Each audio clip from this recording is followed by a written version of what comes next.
Good morning, good evening, good afternoon. Damn it. So I got something on my shirt. And I said, the kitchen is now open for business. And I did a little thing. And you didn't even hear it. Hello. How you doing? It is chilly willy in this house. Oh my gosh. Oh, guys, it is winter. What shirt? Oh, no, I'm going to wear this one. Black apron. A Molly apron. Molly apron. I'm going to wear it black.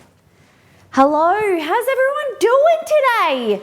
Happy Wednesday. I'm excited. We are making Indian breakfast food. We're making Indian. So that's going to consist of dosa masala, because that's my fave. Then we're doing some idili. I bought this uber cool thing. Did I put it in this drawer? Yeah, here. Guys, I bought an idili stand to go in the pressure cooker. This little thing, we're gonna make these. Little idili. Cute. So we're gonna learn how to make that. We're gonna wash it first. Then we're doing some chicken korma with rice. And maybe some naan bread, but I don't know. That's the one I saw too. Oh, is it?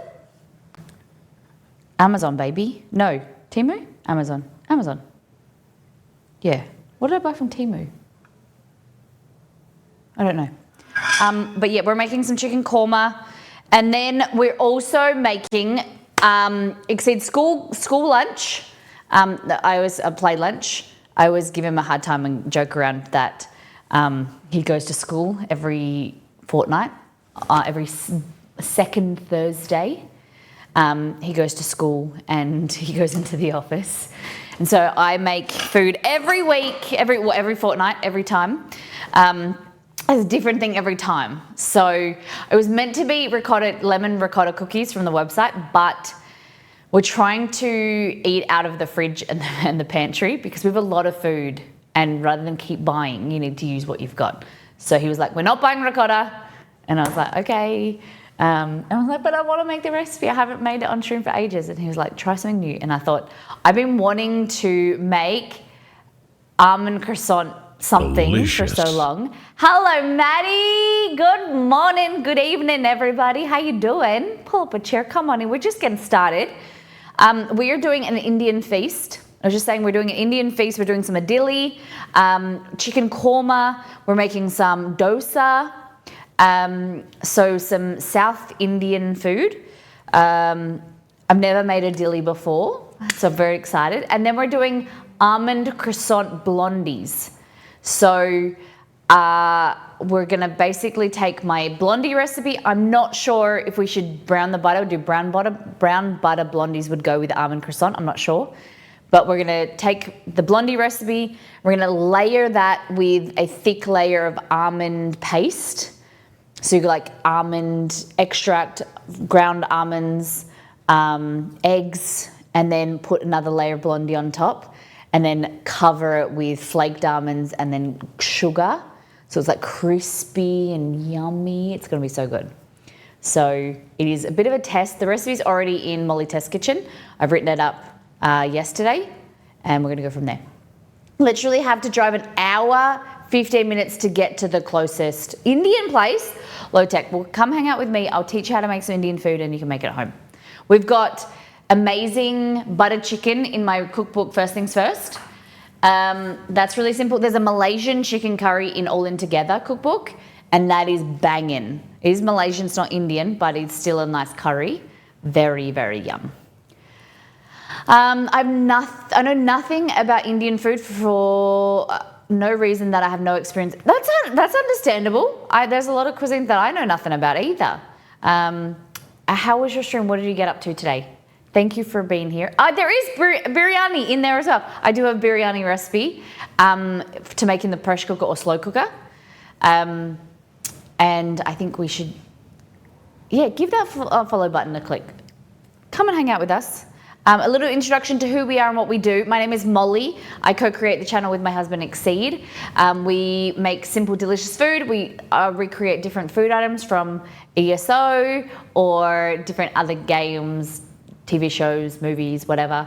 But my focus is simple, delicious food that you can make in your home, a community of foodies, and the slogan around here is food, fun and fumbles. We don't take ourselves too seriously. We like to joke. We like to make some simple, delicious food and inspire each other around sharing food and what you're cooking and eating.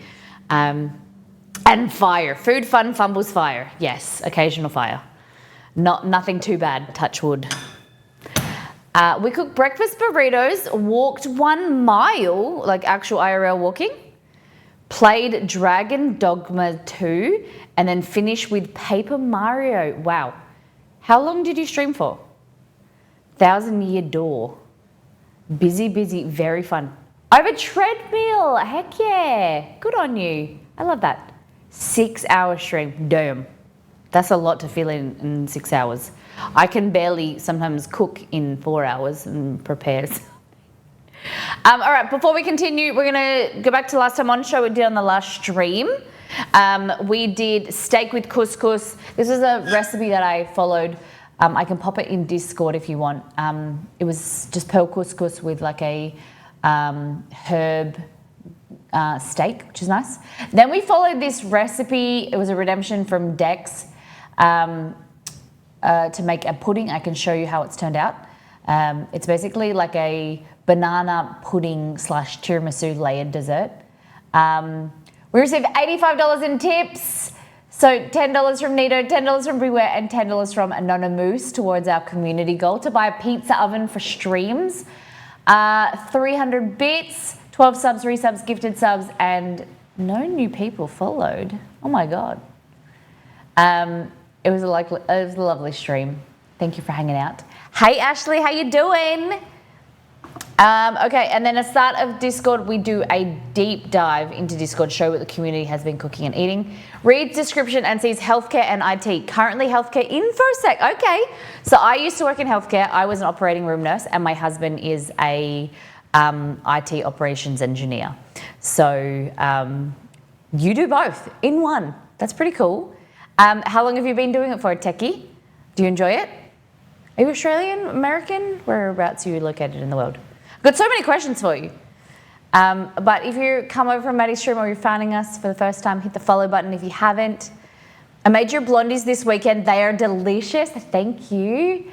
I would love you to leave a review if you can quickly with some stars. It really, really makes a difference to the growth of the website.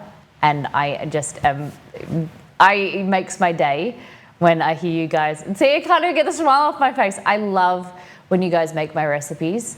You know, sometimes it feels like you make them and you pop them up there and you don't know who is making them or enjoying them. And it really hits home when I hear some good news. American started in help desk in 2010 and became an infosec department in 2019. Good on you. Congratulations for moving up. Wow.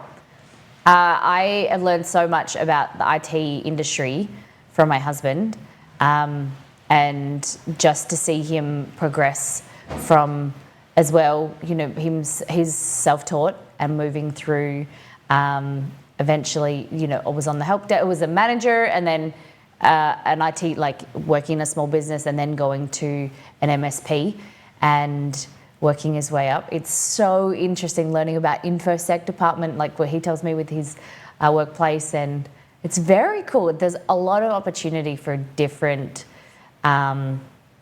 skills, isn't there? IT is fantastic. We definitely need security this day and age. It's a very growing industry, and someone to, hold the reins and keep everyone safe and secure. Good morning, Hells Bells. All right, let's do a deep dive into Discord. Show what the community has been. Oh, Molly. Didn't click hold on. See if my mouse is going to work. Precision isn't the best thing with this mouse. Here we go. Okay. Guys, this here, it expired in 2021. I love this stuff. I've been hoarding it since we bought it. Ranch seasoning mix. This was sent to us by Jewel of Cal. I'm pretty sure in like 2020 maybe. And it is so good. I'm running out. It was all solid, so I had to break it up with a knife and blend it. This is so good, mixed with like sour cream and a bit of mayo. Oh, yum. I really want to recreate it, but it is a little bit tricky. You need buttermilk powder, but one day I'll get it nailed down. If you can, Australians, if you're not in the US, see if it's on Amazon. It is so good. And you can even, I read that you can even just dust like chicken with it and use it as like a chicken salt. Pretty cool. What else we got? Beware at the in-laws grilled veggie assortment, foil grilled potatoes and steak skewers. I was saying to Exceed, I haven't had a baked potato, especially one in a foil wrapper. You know, did you put them in the oven or did you put them in the coals when you were kids, like growing up? We used to have baked potatoes often, but I feel like potatoes have just got smaller and smaller. I remember them as a kid. Maybe it's just like childhood naivety. You remember potatoes used to feel like they were like this big. And I can't find potatoes like half of that these days. I think it's possibly the demand where they don't leave them in the ground long enough. I'm not sure. But I'm on the hunt for a big tater. That looks good, beware. Do we have any sauce? So it looks like that's the potato in the background, like chopped up, I think. And then you've got carrot, zucchini, onion, and grilled steak. Yum. And then, it was grilling because it was Memorial Day, right? Memorial Day, you guys grill? Foil grilled potato, strawberry poke cake. Nice, red, white and blue. Nice and patriotic. Never made a strawberry cake before. Strawberry flavoured cake. Never. Nito burrito, spaghetti and garlic prawns with garlic and chili prawns, sorry. That looks nice. You wouldn't have had the tomato paste again? Really? That looks good. What was wrong with the tomato paste? Thank you, Ashley, for reviewing. If you guys have made any of the recipes from my website or even the cookbooks, can you please, I would love if you could go and review them, leave a star rating and a comment. It's more important than you know for the growth of the website. It really gives validity to Google and says that people are making it, they're having your questions are being answered and that you are enjoying the content, and then that says to Google with the algorithm that like this is a good recipe and it bumps it up in the search. So please leave some comments and some ratings. It's very, very important. Annie made lamb shank soup based on childhood Mama Crevice recipe. This looks good. So we've got, see some veggies in there, lamb shank, onion, maybe celery. Yum, very hearty. Perfect for the weather outside. I don't know where you guys are, what the weather is happening at the moment, but we had a little bit of hail this morning, heavy downpour, and it's very wintry. Just as we clock over into winter for June. That's true. I choose the recipes with the reviews on Google a lot. Yep. I'm always learning but crazy. Nice. There was onion, celery, parsnip, and carrot in here. So tasty. Yum. Yum. Bakery, I tried making smash burgers and tried it as thin as possible. It got stuck to the spatula, so I had to be done by hand. I made the sauce too. Great work. Fantastic. Is that some bacon there? I don't know what, Lord lettuce maybe? Cheese. Great work. I find that does get stuck to when you're smashing smash patties, it gets stuck to the spatula. So I do it between 2 layers of baking paper sometimes. So then you just peel one side off, pop that into the frying pan, and then you peel, when it starts to cook, you can peel the other baking paper off. It's a little trick. Thank you, Bakery. Kaz, some Greek-ish bolognese. So this has got a name. So Greek kind of bolognese. Moussaka is Greek lasagna, right? So you've got lasagna and then you've got moussaka, which is basically like a Greek version of lasagna. But there's a Greek version of this, like Greek bolognese. I have to remember the name. With lamb. It looks good. And we've got some olives. Fabulous. Tomatoes, olives, lemon, oregano, mint, feta, and orzo. Also called risoni. Orzo, we call it risoni as well, because it looks like a little rice. And then a little feta, like Greek salad. Nice. Delicious. Lizopolis, thank you for 27 months. Miss Molly wave, yes. Miss Molly heart, Miss Molly cookie heart. Thank you. How you doing? Hope you have a great week this week at work so far. Exceed, this is an Exceed smash. He's just gone through his photo reel. So these are spicy Szechuan peanut butter noodles, hand-pulled noodles with the Szechuan packet. Then I added peanut butter and then some soy sauce and then Szechuan chili oil on top with broccoli. I think it had green beans in there as well, or maybe just broccoli, and then peanuts on top. I have a cooking utensil question. Yes. I have a wooden spoon that grew mold on it. Mum was house sitting and the spoon was left wet.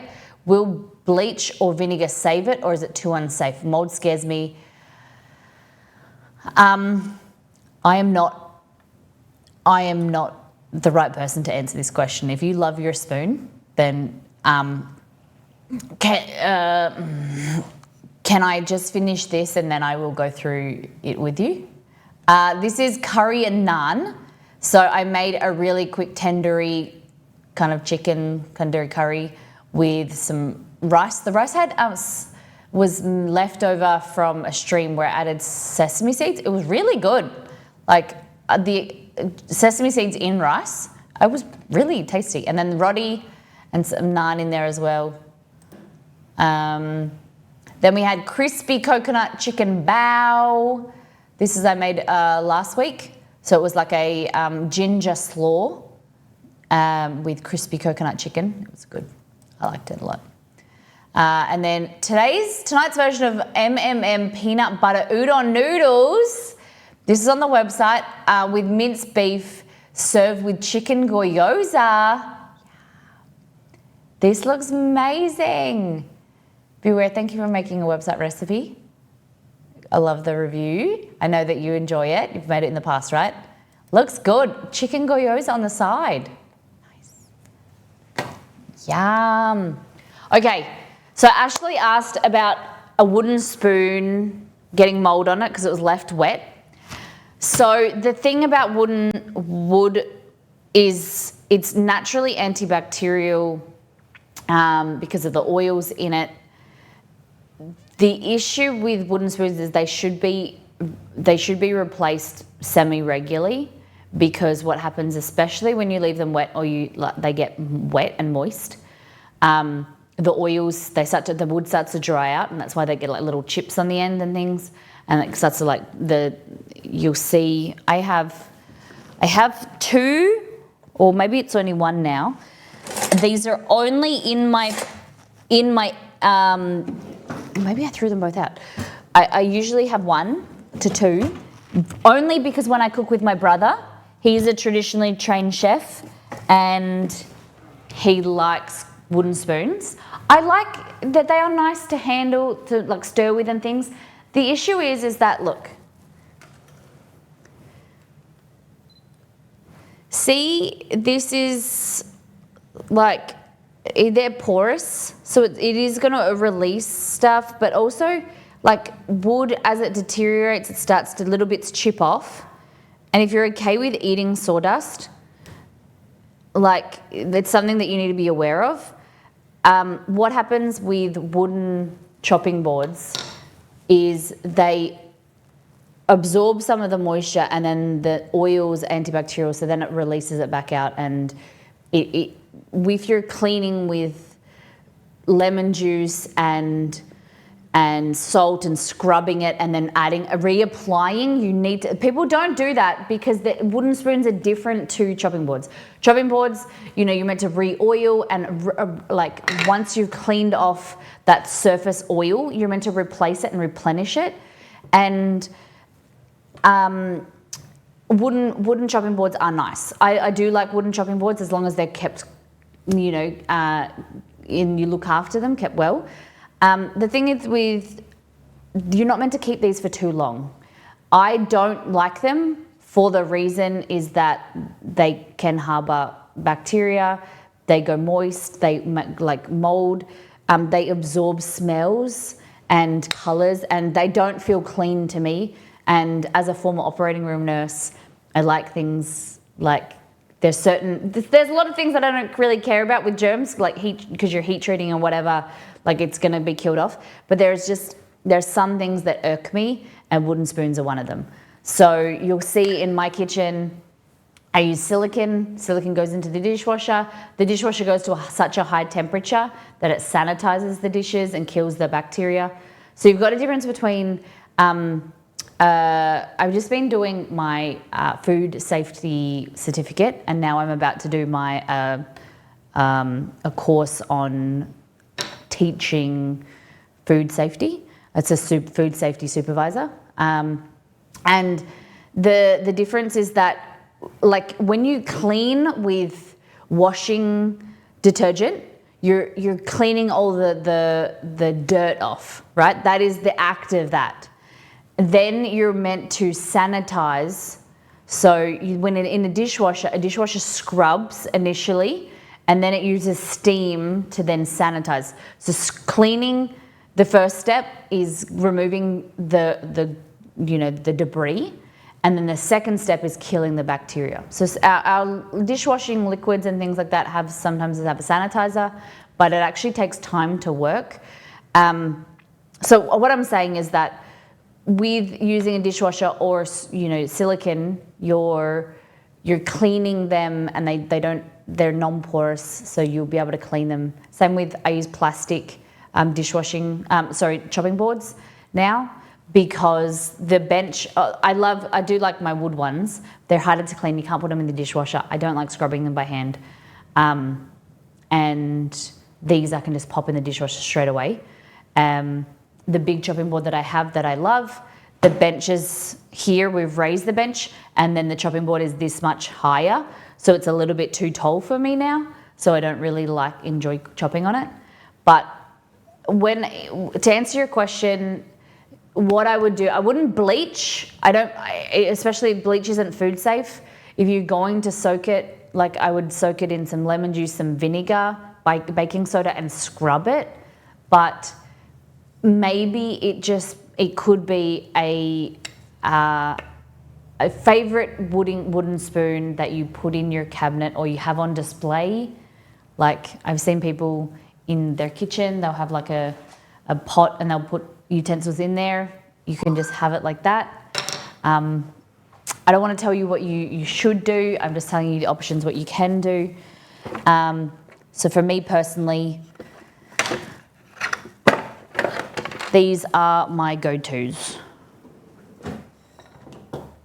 Oh, and then I'm missing some. My other, oh, here we go. So,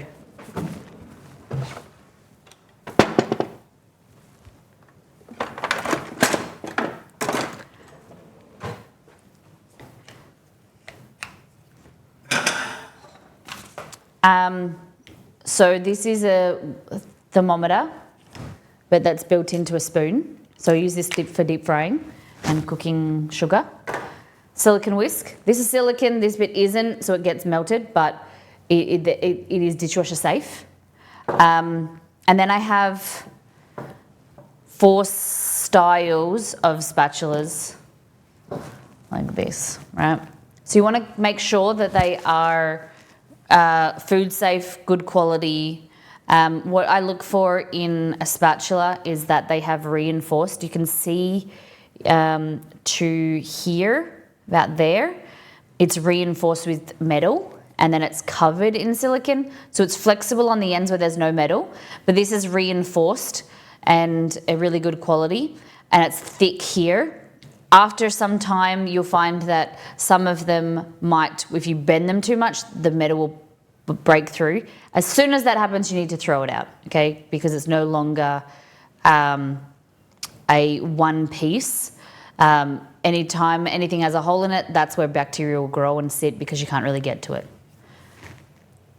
Looks like you need more red spatula. No, I've got heaps. Then this is a larger style because I honestly prefer the small ones because I have small hands. I've always said that I find small spatulas you can control. It's everything like a knife, a spatula is a extension of your hand, so you need to be able to handle it really well and easily, it not be too bulky and heavy. So when I'm doing most things, I use a small spatula. When I'm doing bigger things, heavier, need more surface, I use this. This I don't use as much, but I'm starting to, it's kind of like a spoon-ish shape. And then it's a spatula as well. I do like these because you can scrape the edges better. And then one of my favorite things, this is just a serving spoon, or I use it a lot to make rice. All of these have been a kind gift from different community members. Piece one sent me most of them. But yeah, this is great for scooping up, sauces and things when you're serving up. My mum and dad used to have big ones of these, but they were metal and they were so handy. And I've been looking for them for years. They are small, like the closest thing that I've found to them are these metal ones, but they're so small. Whereas this has got such a big surface area. You could scoop up like your curry, serve up. But again, they don't have to be red. Red just goes faster. But silicone, they're all coated in silicone. They're all one piece. They're easy to clean and easy to pop in your dishwasher. So that is my preference. I personally, if it comes to wooden spoons, I'm not the person to talk to.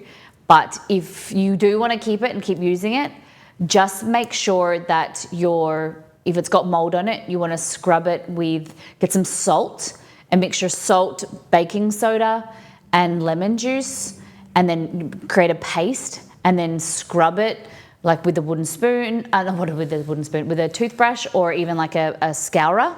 Scrub it, clean it, and then you want to re-oil it with some like food oil. You can use like a canola oil. You want an oil that won't go rancid, just to replenish. Nothing with a taste. Sometimes I have a chopping board oil and butter, but it actually tastes like lemon peel, and it's disgusting. Like even if you get it on your fingers, it sticks and it doesn't taste very good. It's very bitter. So yeah. And then this is a silicone brush. That's good as well.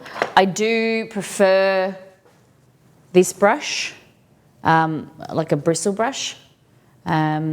it just applies nicer. But I know that when I put this in the dishwasher, this will clean. This I'm more finicky about cleaning properly.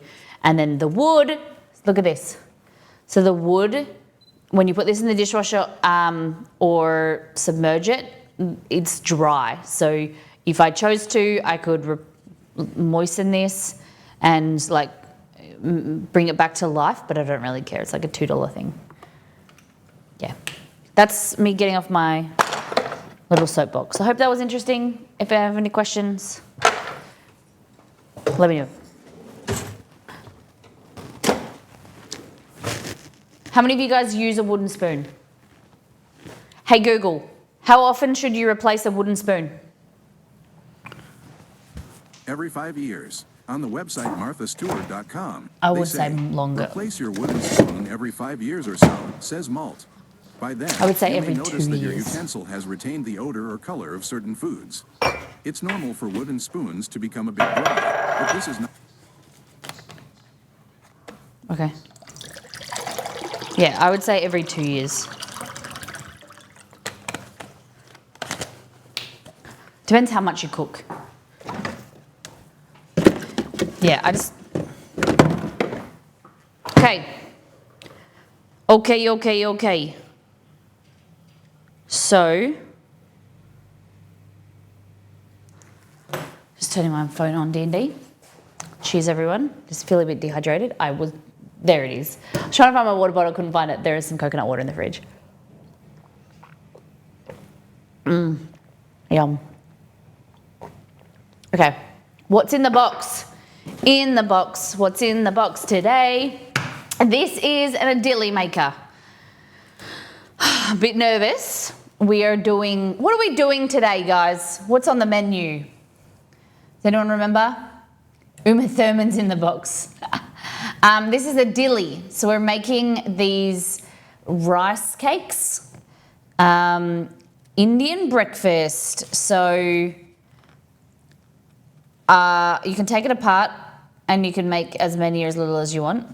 I think it makes 12. I got some kits here. So making dosa, pre-made dosa kits. I don't know if we'll make these today, the vada, but we'll see. And then this is the idili. So the kits, especially for the dosa, are really good because you can mix it and then make it straight away. Whereas idili that we've made dosa that we've made in the past is like a 2-day process. You need to soak your rice and your urad dal overnight, and then you blend them, and then you're it's about a 2-day process, because then you're meant to let it sit overnight as well. So it's like a 2-day process, because then it ferments, and then it's like really good for your gut. Dosa is really good for you. A lot of protein, good carbohydrates, and fermented, so it's really good for your digestive system. But it takes a long time. So these are little kits you can buy. You just mix with water. It makes 8. I've already opened this and I've taken a quarter out because I needed dosa last week. So we're making breakfast. Then I have some lime pickle. I've got some mango chutney in the fridge. Is there any accompaniment, Nito, that you recommend that I can make on stream quickly? Like, it won't take too long. Oh God, this is so good. Then we have some, I don't know if you eat these for breakfast, but we've got some papadums. We're gonna make some mashed potato, like some, it wasn't a redeem. Well, no, was it a redeem? I don't know why my voice went really high just then. But Anito did redeem it a few weeks ago. We did make something a few weeks ago, and now we're gonna try more stuff. I've fallen in love with Indian food. And so much so, Exceed and I are going to an Indian restaurant tomorrow night for his stepmom's birthday. So, yeah, we're gonna try and make this. So this says, makes 45. I don't wanna make 45, I wanna make like 12. Okay. Put to boil approximately 1 litre. I don't want to do that much. Maybe we do 15. So we'll do 15 of them is a third. Do you still have frozen crepes getting through them? Yes.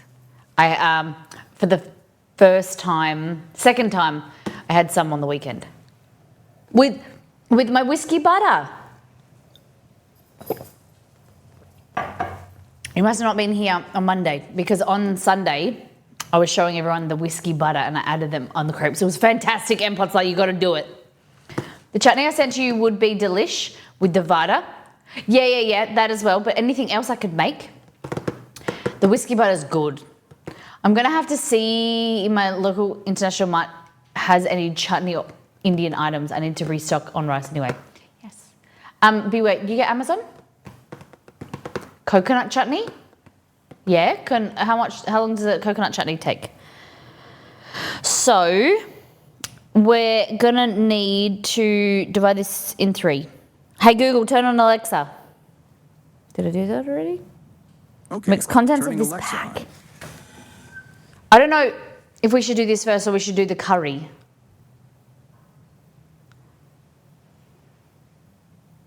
We've got, so for those that are joining us, we're doing Indian breakfast and then we're doing almond croissant blondies for Exceed to take to school tomorrow. Okay. I'm just tossing up, I think we should do the curry first so we can get that simmering. And then we're gonna make rice in the pressure cooker and then I'm hoping that we can make the idili in the pressure cooker. Yeah. I hate Amazon. If I can get it local, that's, yeah, okay. I understand. All right. Vegetable samosas. You can steam them in here. Cool.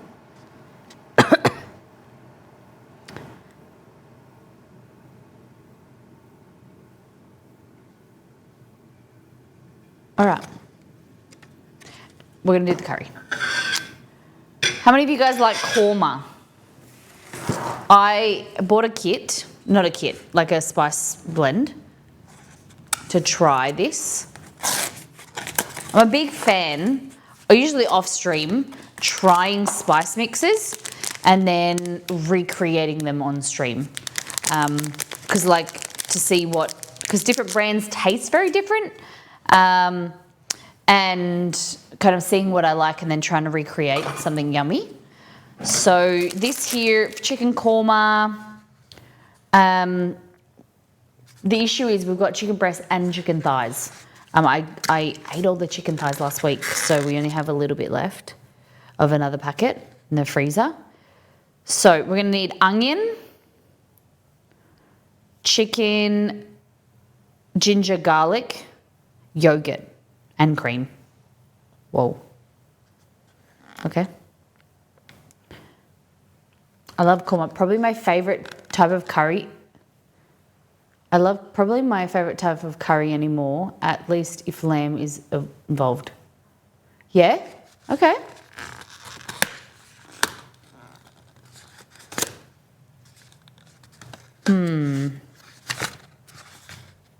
Instructions are shopping list. Oh my gosh, the shopping list is oil, chicken, onion, garlic, ginger, yogurt, cream, and stock.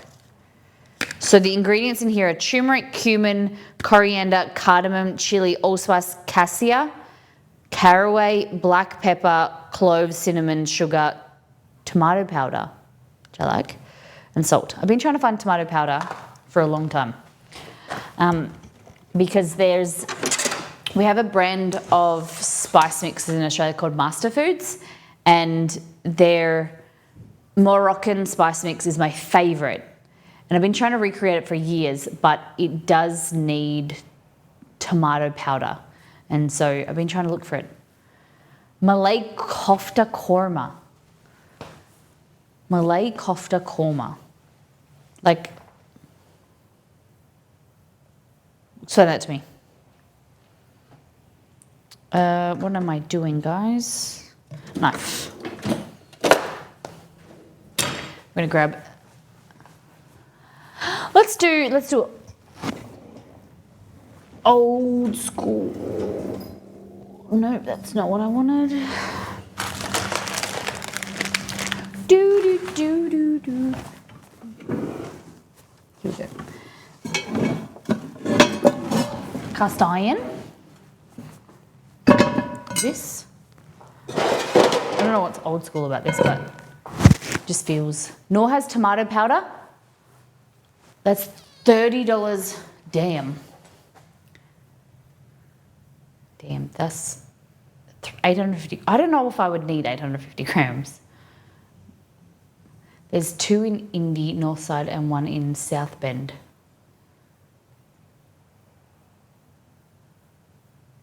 What are we talking about? I'm not sure. Oh, TJ Maxx. You're talking about Trader Joe's. From the web, Malay kofta is a delicious dish of fried bowls of potato and paneer. Okay, I wasn't sure if it was like old you or new, like current new you, like that you liked meat and like I didn't know what it meant. It was like when you used to eat meat, but a potato and paneer. Did I buy paneer the other day? I'm pretty sure I did. Yeah, I did. Speaking of paneer, I also have halloumi and I also have tofu. Can we do something with this? So paneer is like halloumi, but like not salty. It's like very boring flavor. It's like a cheese, non-melting cheese that you can put in a lot of Indian dishes.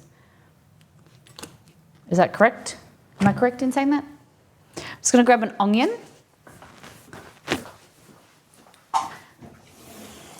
And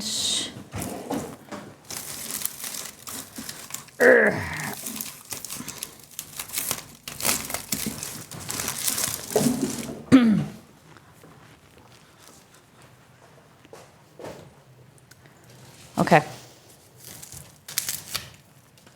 Onion. You know what time it is for?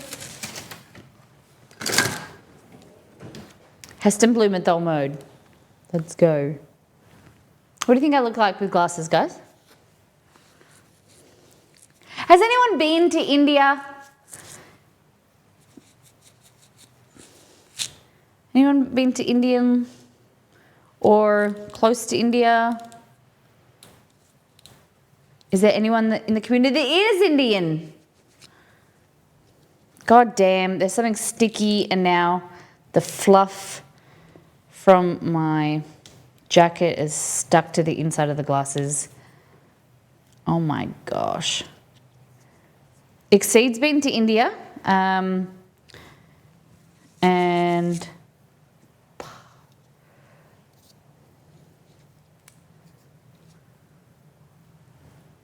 yeah, Exceed's been to India. I know Nito used to live there for a bit.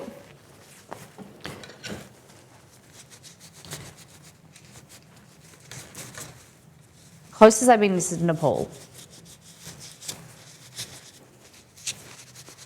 But I would like to go there one day. My aunt just went there ages ago. That's it. Nice. Okay, let's go. So the things you'll need to do is get an onion like this. And this is jacket might need to come off. The term paper on India in the 4th grade. Love learning about it. It's the entire reason I tried Indian food in the first place. I love that. I DM'd you the chutney and kofta. Thank you. Okay, so we've just put something under here to make it not move around. So we're going to keep this root intact and we want to try and peel. I've chopped off the end. Just going to try and peel off this brown first layer of skin.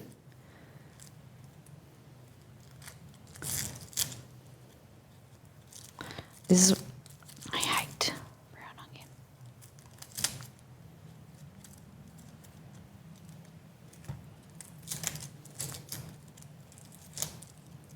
That'll be fun. There we go. Okay, like this.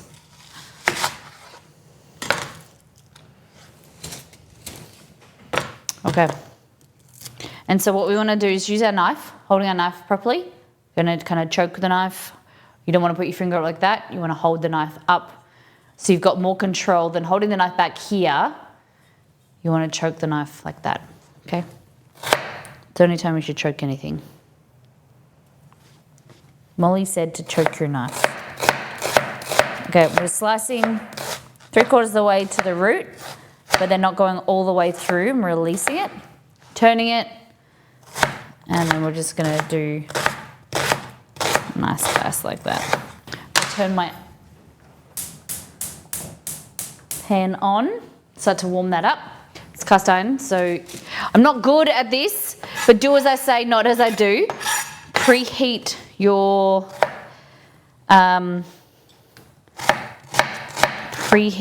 frying pan, okay? Especially with cast iron, ceramic, stainless steel. Who would have thought Venba would have given you so much content? I know! So there's a video game called Venba. If you haven't played it or seen it, do it. It's very, very sweet. Okay, that's your onion. I'm gonna grab the chicken. So as I mentioned, I've got chicken breasts and thighs. Usually I don't mix them, but today I'm gonna.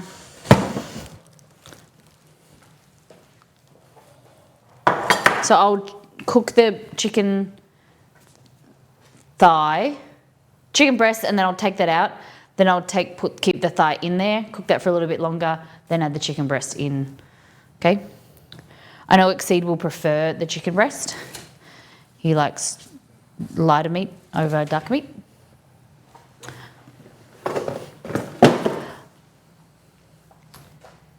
Which area did you live in, Nido, when you were in India? All right.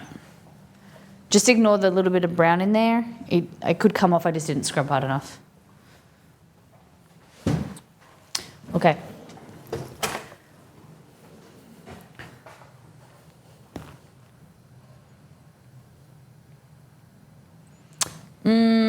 The pan's starting to crack.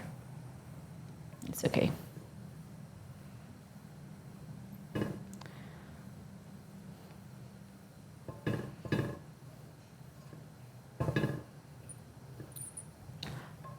I was in Pune. Pune?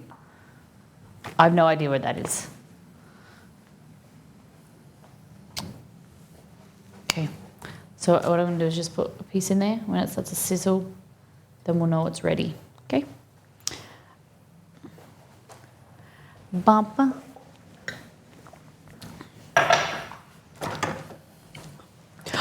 Okay, I know this is unrelated to cooking, but I have to have your opinion. Guys, we were on a dog walk yesterday, and Exceed jokes around that I now have a neighbourhood nemesis. Pune, okay. I have a neighbourhood nemesis. Yesterday we were walking the dogs, and a dog came out of a house and came at us. With our two dogs. It was an older, larger, kind of like a border collie, but I don't know, it looked different. It was black and white, and it came, I felt it came aggressively at us and then circled us and was growling and snarling.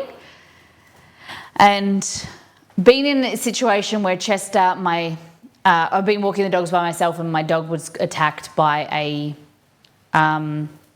I forget what breed, but it was like a Mastiff breed, and had my dog pinned, and I was screaming, and it was a very scary incident.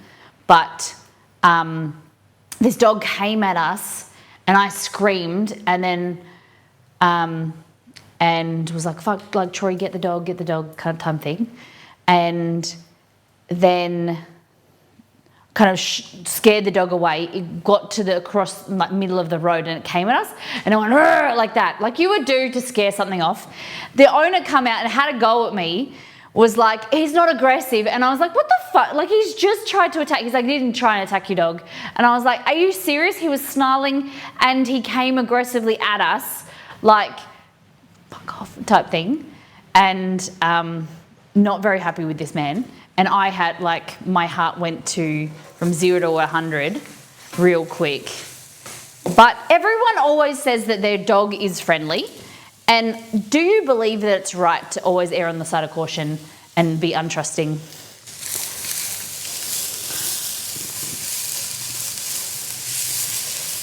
I would like to know how you guys feel.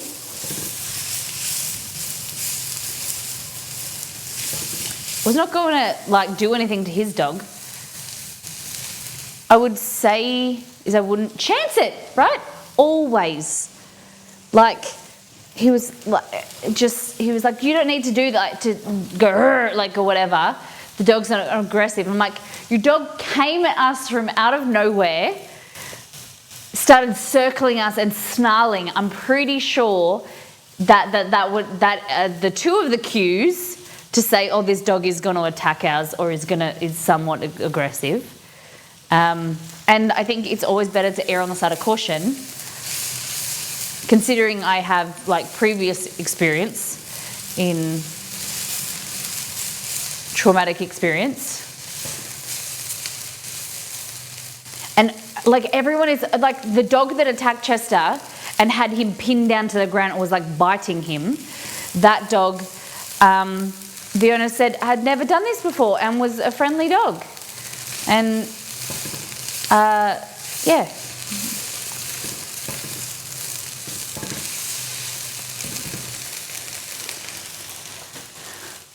Absolutely no chances. Always on the side of caution, because you're generally not in you in particular. Dog is friendly doesn't mean my dog is friendly. Yeah, and then make up a story or use a real story where you got bit by a dog, like I was attacked by a dog as a child, and I had to get a rabies shot. Yeah, well I shouldn't have to like. If a human runs across the road at you, you're going to feel as though they're aggressive, right? That's like, I think it's very normal behaviour to be worried and to scare you. And I screamed because it scared me. Like we were just walking and it was just there. Yeah.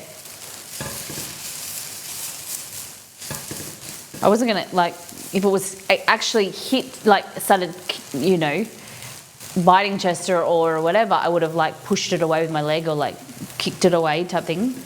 But I would never do that if it didn't do anything to him. Like, that's why I went, like that. No matter how dog, yeah, and Chester, the thing is Chester is on steroids. And so if a dog approaches him, Chester will growl. And that's what I was worried for, is that if a dog comes up and is somewhat aggressive or like, you know, fronting on him, then he will attack. Like your dog is off the lead coming at mine, then that's not my fault that your dog was then attacked back or was attacked in the first place because, yeah, he shouldn't have been off a lead.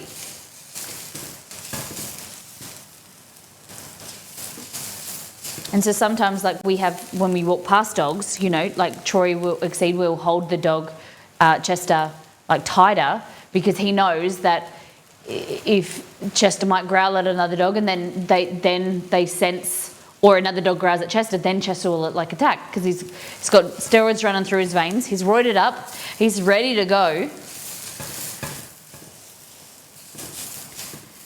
But yeah, I just thought it was just something that I thought I'd talk to you guys about. It was scary. Like all that adrenaline. Especially, you know, the last few months. Like I live on, you know, I edge with him at nighttime. I check his breathing at nighttime. I have this weird thing that just make sure, especially Rome because he's getting older. Like sometimes I'll just like put my hand on them in the middle of the night just to check that they're breathing. Like they're going to drop dead at the middle of the night, but just to check that they're alive. And I'm just on edge with especially Chester's health. since he's got leukemia, just watching him all the time if he deteriorates. And then for him to get bitten or attacked by another dog would be the worst.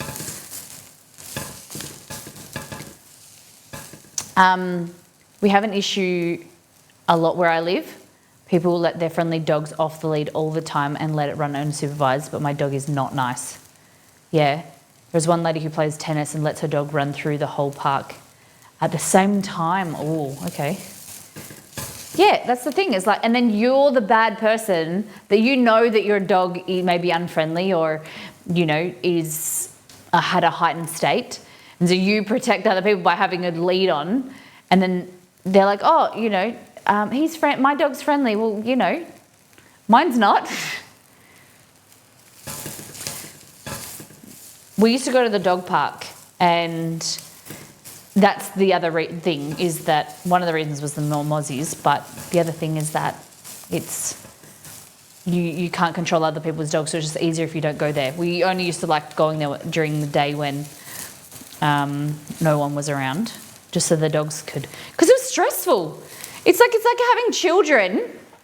It's like, you know, if you take your kids to one of those bounce houses or the school things, and you're worrying about your kid getting in a fight. Like, you got to watch your kid where they are all the time. That's what it's like with a dog. It's not a relaxing experience to take them to a dog park.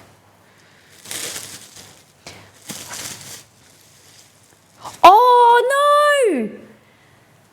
This isn't chicken breast or thigh. These are chicken necks.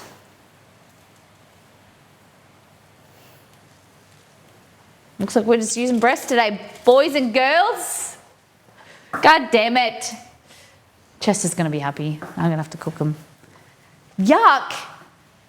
Chicken necks are a delicacy for some people and some animals.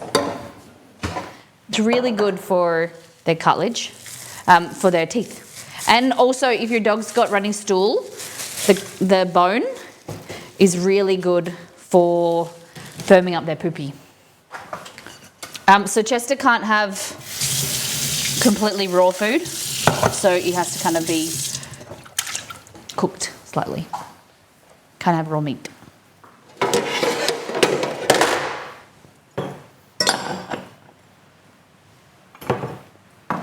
All right. Turn that off.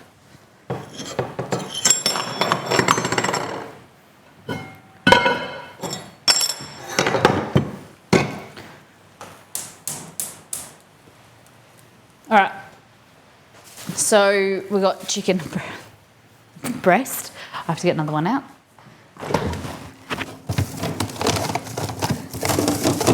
I'll just defrost this.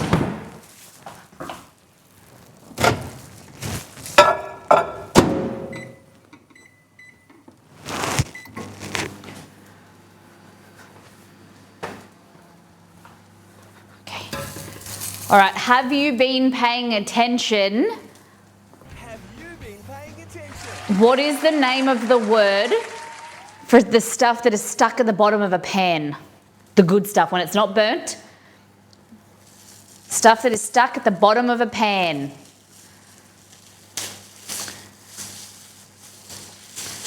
What is the name for the stuff that is stuck at the bottom? Yum yums. What is the stuff stuck at the bottom of this pan? What's it called? Come on, you got it, you know it.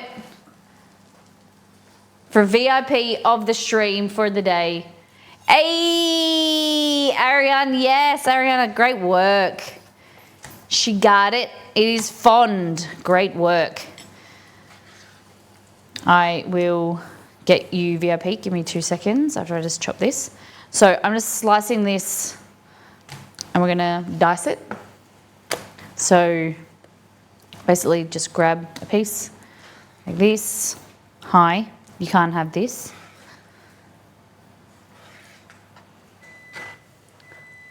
Much more fun to call yum yums. I've never heard it called yum yums before. I'm just gonna fry that bit off for Chester.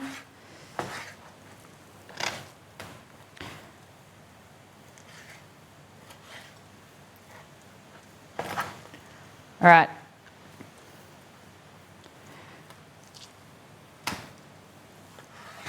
How many different types of curries do you guys know? Like, what is your favorite curry name? Because there's so many out there and I'm not familiar with too many that I want to start making more curries, especially going into winter right now.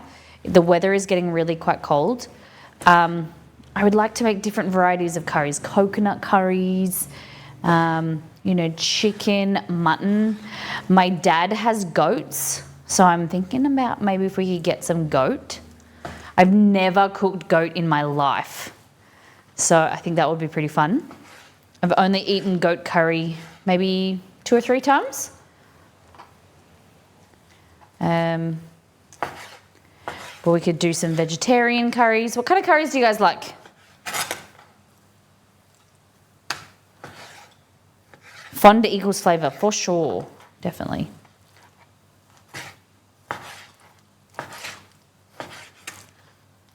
So I don't like doing too larger pieces with chicken, or too small. Because too big, you want to be able to fit a piece of chicken, some rice on your fork and have a mouthful of, you know, yumminess, rather than having like a piece of chicken, biting and chewing that, then kind of shoveling rice in your mouth. It's all a bit awkward. So I like the chicken not to be too big, so you can have a little bit.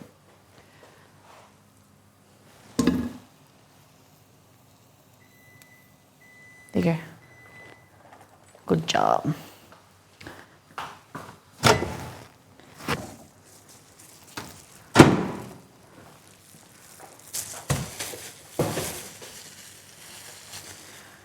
So I really like a, what kind of curry? I have had a massaman curry. I think is underrated. A nice beef massaman curry with potatoes. I made when I've never been able to remember it, but when I was in year 11, I did year 11. I did cooking, and we had to do a project where you created a recipe and made it, and I did this chicken coconut curry that was then served in a coconut kind of hold out coconut, and it was like the best curry that I've ever had. I remember it really fondly. It may have been pretty crappy, you know, my taste buds have changed since then, but I just remember it with so much love, and I can never remember what it was in it or where I got it from, but I'd like to recreate it. It was like a curry that then had toasted coconut in it. Okay, excuse me. Down here. So let's kind of cut it into strips. And then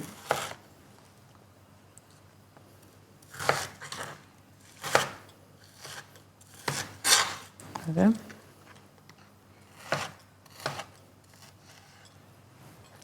Beautiful. Knife goes into the sink in the back. It's got the bad germs. Mild Thai coconut curry, yum. Iris, I think you'll like, if you like Thai coconut soup, there is one in First Things First, the cookbook, and it is delicious. It's like a Thai coconut soup. And with noodles and heaps of veggies, it's very, very yum. Wash my hands. So you could, if I was a proper cook, I would do the meat in batches and take it out. But guys, we're busy. Who does it properly and cooks meat in batches? I don't know. I'm back. I had to help Mr. B pass a HR module. Nice. Is this for his current job? Dirty. Dirty, dirty.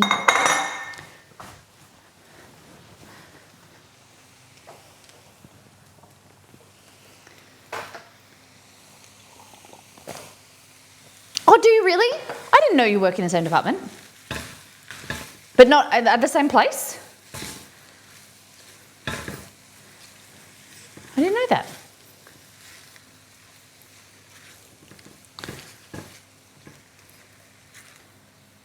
Oh, sorry. Sorry. Does the company know that you're together? Who's the boss? Are you both on the same level? Are you the boss, Nito? Is he the boss? Okay, we'll get Ariana the VIP.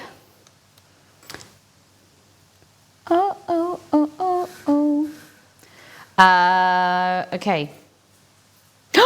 Oh my God, I love you. Thank you for the comments. Oh my goodness. Comments on the Szechuan chili oil, the brown butter blondies, and the peanut butter udon noodles. Thank you very much. Please keep the reviews in the comments on the website coming. I really appreciate it. If you haven't checked out our website and you would like to, we'll get the link in chat. There's the new recipe. There's a new recipe. It is the Molly Classic, the food that I make all the time, which is my, I call it beef carpaccio sushi, but I renamed it seared beef sushi aburi. And I hope you guys like it. It's fine as long as your partner, family member isn't in a direct report. Okay. Yeah, I know like 5 couples within our teams. Nice. I don't see why the company would have a problem. I don't see why there's a problem.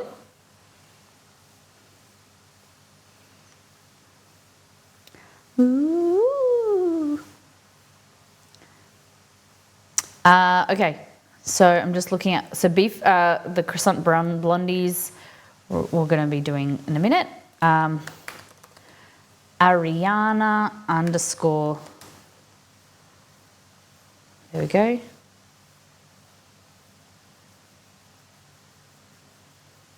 Ariana, you should have it now. Oh my God. Hi.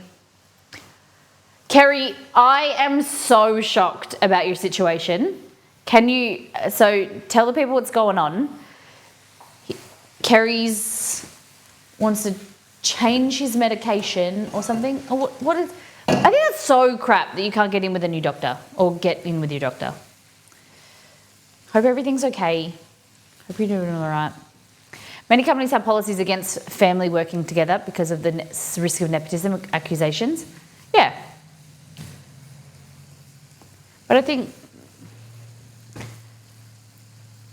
it's one of those things that if you tell your workplace and you notify them, then they can keep an eye on it or whatever. And as long as there's no direct line, you're in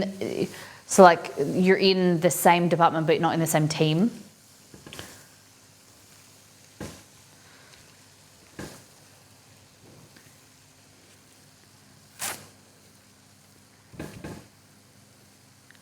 It's a bit unfortunate the doctor wasn't like, hey, I'm moving out of state, you need anything before I go? Okay, I think we did too much chicken. Guys, I think we did too much chicken, but Sid and I'll be eating this for a week. It'll be good. Okay, so now we're gonna add this. This is our spice mix. So cumin, coriander, cardamom, chili, allspice, cassia, caraway, black pepper. You know what doesn't have in there? Salt. And that's a no-no for me. So I'm going to add some salt. And then I'm going to add some fresh garlic.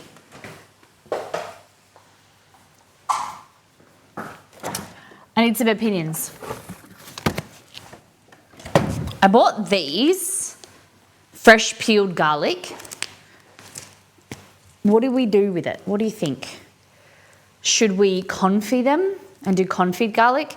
Should we blend some up and then freeze it? Excuse me. What do you think we should do with this?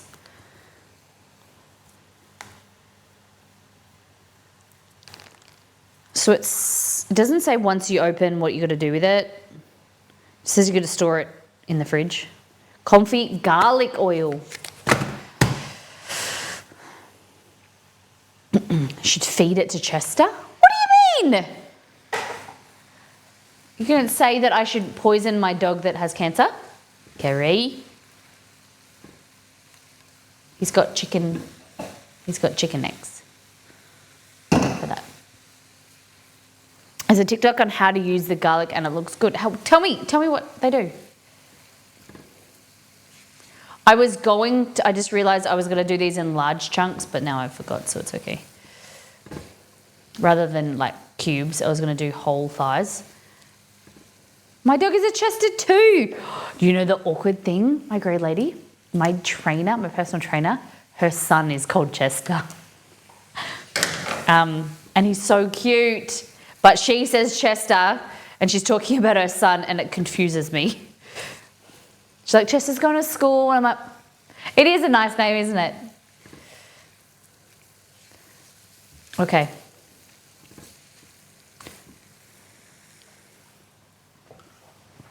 Nice music.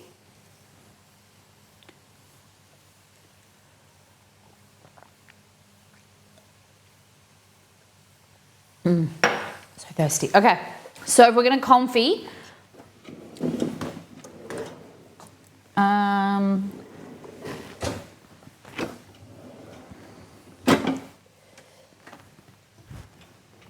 Where is my little thing? I got a little, there it is. This is from a Jamie Oliver collection from like Woolies. So good. Little casserole dish. Okay.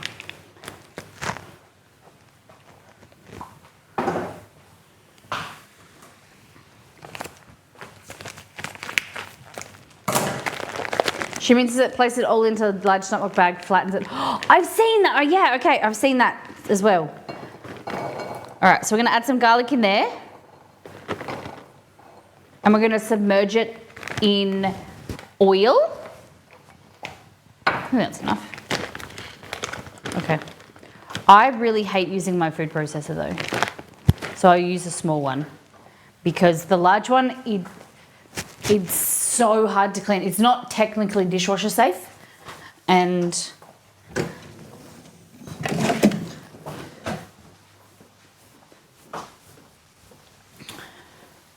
so I forget, so here, garlic is dangerous. It's very dangerous if you didn't know. Garlic traditionally, originally has botulism spores on it. It can. And botulism, and there's certain bacteria that is anaerobic. Do you remember going back to biology and school? You got anaerobic and aerobic. And so aerobic means that it needs oxygen to multiply, and whereas anaerobic means that it multiplies and divides and grows without oxygen. And so the spores, the bacteria on garlic can be anaerobic, depending on if you don't kill it. And that means that if you submerge garlic in olive oil and let it sit without cooking, what happens is that it multiplies and grows and it can kill you. Basically, it's really, really bad. Botulism is like the worst form of food poisoning, so bad it can kill you. It paralyzes your stomach. Just like instead of paralyzing your face with Botox, Botox is botulism. You're paralyzing your stomach and your digestive system. So heat treating comfy, proper garlic oil should be heat treated first. Yeah. Yep, can't be stored at room temperatures, but a garlic oil should be heat treated. Either like pan frying your garlic and then putting it in, or like comfy. But I've just got to make sure if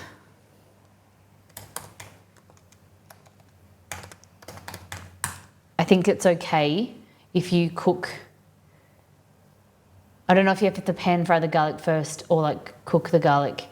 Some people steam it and then put the oil on. I'm just gonna check.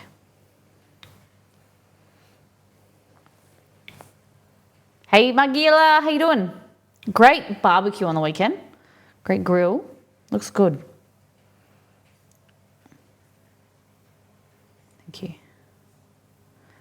So preheat the oven, peel the garlic, submerge in boiling water for 5 minutes and drain. There we go.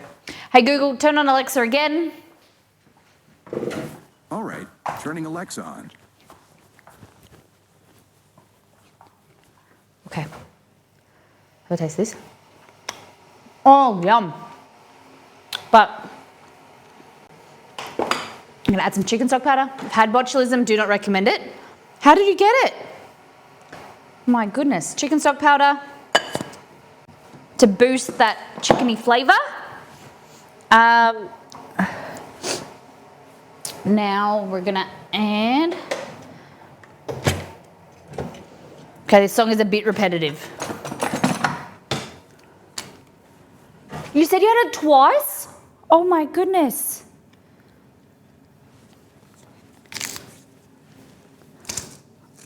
I'm just gonna add some garlic in there. I should have added it when it was a bit earlier ago, but whatever.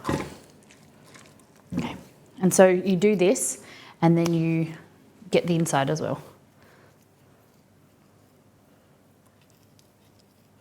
I don't know how I feel. That's why I wanted to try this, because I don't know how I feel about peeled garlic. Like, has it been frozen? You know, has it been, how long has it been sitting there for? I like fresh garlic.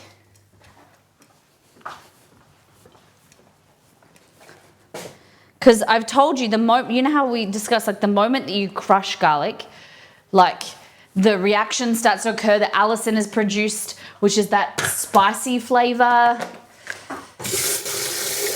And then it starts to deteriorate over time if left.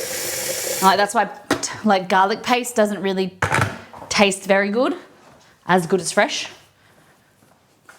Just give me my dehydrated garlic powder. Smoked sausages and chicken wings are great, yeah.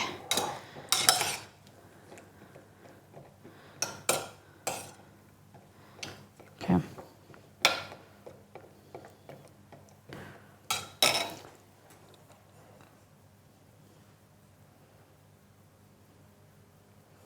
All right. I'm going to use olive oil. And we're going to preheat the oven to low. Any songs I'd like to hear? Not really. I'm open. I'm open to. We're 250 Celsius, 250 Fahrenheit, 120 Celsius. Like this music, like chill. Delicious. Pete Murray. Give me some Pete Murray. Nice, Miss Molly Exceeder. Hey, J Fry, 69 months. Zombie songs, is that like Zombie Rob? Is that, I don't know zombie music. I only know of, is it a band or a person called Zombie Rob? Okay. I don't know if it needs to be completely dry, but we're just gonna top up some moisture here. Okay, and then we're gonna grab our oil. This is Australian olive oil.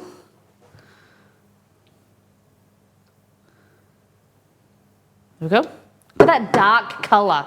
Extra virgin. Extra pure. Now it just means it's a young olive.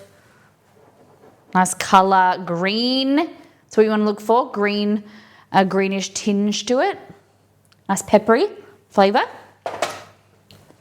And that's going to go into the oven. And we're just going to cook this really slow and low. It's going to start to bubble, start to cook, release the flavor, and then the garlic should be so soft you can use it like a spread. Okay. Let's go back here. B52's Love Shack. Hey, that's not chilled and relaxed. I like it though. Love Shack. This is so vibrant. Now, we're going to add in cream and yogurt. cream and yogurt.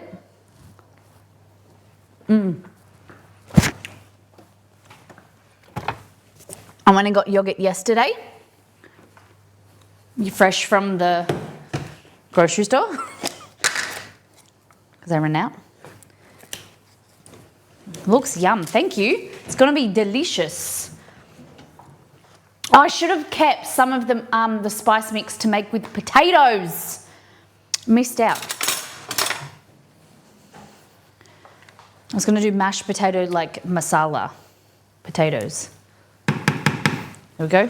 Greek yogurt, some cream.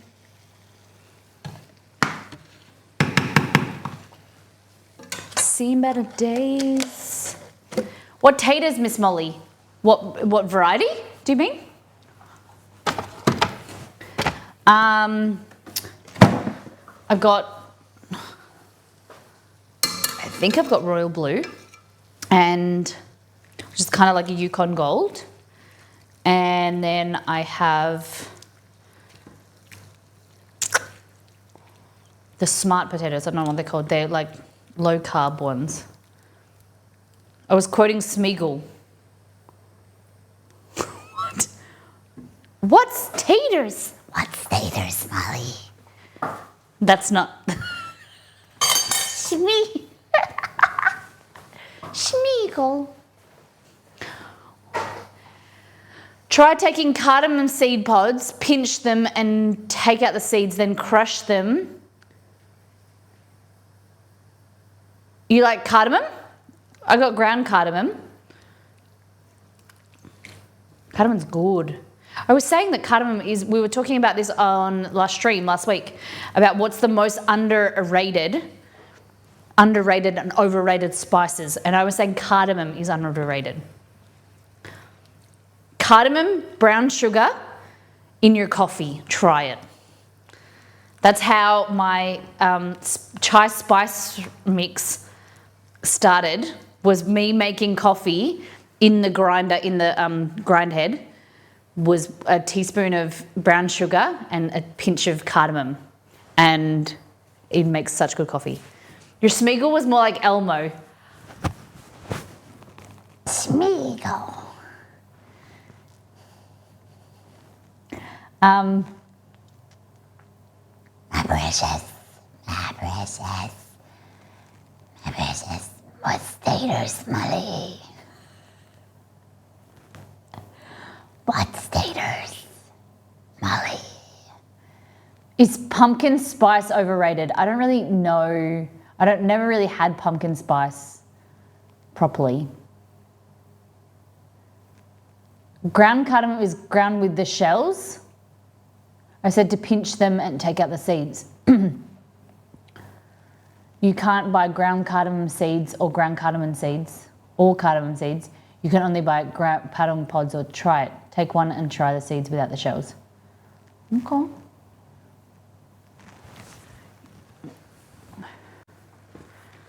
This is like a vibrant yellow. Sometimes I say that the camera doesn't do it justice, but this is the same color that you see. So much turmeric. Look at that. Imagine having this for breakfast, guys. Oh, the Indian's got it going on. Okay, so we're just gonna put the lid on. Take that out. And that is gonna be our curry for our Indian breakfast. Okay, now we've got to work out the situation with the idili. So this makes 45, and I do not want that many. I want like a third of it, okay? So we'll do 15.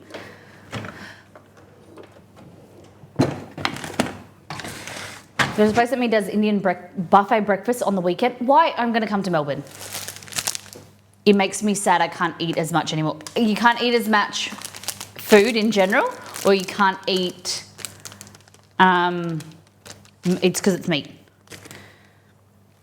Okay, so that's 507 So if I divide it by 3, is 166 grams, okay? So I want to remove 166 grams.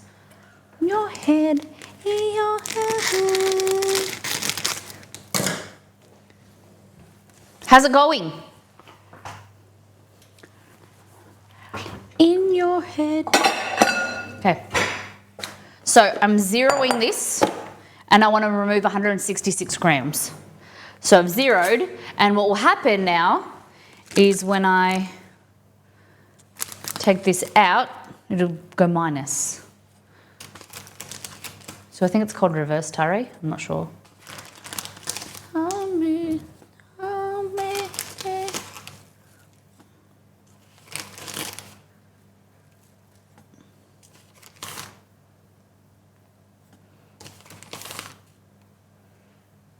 166.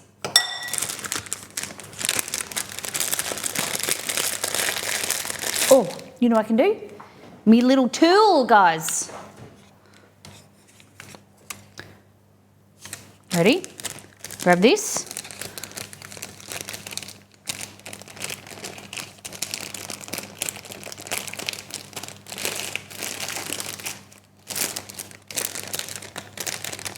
All right, I don't know if I need to warm it up.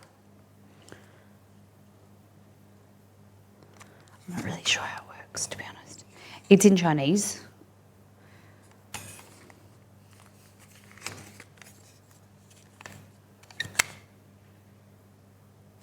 Yeah, so I think you like hold it for like 2 seconds. I promise you, Molly, cardamom seeds without the shells is a secret ingredient in Indian cooking. Okay?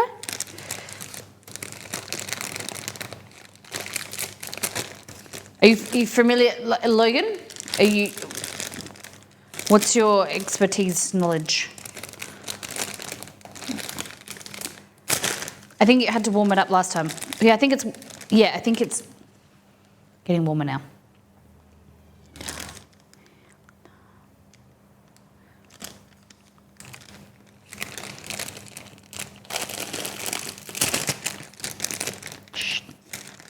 Maybe I'm going too fast. Is it battery operated? Yeah.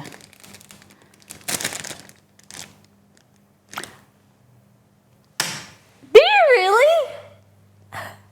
Just made your miso chicken, Molly. Oh my God, it's delicious. Oh, thank you. Oh my goodness. That makes me so happy. Thank you for sharing. Oh my goodness. I had to stop and think. I was like, I have a miso chicken recipe. I was like, the website. There we go. I'm not very good at it, but it did seal. No, it didn't. I'm a qualified chemistry chemist. My mum, after me, my bro finished, she wanted to work again, become a chef, so I did the TAFE course with her at Ride TAFE to be a commercial chef. Oh, wow.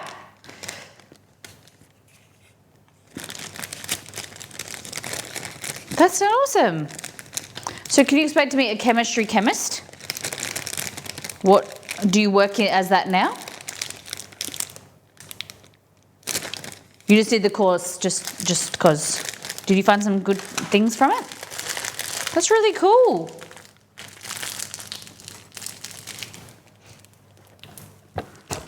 Okay, I did a Bachelor of Chemistry. Okay. So what, do you work as a chemistry chemist now? Because if someone said if you said I'm a chemist, then that would assume pharmacist, right? So that is different from a chemistry chemist. Very cool. Okay, so it says, so we need mix the contents of the pack with 800 mils of water and 35 mils of oil, refined edible oil. I mean, I think that means, hey Google, turn on Alexa, neutral oil. So 800. All right, turning Alexa on. So we need 266 mils, so just over a cup of water, boiling water. Let me get a... So for those that are confused, Alexa is my kettle. So I have a Google Assistant called Jarvis, and my kettle is called Alexa, just for giggles. That's why I said chemistry chemist, because if I said I'm a chemist, which I am, people will think pharmacy. Yeah. Nice. I work as a chemical engineer in chemical manufacturing and laboratory chemist in industry. I did a master's in safety, so I now work as a safety electrical engineer. Wow. Cool. Safety electrical engineer. Nice. How cool. All right, in Sydney. Because Logan, Sydney, I'm assuming.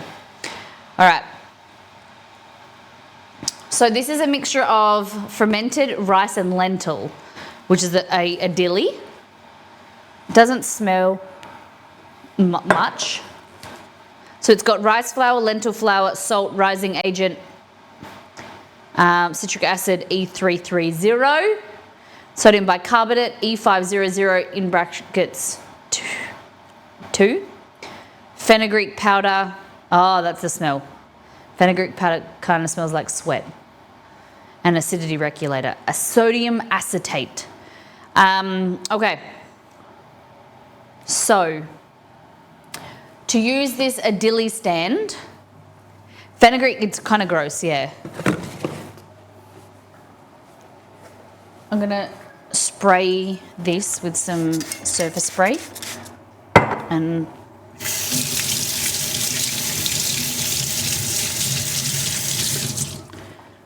wipe this down.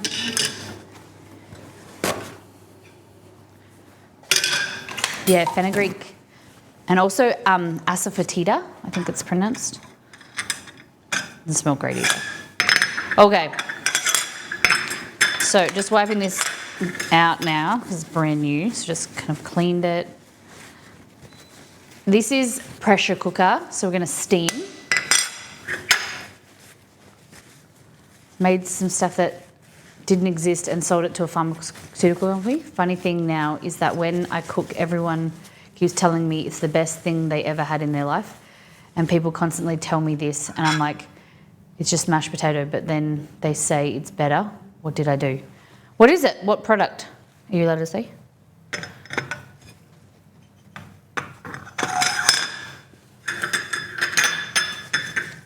Did you make Deb?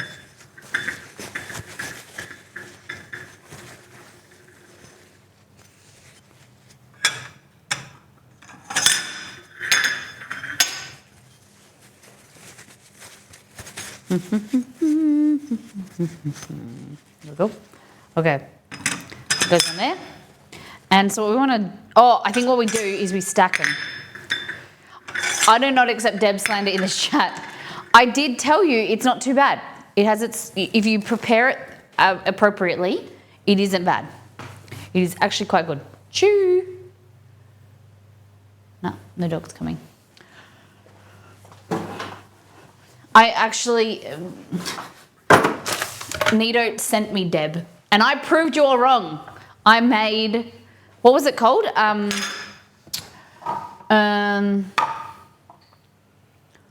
What is it called? KFC, the potatoes? What were they called? So it says 800 mils of this, and then 35 mashies, that's it. 35 divided by 3, 11.6 grams. Okay. Did you say boiling water, didn't it? Oh shit. Mix the contents of the packet with water. It doesn't say, maybe it's not, okay, I read these instructions wrong. You tell me what it says. Put to boil approximately 1 litre of water in a large steaming vessel or pressure cooker. Mix ingredients.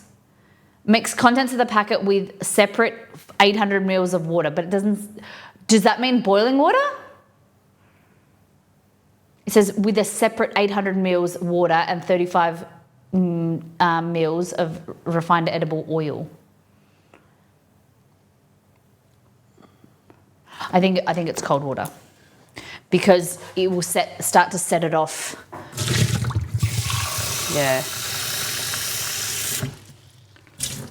Because what will happen is if I put boiling water in that, it will start to cook it, whereas I don't want it to cook yet until I get it in the pressure cooker. All right, and then I need 11 mils, so about just under a teaspoon of oil.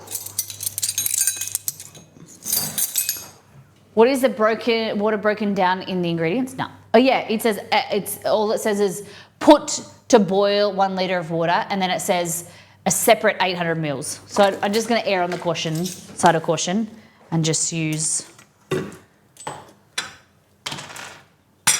cold water. Okay. Oil. Just go with the barbs. All right. So this is our mix. Oh, maybe I should have used boiling water. Grab our whisk.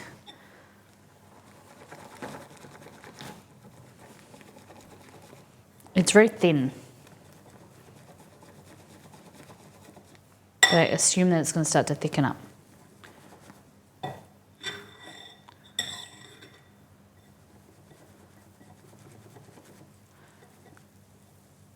Gave it to my parents and everything on Mother's Day to make it Friday.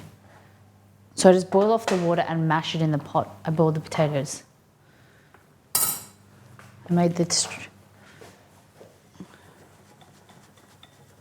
I missed your previous message, Logan. Sorry. All right. Cool. Okay, so it says, now it's starting to smell not good. Just the lentils. Grease the idili molds with oil, stir batter gently, and pour 2 1/4 tablespoons in each mold. Okay. I'm a successful polymer chemist, made stuff that didn't exist. And I'm like, it's just mashed potato, then they say it's better. I read that one. I thought there was the one between those. I thought there was another message. Okay. Pressure cooker. I'm gonna love you. Okay. So we're gonna put about 1 litre of water in here. This is a pressure cooker with no bowl in it.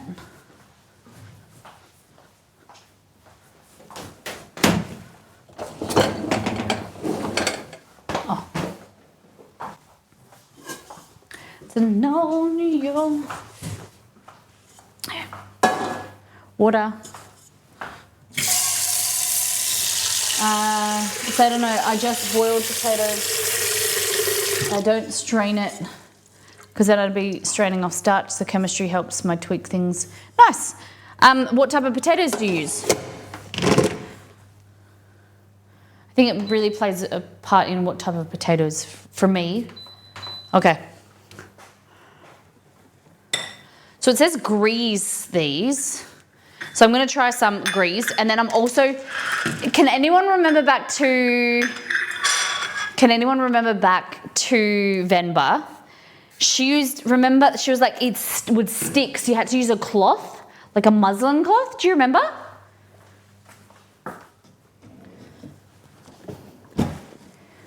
Do you guys remember? She said, put a cloth or it's going to stick or something. So do we use muslin cloth or do we use baking paper? I feel like we should use baking paper.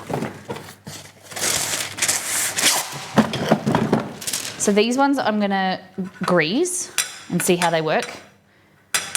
And then some other ones I'm going to make little squares.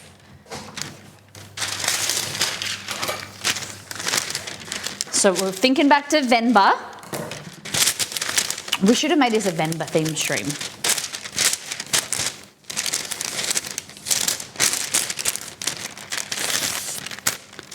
Okay, so like that, and then yeah, like this. Just kind of get us going. I'm very excited for today's Blondie, the Almond Blondie.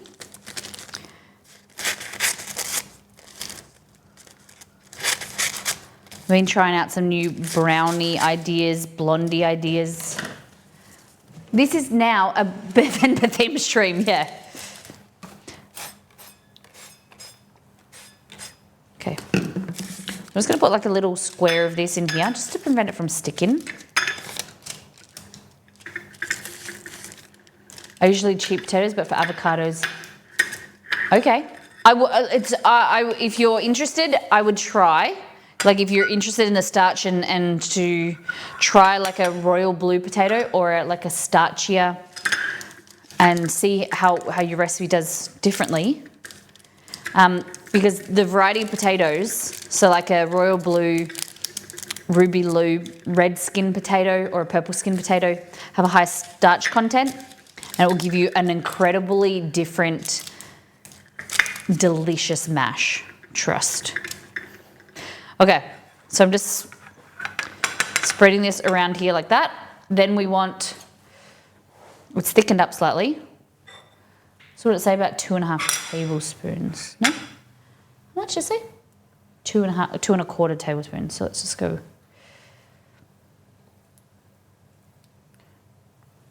So interesting. We don't want to overfill.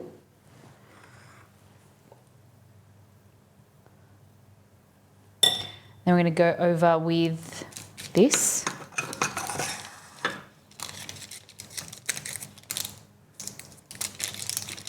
I don't know if these are going to work, guys, because they don't kind of like keep the shape.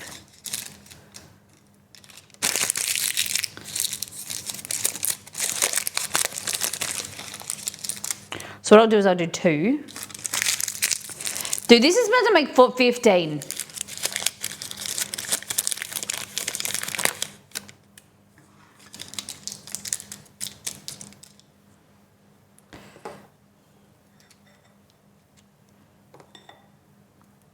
Making more than 15.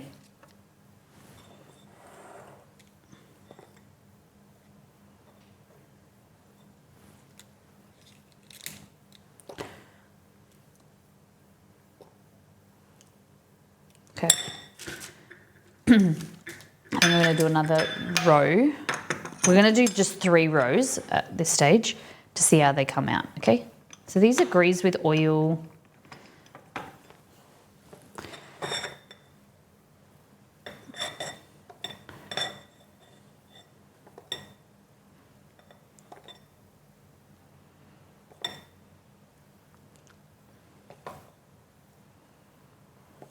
I'm really worried about not like overfilling them.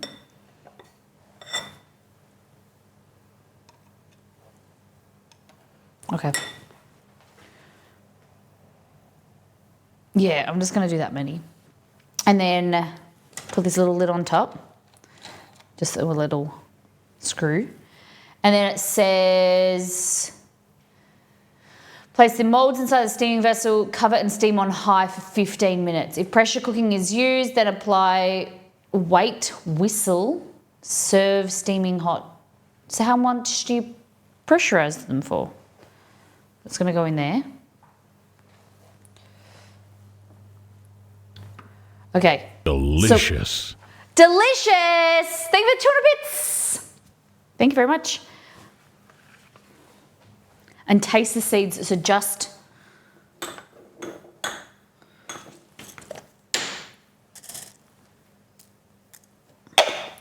I can do cardamom rice. So you think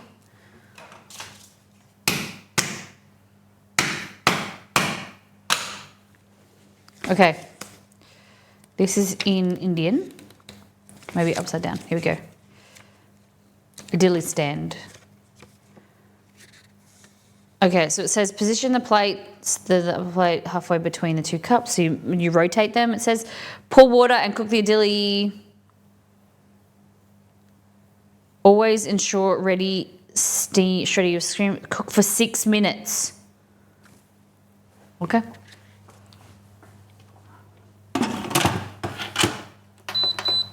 That's longer than rice, but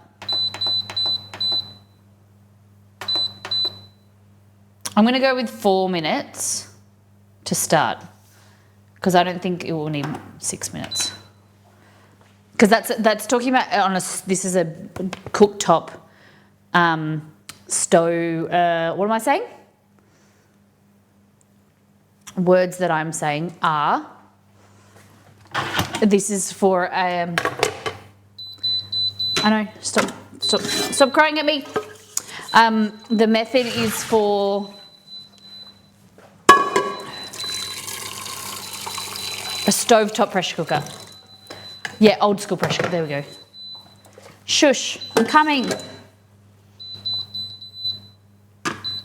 Stop.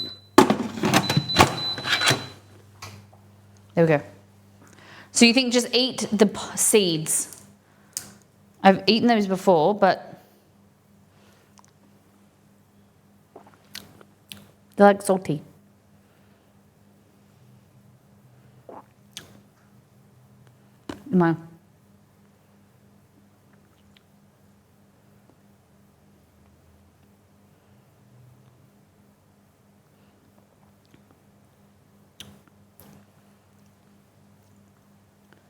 I don't know what I'm supposed to be just eating, like sucking on it, or they're like really hard.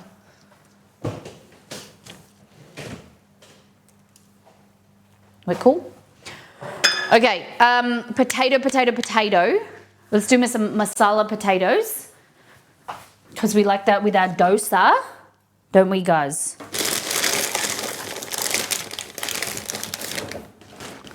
All right. Potatoes. We're going to use royal blue.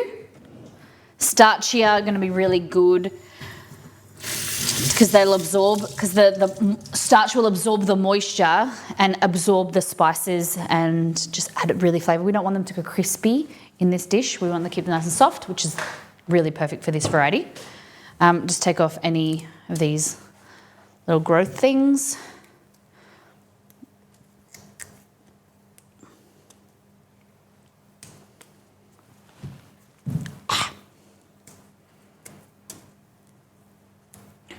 I'm really chuffed to hear that you enjoyed the miso chicken. Did you eat it with the slaw? I don't know why I pointed, but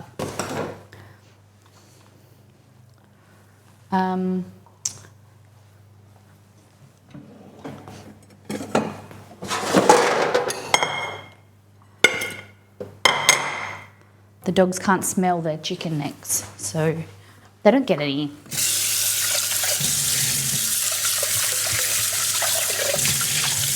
Some potatoes,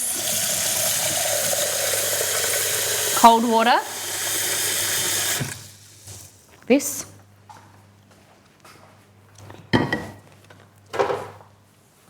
and because we're I don't want to peel them, okay? I'm not peeling them today. Just chop them.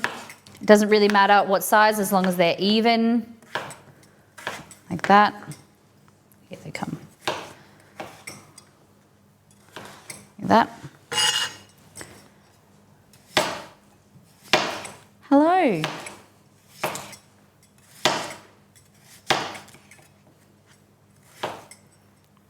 Would you like a piece of chicken? Sure did. All of it together was delicious, Molly. You're a must. Thank you. Thank you. It's very cool. Very lovely to hear. You should try the newest recipe, which is the beef sushi. I feel like, I've said this for a long time. Just because you don't like seafood doesn't mean that you should miss out on sushi. And the beef carpaccio sushi is so yum. It's something different. Exceed really enjoys it. I just make it because it's so quick and easy, especially using a pressure cooker to make the rice. And by the time, so what I do is I start to cook the rice, then I sear the beef, and then it all comes together. I can make it in 15 minutes, but the recipe I've written is 30. The longest time is cooking the rice. It is delish. So try some beef sushi. Aburi. Okay.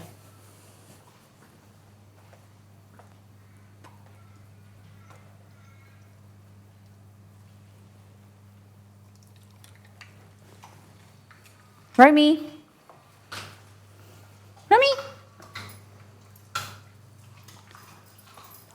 Everyone want. Oh, I thought you were choking. Oh my God. Yeah. Can you sit?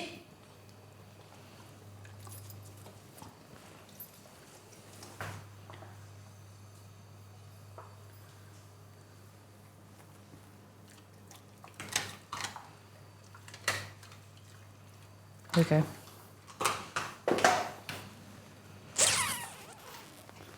All right, all right, all right.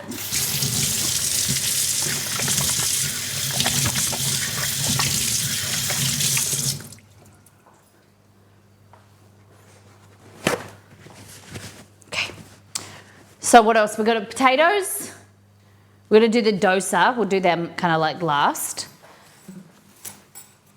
And the paneer. Do you think we should do anything with the paneer or next time? So I've got just my Indian sauces. I've got coriander mint chutney.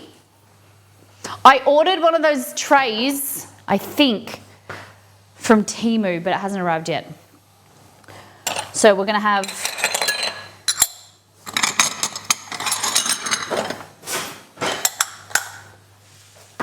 our sauces. So this is coriander and lime chutney. Coriander mint, sorry. There we go.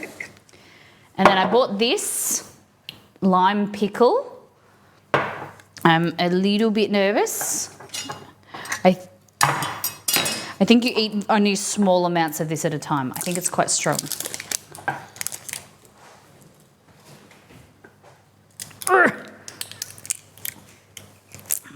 My sauce. There we go. I've got glue on my hands.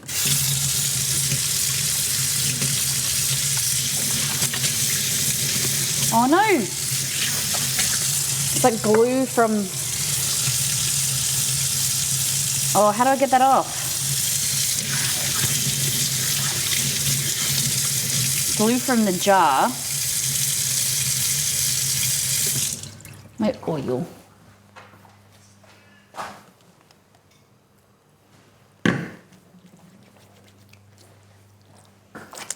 So there was lime pickle when we were at the Crown. So rub it on paper and then you can ask how to get paper off your hand. Such a smart guy. This be true. Kerry, what would I do without you? I could never live without you. Just without your, with your humour. Just keep me on my toes. Ooh, that is yum. Oh, it's oil. Oh, God. Oh, I don't know if I like it anymore. Oh. It's like oily, it's spicy. Oh. I wasn't expecting it to be oily, to be honest.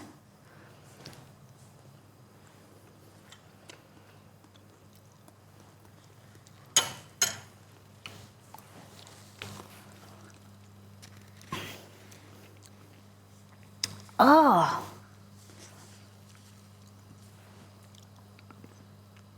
That is so bitter. Oh. It's like the beginning of like the preserved lemon, but they forgot to preserve it. And it's just like eating soft lime that's got like a little bit of spice to it. Oh my God.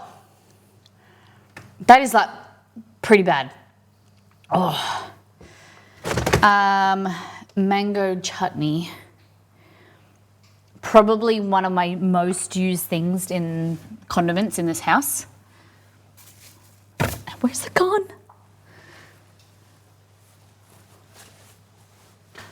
Where's it gone? Oh, there, it's right in front of me. This is my favourite mango chutney from Sharwood's.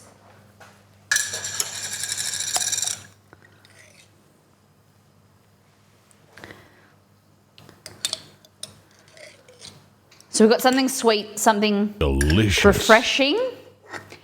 Hey, Carrie, thank you for 49 months.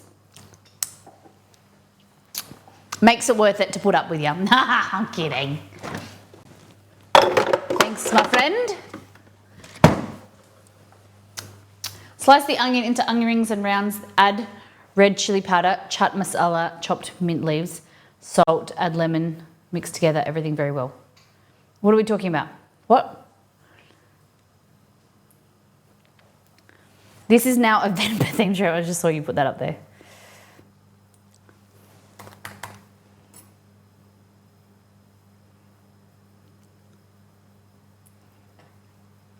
Hard to believe 4 years of trolling.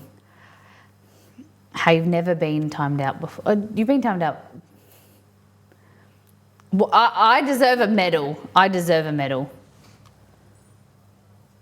How long do those semi-trailers get out there? Seen them in the set. That's a random question. Hi, Knife Clan. Hello, that was a random question. It's nice to see you. We call them road trains in Australia. Is that what you're talking about? Like a truck? Most I've seen in the States was 4, but it was a post office rig. Have I been timed out? Maybe in the beginning, when we weren't used to the Kerry by yet. Okay, so I did 4 minutes, didn't I? On the pressure cooker, or did I 6? I don't remember. I need one other condiment suggestion: an Indian onion side salad, if you're interested. Oh, what type of onion?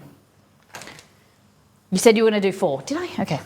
Look at you paying attention. So I'm a bit nervous to depressurize it, but we're gonna. Okay, red onion. Tell me again in 2 minutes.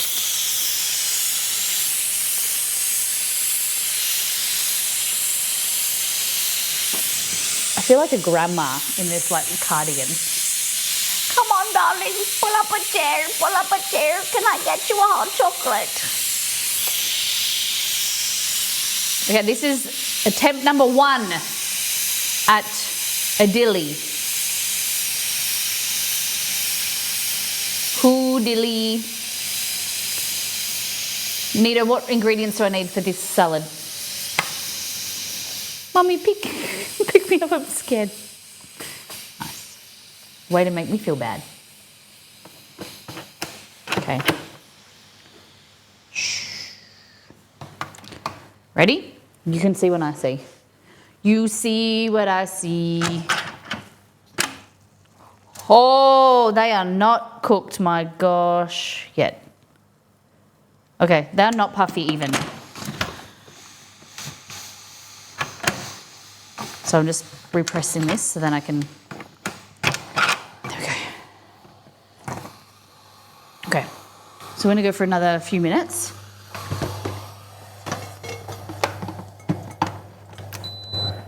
So we'll go for I'll go another 4 minutes.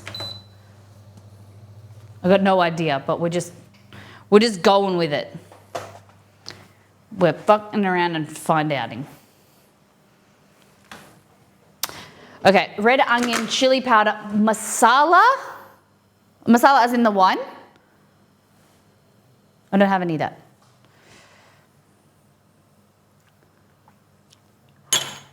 I'm so excited for this. Okay. Chaat masala. I don't know what that is. Is that spice mix? CHAAT masala. Oh, Molly, you'll be happy to know my boss's FAFO lessened. Fuck around and find out ended, and I don't have to be at work at 8 a.m. Yes! Chaat masala, got it. Cool. I was wondering how that would turn out. And he's changed his tune, I wonder. Garlic is looking good in there, our comfy garlic. Turn the heat down a little bit. Okay, red onion needed for Buffalo Bill, aka Nito. Red onion. Red chili powder, not just red chili. It consists of amchur, I don't know how to, am I saying that wrong? Cumin, coriander, garlic. So I found out Serious Eats one, which is, holy shit, that's a lot of stuff. Cumin, coriander, fennel, ajwan, mint, kalam namak powder, don't have that. Kosher salt, do have that. Green mango powder, don't have that. Tamarind powder, don't have that. I have tamarind paste.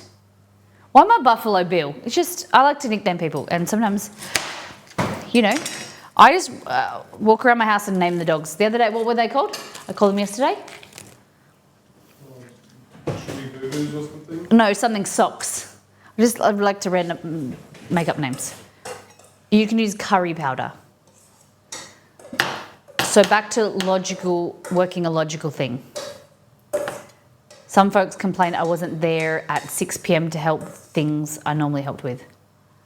Okay. You can use curry powder in all dishes as a substitute of chaat masala, like regular Indian curry powder. The ratio is 1:1. Okay. And do I cut it into rings? How am I cutting this?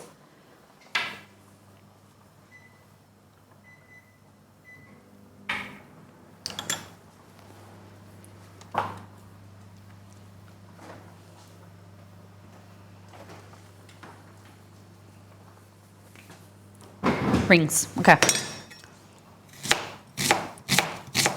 Thin, I'm assuming. You know what we're due for? Another mystery box. Remember we said the idea of the thing? We did see an idea for a mystery box. Do you remember what it was? No, you have a theme. Oh, we have a theme. Yeah, we watched, and I had an idea of a theme. So like, you get a few ideas and put them in a hat, and then I've got to pick it out, and then so I've got to like, you know, with chocolate and cherry and potatoes, then I have to make like an entree for Valentine's Day or something like that. Stop. I hate you. Someone just used the timer. I didn't set a timer.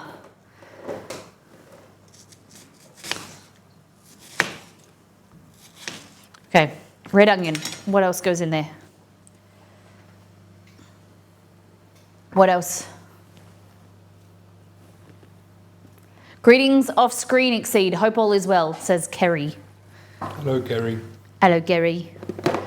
The dogs are wanting more of them. Are you going to give it to him? Rome, you can have one small one. Oh, and then Chester, you can have a big one.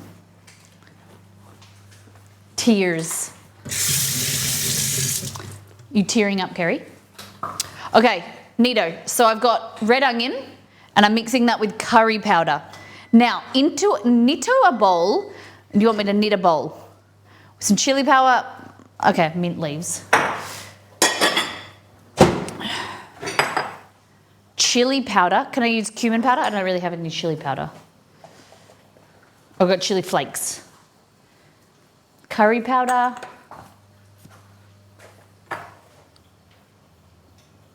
I don't know how much curry powder to use. I'll do chili flakes. And mint leaves. Fresh mint leaves? Fresh? Just as well, hope it gives you hell. Face up, it gives you hell, hope it gives you.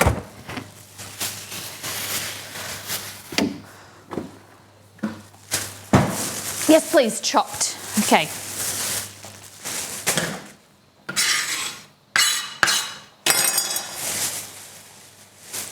No, you won't like this. How much mint? How much mint?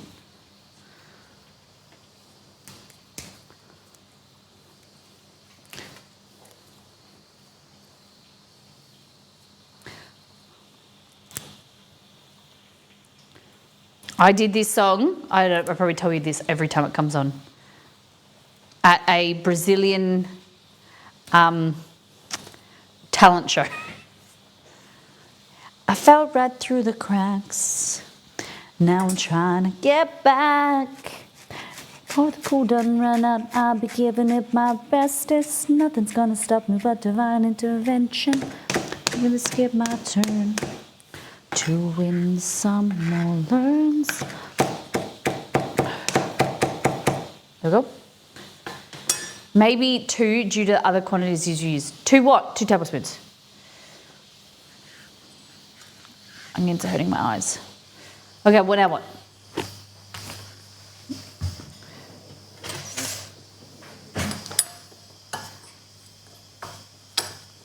Oh, my eyes. Onion into the bowl. Are you sure? This is it.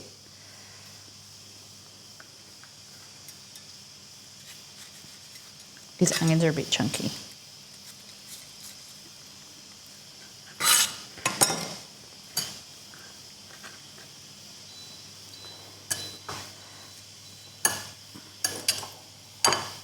Is there anything else? Add lemon juice and vinegar, or vinegar. How much? I think lemon juice will taste better.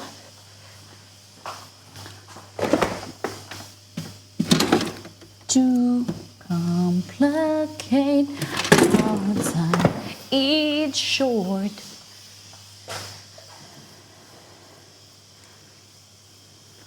Do do do do do do do do do do. Just go closer to you. Okay. Enough to coat but not be wet. Okay. And we're going to add salt to this.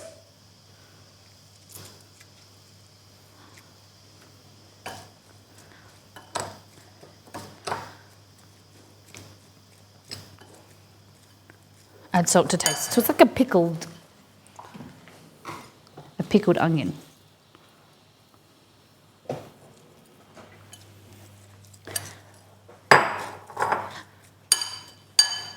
It's what we aim to do. Name me South Birch.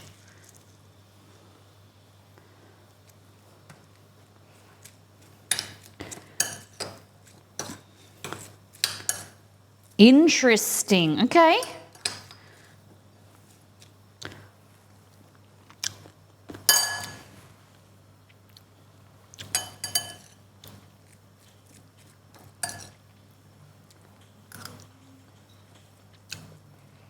Very fresh. Spicy.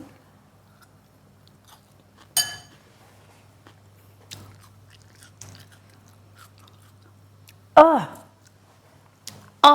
it's so spicy. Right. Oh, God damn it. We'll just let it sit there for a bit. Maybe the flavors will start to get to know each other, because at the moment The onion wants to punch people. Oh gosh. Okay, let's go over here. And we're just gonna check out our little taters.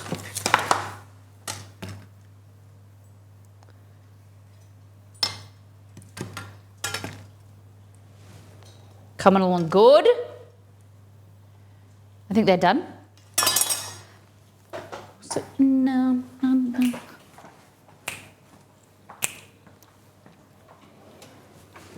Okay. And now we're gonna get into our dosa.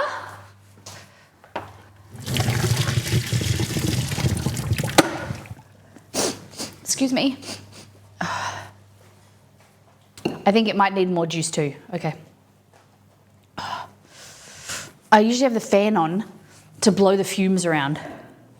I got chili spicing my nose, got onion hurting my eyes. Okay, so this is gonna be our masala potatoes. So, Nito, what do? We're gonna add a little bit of butter in there, or ghee.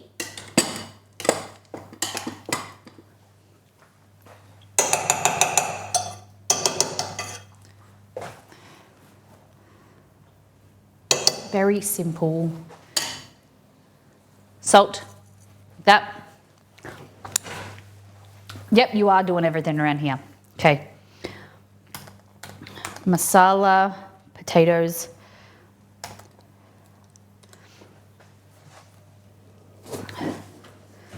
One moment.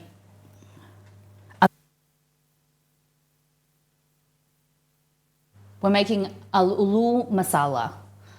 So I've got a recipe here from Indian Healthy Recipes. We need some spices.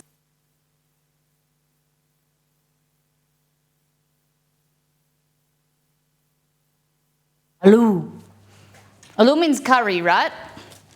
Did your curry tree grow back? It didn't, not yet, because I chopped it down again, but I've got curry leaves frozen.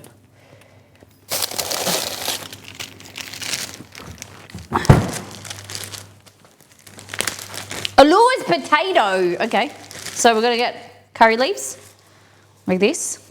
You want a nice amount of them. Curry leaves are so good. Underappreciated herb. Would you call these a herb? Hey Google, what is the definition of a herb?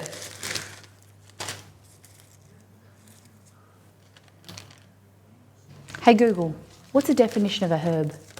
Gobby. I bet you like gobby. Here's the definition of herb. Any plant with leaves, seeds, or flowers used for flavoring, food, Yeah. medicine, or perfume. Hey Google, what's the difference between a Now, herb and a so Google spice? can improve. What's the difference between a herb and a spice? Hey Google, what's the difference between a herb and a spice?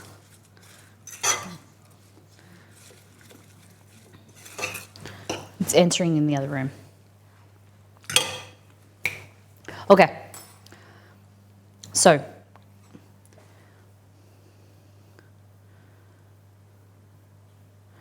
we're gonna add some curry leaves. We're gonna add a little bit of turmeric. Gobby. Okay. That's what, sure. Gobby, not spicy wang. Bit of curry powder.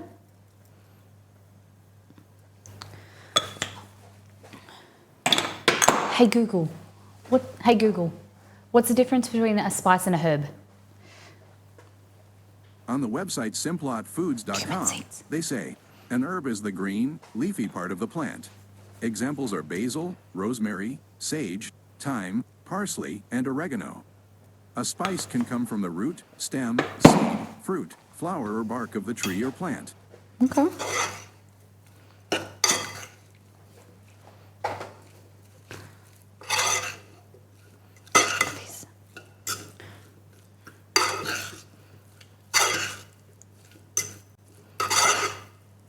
Yum.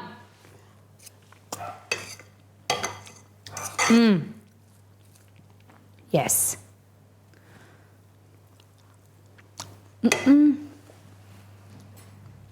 chilies, turmeric. I'm not putting hing in there. Might put some onion powder.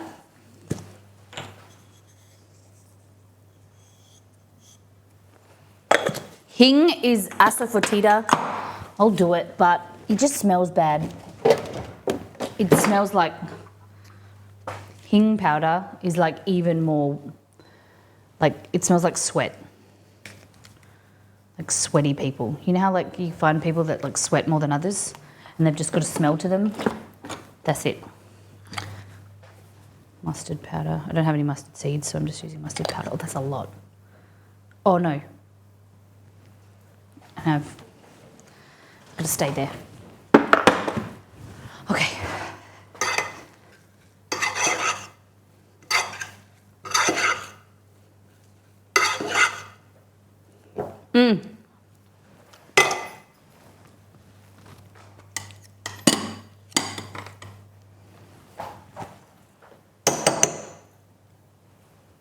A little bit more butter.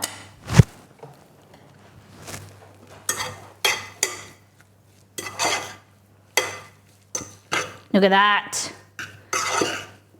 You don't have to mash it as much, but I like it mashed. Okay. Oh, baby. Yum. And add a little bit more curry powder.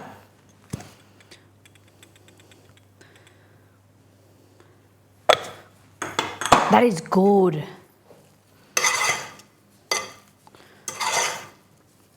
Yum. If I was going to be vegetarian, I'd eat potatoes all the time. I think that would be my vegetarian protein, but it's no protein in it. Would you put that into a dough? I've never made a samosa before. I've never made a samosa. That would be amazing in there. Eggs. Yeah, eggs and potatoes would be my go-to thing, I think.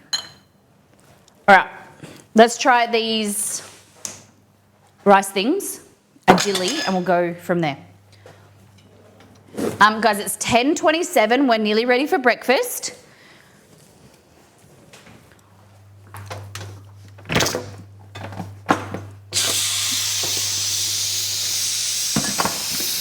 Samosa chat.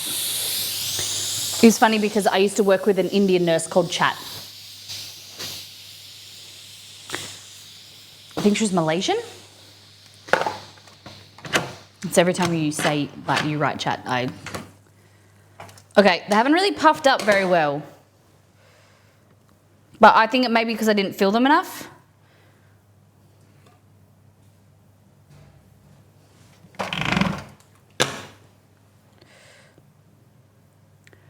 I don't know. I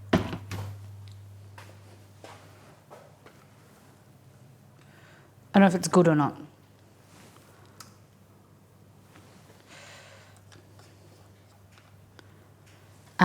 And how to get them out.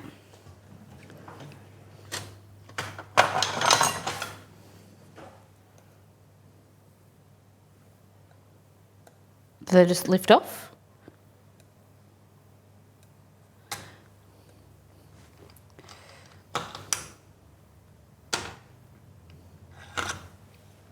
Whereas these ones, look at them.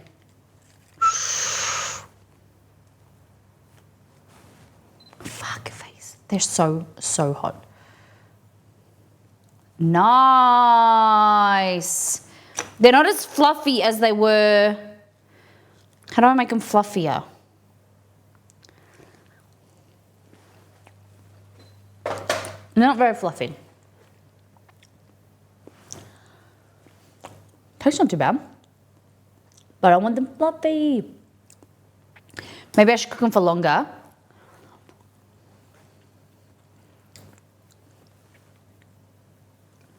Not too bad though. Okay, so I definitely like the ones with the steam basket that we created. They were good, easy to come out.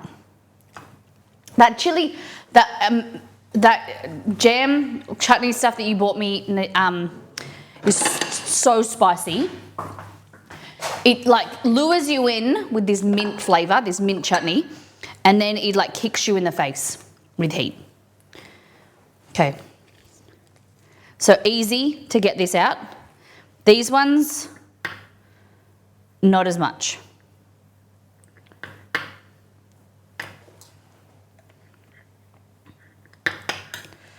They did, yeah, they could come out.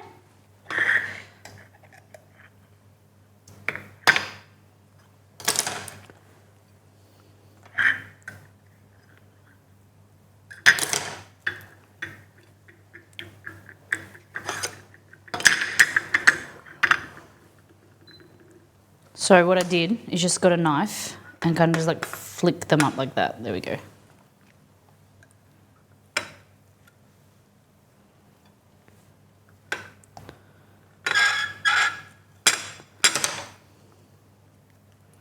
Yeah. I think they're okay, but definitely could be better. So what I'm going to try and do, I don't want to wash them again. I wonder what the difference between the idili batter and the dosa batter is. If there's much difference. Okay. Like that.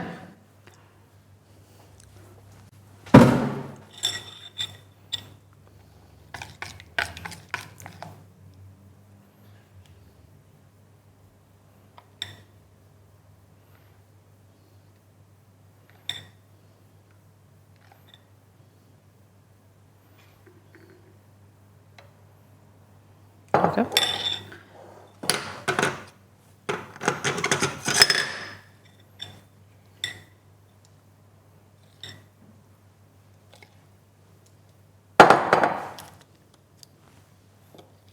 This is all we might need. Yeah, I think.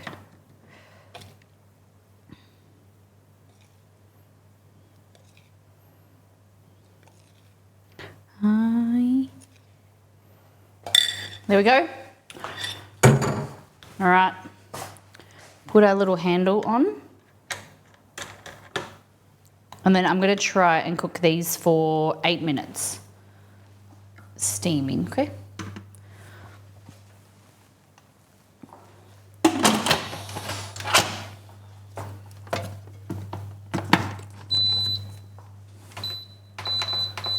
Six or 8 minutes. Let's go with 8 minutes. Beautiful. All right, so that's them. So if you didn't see, they're like a rice cake.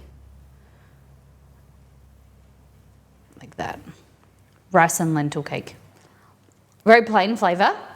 And then you're meant to use them for dipping. Is that right? So idili done. Aloo masala done. Some type of salad done. Dips done. Curry done. Now we're just going to do our dosa.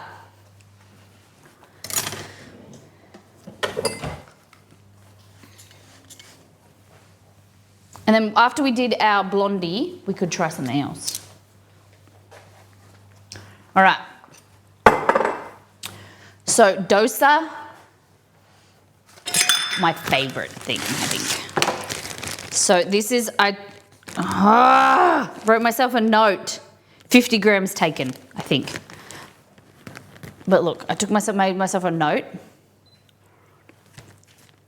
And then I folded it over and then it's...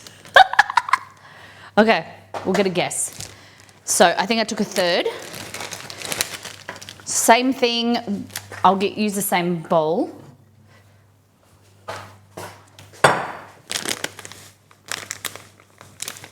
Kind of looks like the same mixture actually.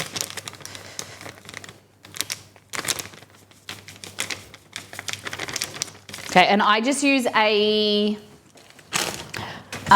crepe pan to make these. You don't need anything fancy.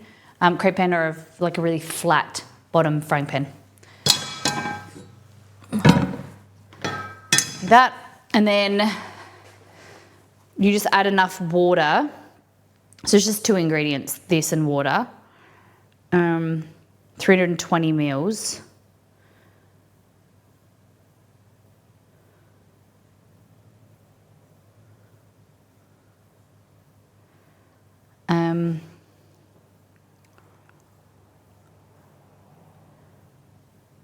Okay, so heat this up.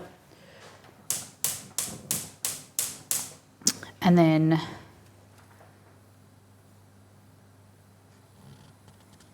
$200 Yes, you just use. I don't think it matters how much water. You can just create the right texture. Past Molly talking to future Molly right in front of our eyes. Yes.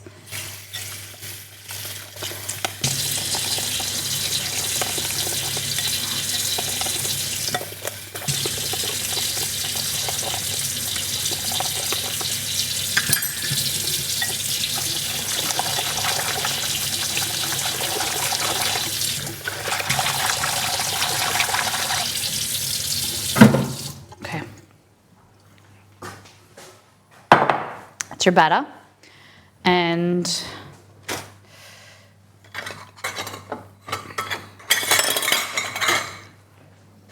the plan is to use two scissors out. Okay, so the plan is here is to scoop, put mixture onto the frying pan, and then use the bottom of it to spread it around. How you been, JJ? What's been happening? So you don't want it too hot, don't want it too cold.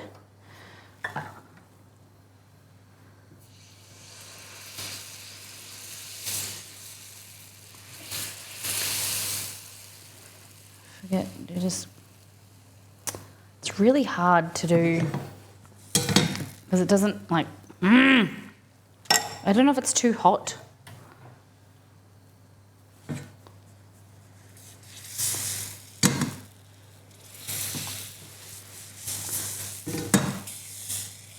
The one we did last time, you just spread it around like that and it goes really thin. But this is like picking up. I don't know if I need more water, maybe.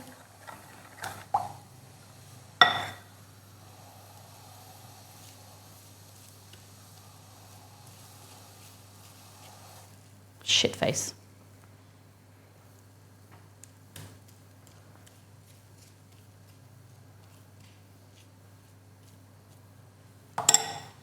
That's not how it's supposed to go. I'm going to add more water.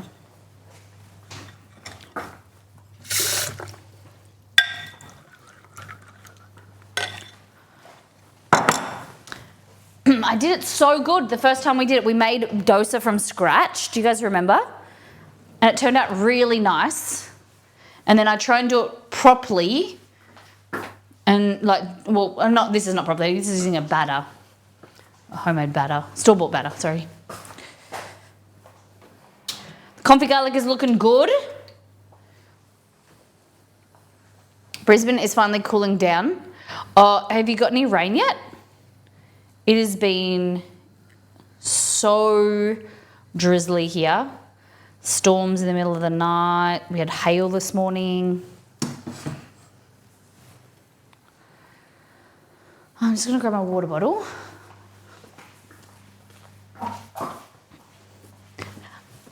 So later on we're making, just in a few minutes, we're going to be making the almond croissant blondies. How many of you have had an almond croissant? How many of you like almond? I was asking this earlier last week. Almond croissant is probably one of my favourite desserts, favourite pastries. It's a great way of using day-old croissants to redo them, zhuzh them up.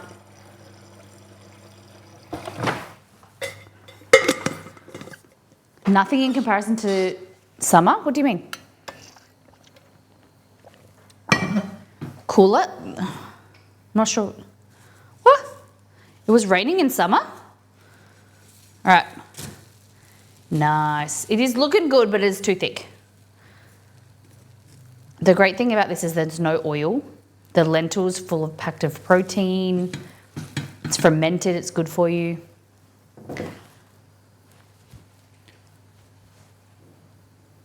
I'm not a fan of Starbucks in general, but there's something about their almond croissants that is so good. I didn't know they did almond croissants. We don't have Starbucks over here in Perth. In Western Australia, there's no Starbucks. And it's not really, I only go if we're in the US, or we went once when we were in Sydney last time, I think, just because I wanted to try a pumpkin spice latte when I wasn't unwell. It tastes like ice cream. I love almond croissants. Well, I hope you're gonna like this. So my idea is it's a blondie, so the similar blondie recipe to the website, but I'm not sure if we do brown butter. What do you think? Do you think that would be too much? If we just did a normal blondie recipe with normal butter, or should we brown the butter? And do brown butter almond croissant. Blondies.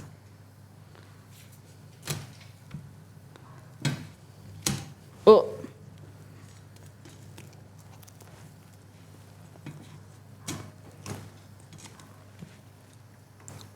Damn, it's so thick.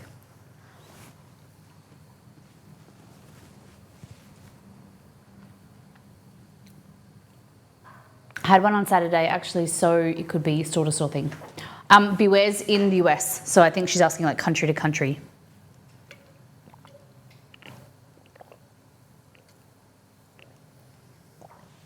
Might be too much of a tongue twister, but like for flavour, I wouldn't call them brown butter almond blondies, but do you think for the flavour, it's worth browning the butter? I don't know if it is. Because I think brown butter might be too much and it will interfere with the flavour of the almond.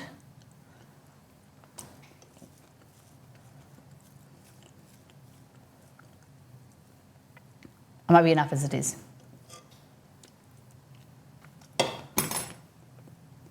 Nothing against almonds, but I've had bad experience with almond cake. I can't bring myself to eat almond-centric desserts and pastries even now. No way. Beware, I thought that you would be my taste tester. Okay. I'm the same. I like corn. I love corn, but I can't bring myself to eat corn cake anymore. Bad experience when I got like food poisoning from corn cake living in Brazil, and I can't eat anything sweet with corn anymore.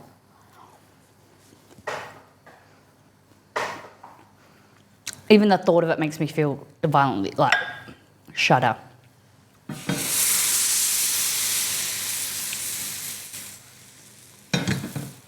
See, I don't know if that's just because it's too hot.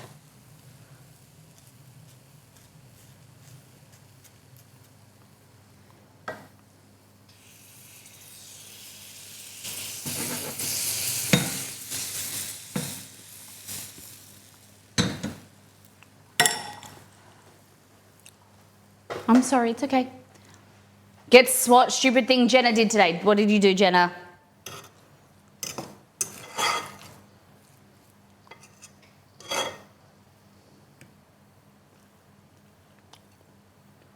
This happened with the first few last time too, did it? Are you sure? Okay, let's heat up our curry. We've got our naan. No, not our naan. We've got our rice things. We got this. Now we're going to heat up our curry. How would you normally eat this? Like in one of those metal plates? How is it traditionally eaten? I assume it's like Nepalese, where they put it on a plate with all your things around the side. This one's a good one. I can flip it. No, still too thick. It's not bad, but it's still too thick. I'm going to add more water.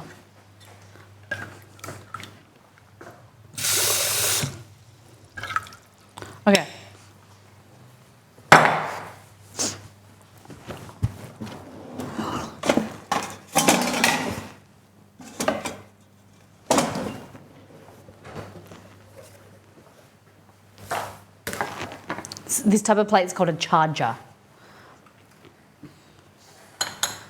Okay. Curry in the middle, do you think? And then everything else around?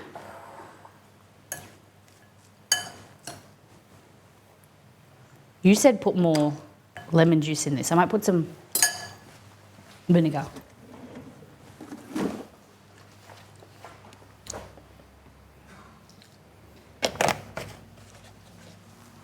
My bike accident in... oh my goodness!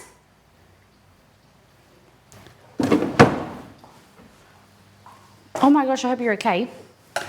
Bicycles and skateboards, they're dangerous. As an adult that tried to learn how to skateboard, don't do it. I like concussed myself and hurt my shoulder in a space of like 2 minutes. It's not worth it, friends. Okay.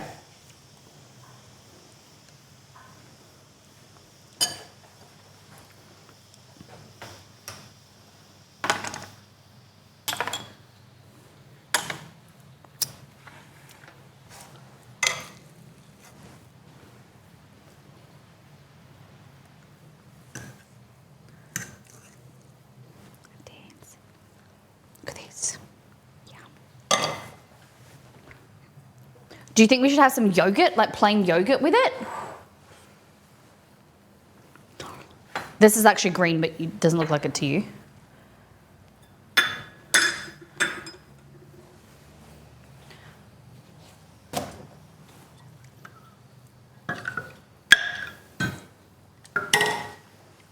All right, so my plan is to let this cool down, spread it, then put it on the heat.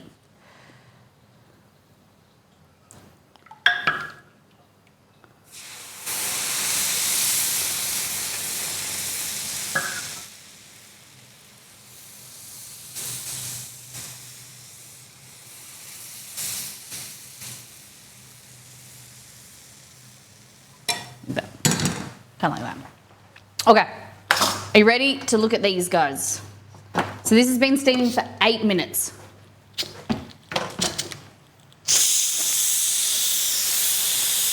On an electric bike, broke my hand, fell face first in the road. It was raining. Oh my goodness. Oh my gosh. You're okay now? Wait, I have those two, gold and silver I used for Christmas. Yeah. Nito, do I need some Greek yogurt or like some plain Indian yogurt? AKA Greek yogurt? Nah, not doing the Vada. Too much. I think we do the Vada next time. What do you think?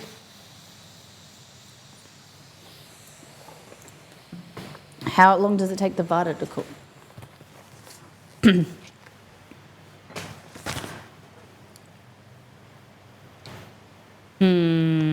Nah, I think we do these next time. We can make this all again. Are you ready? I'm in a lot of pain. What about... don't type then. Don't type. What about...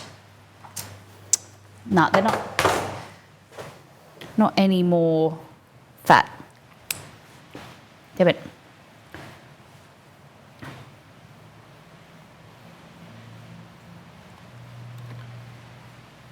Yeah, they're not puffier. I would have made them puffier. Do you have pain relief?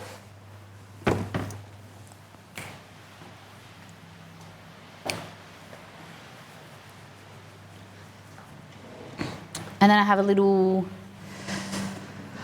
I have to go into my office to get the bowls.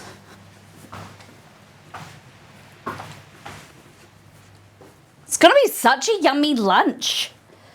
Oh, that would look good as well. Just looking for some props. Oh.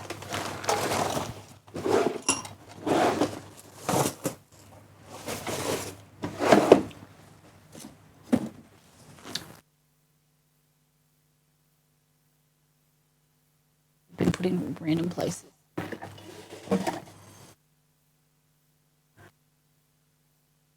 In a while, like a medieval theme or...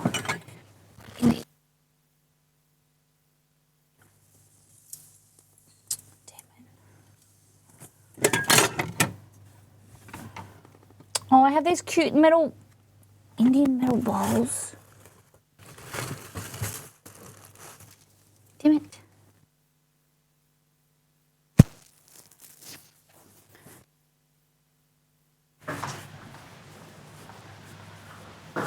It's like little curry bowls.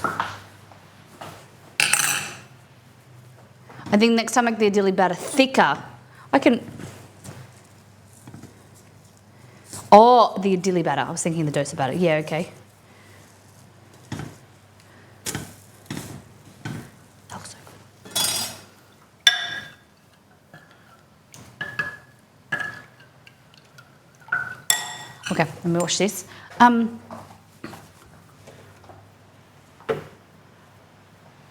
Where?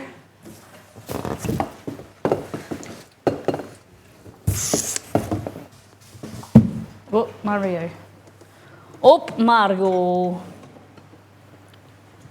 Good golly, I can't find them. Sorry, guys. Cute little bowls.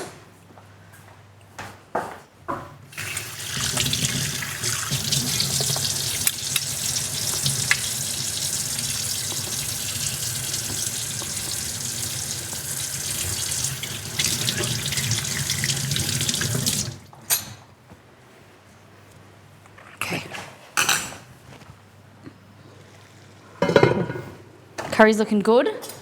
Dosa's looking good.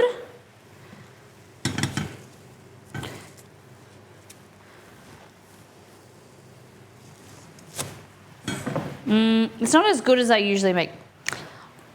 You know what I'm gonna do? I think it needs to be thicker. I don't know. I think I put too much water in it.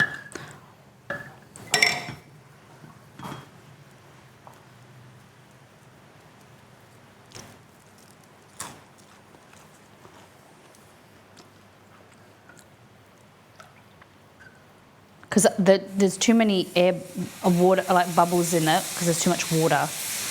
That's what's creating those little holes. So you get, it pours better when it's thinner, but you don't get as much, like, actual consistency.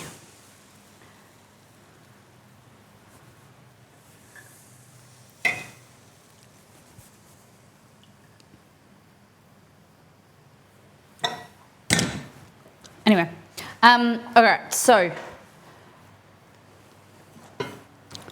this is our korma.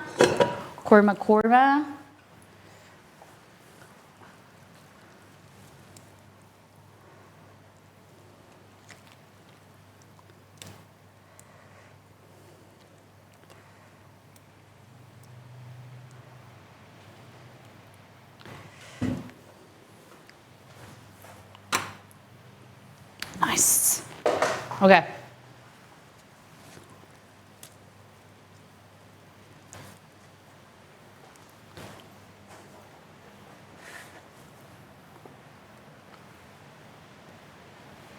Look at that. I think I need some yogurt. Yogurt.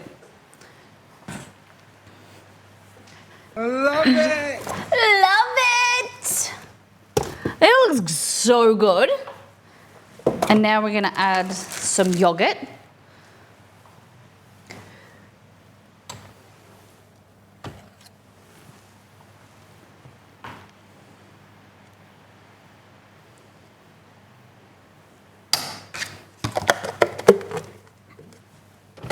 It's gonna be yummy, yummy for our tummies. Okay. Like this. Threes. I like things in threes.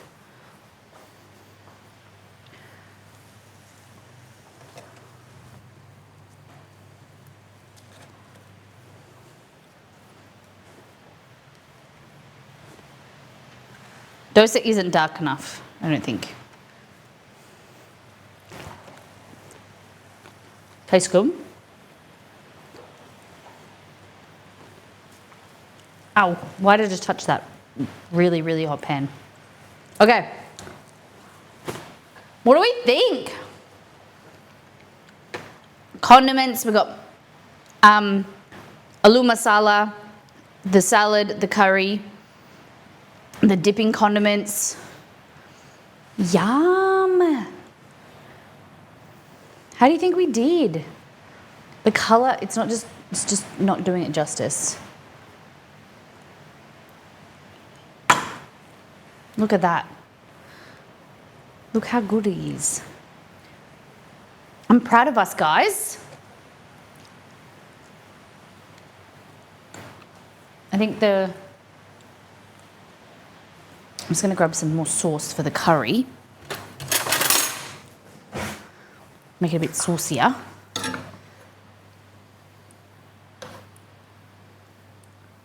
So if you ever get the opportunity to try Indian breakfast, go and try it.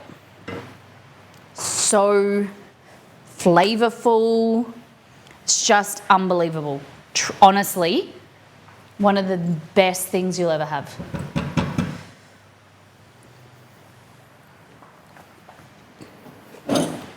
I'm in love. We're going to Indian for dinner tomorrow night. And so see how it's cracking? You're just not getting like the right texture. I've got to work on it.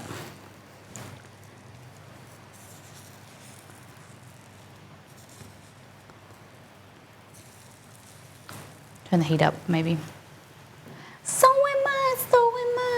So it should be more like homogeneous. But because there's so much water, the water is trying to evaporate and it creates bubbles and that creates the lock, the broken effect. Okay, so the garlic is in there and it's just been kind of, I've just turned the heat off and it's just going to do its thing. Get onto our blondies. What do you think of this? How did we do? Would you try something like this if you saw it? Can you hear the rain? Okay. I was hoping to get some more dosa, but it's fine. All right, so what you want to do, you just grab a bit of this. And then what I like to do, see, look at this. Looks good and smells good, he just said. Okay. Like this. Bit of your potatoes, make like a burrito. Roll it up. So you eat with your right hand. You should eat with your right hand. You like put your left hand behind your back or on like underneath the table.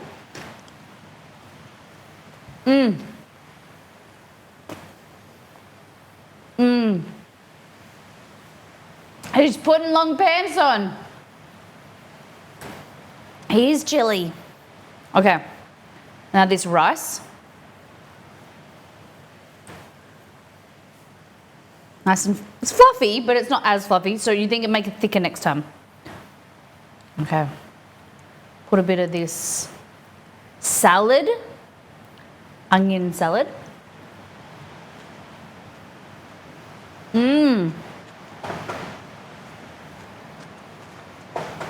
I bet. So you ate left-handed?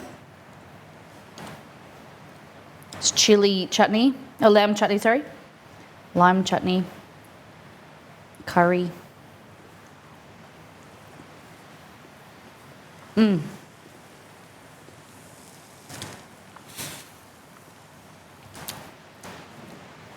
Yum. Just grab a bit of this, smush it on there. Rotatey potato. Bit of mango chutney on there. Bit of this lime chutney.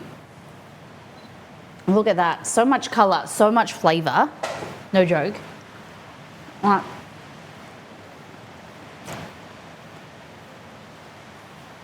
It's the different flavours that come from the condiments that just build and just, it's so incredible.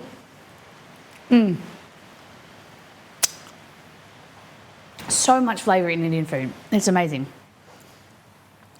Yum. And I think that's where a lot of people don't realize, because the added cost of buying all these condiments, they do last you a long time, but it's an added cost. So people forego it and you don't do it. And then you don't realize how much they're necessary and how much, and appreciate them. Try a little bit of the onion with the curry. Okay. The onion salad. There, with a bit of dosa. Oh my God.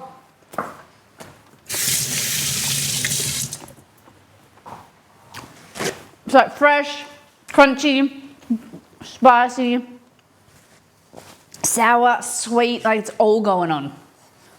Ready?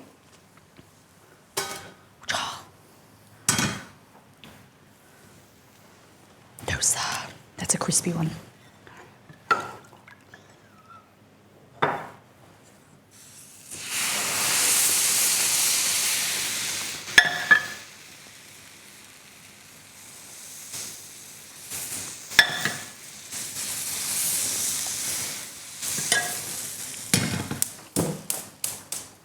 Yum, guys.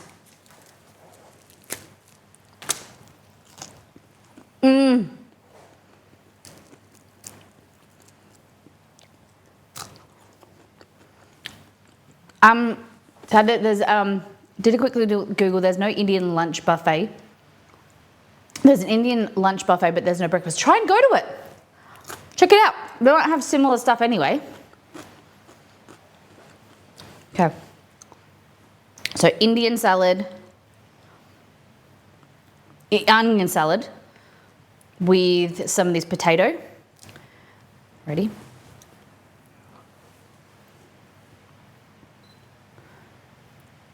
Potato, mashed spiced potatoes. And we're going to go in with some mango chutney. Sweetness, aromatic, crunchy, fresh mint in there. Then we'll go in with this bitter, oily lime chutney. Spicy, zesty, tangy. This is coriander and mint chutney. Then we'll go in with some of this yogurt, Greek yogurt. Oh, and then why don't we do all of it all together and then add some of the curry as well. Chicken, bit of the sauce, look at that. Look at that. So many textures, so many flavours. In case there's any Westies in chat, my Indian buffet breakfast is a pint-sized Indian. Is it pint-sized Indian? Okay. West Melbourne.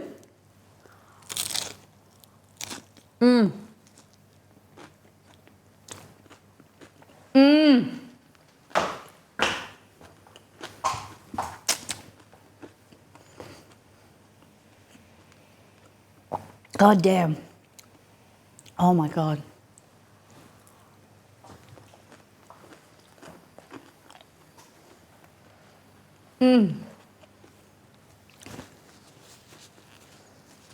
Oh my God.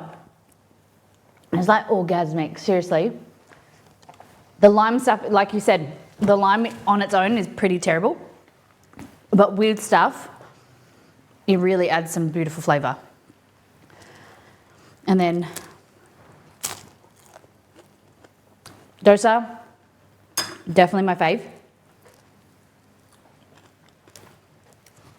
And literally me every Saturday and Sunday for 3 months while I was there. Just be like, oh my God, how do you eat this all the time? All right, let's get into some now Western food.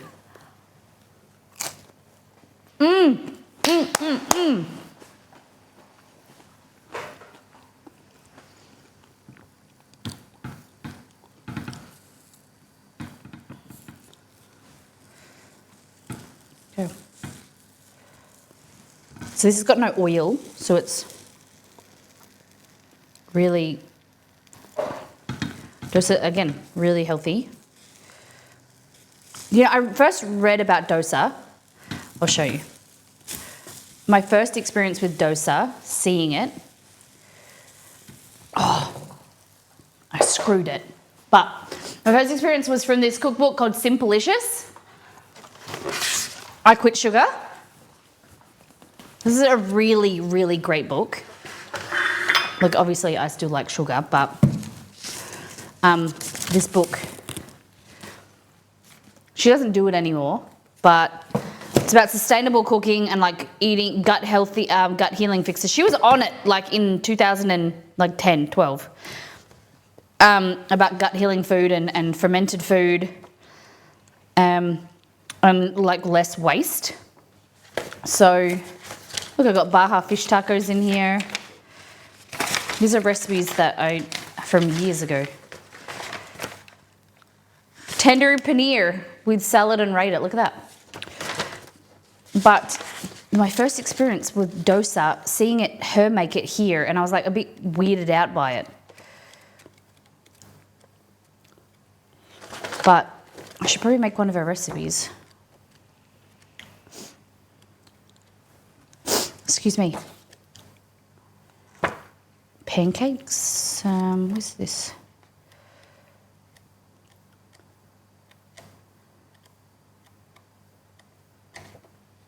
Cheeseburger dim sums, miso butter cookies.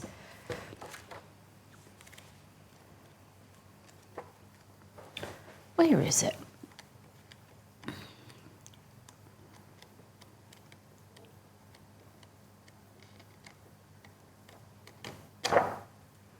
Surely it's in this book, not dosa. Dosa 88 to 89. Wait. Here we go. Fermented dosa. Here we go. I did see it. So, does dosa do things for you like it does for me? Not tried one? Well, let's get you dosed up. These traditional Indian pancakes tick a bunch of boxes for me. They're fermented, low toxin, brim full of protein. She uses quinoa in hers. Quinoa, red lentils, fenugreek, salt. So she doesn't use rice, she uses quinoa.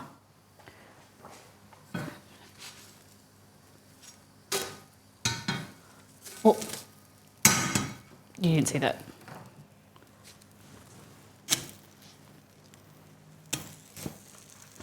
Nothing happened. There we go. So yeah, this is a really good book if you are into gut health, low food waste, lower sugar recipes. Really great. Okay. Let me clear all this. Try not to eat it. I'm just gonna blow my nose.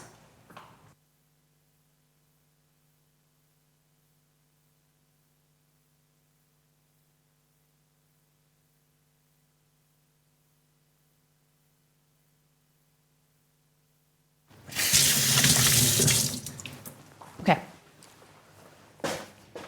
Move this over here. So I think that was a raging success. I think we did an amazing job. Definitely something that we'll go back to and try. I think Exceed will really like it.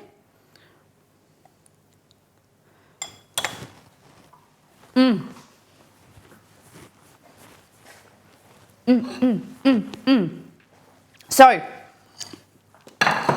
homework for everybody.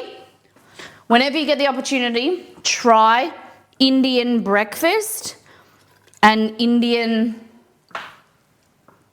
what are we calling it? Indian breakfast or lunch buffet. I think it's great shared. That's what I love as well.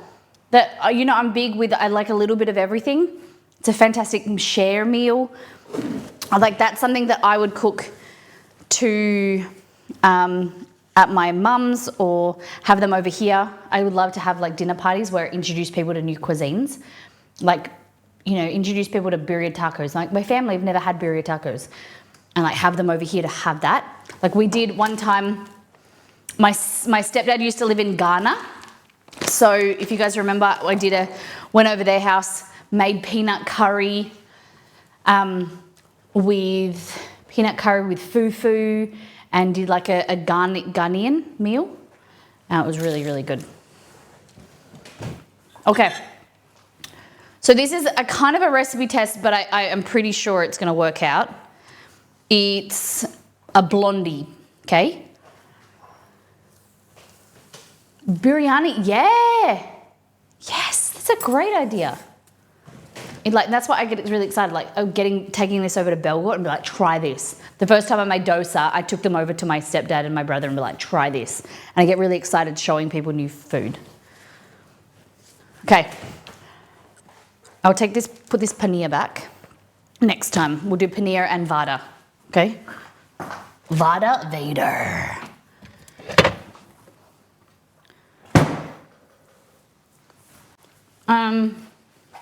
So, almond croissant blondies.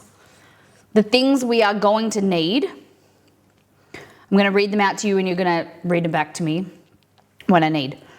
Butter is in there. So we need sugar, almond flour, plain flour, 3 eggs, almond extract, brown sugar, and baking powder, slivered almonds and raw sugar, okay? You get that? Pantry. Let's go. So,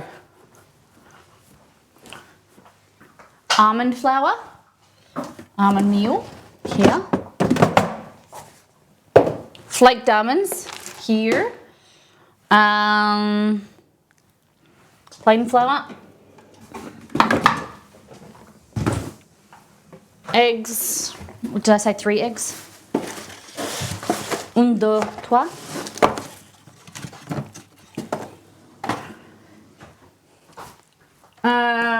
Baking powder, raw sugar, brown sugar, white sugar, and raw sugar.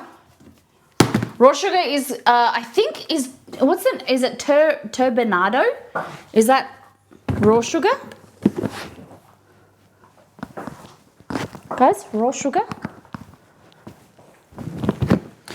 Okay, so almond extract. So we're making a almond blondie to be like an almond croissant, okay? It's gonna be good. We need a paddle. This guy.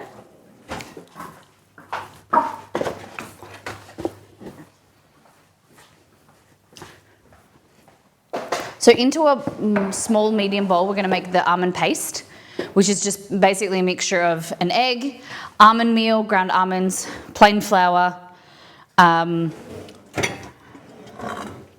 extract. Okay.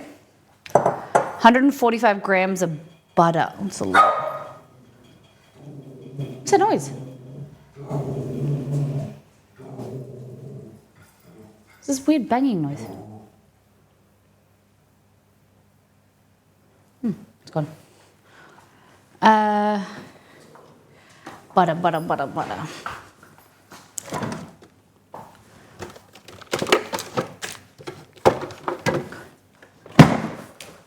You know, it'd be good in this whiskey butter. Okay.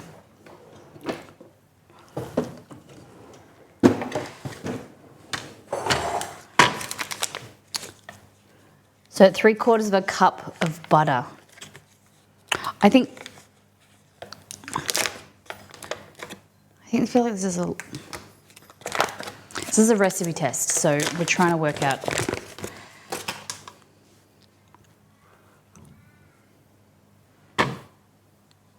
Half of that, okay.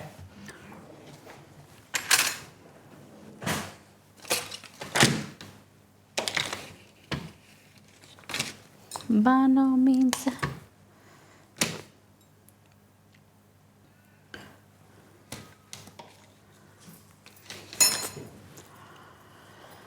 Okay.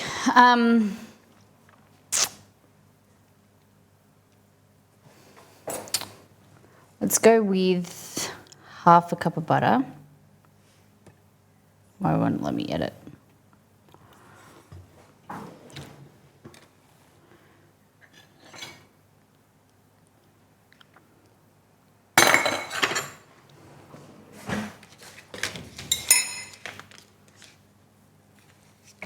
Okay. So we're going to go with half a cup of butter. I feel like it's too much. I don't want to have leftovers that I won't use. So I tried to find a French pan recipe, and I feel like it's going to be too much. Okay, let's go with that.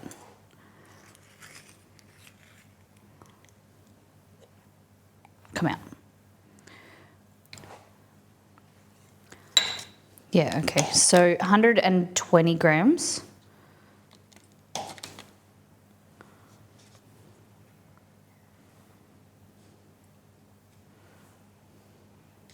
$118. Let's go with that. Half a cup, 118 grams of like just over one stick.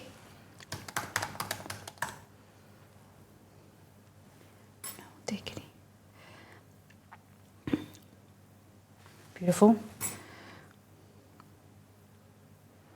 Hey.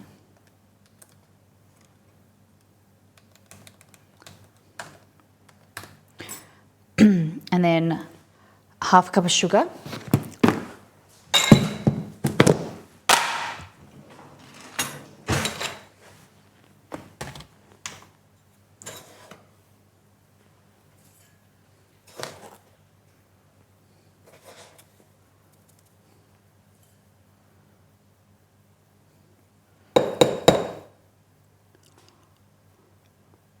Hundred grams, yeah.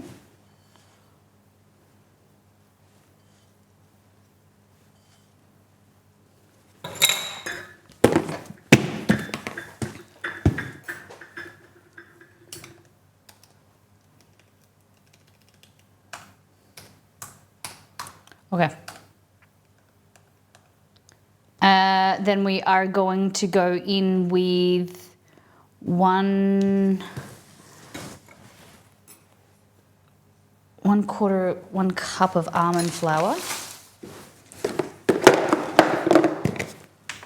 So we want to mix this to soften.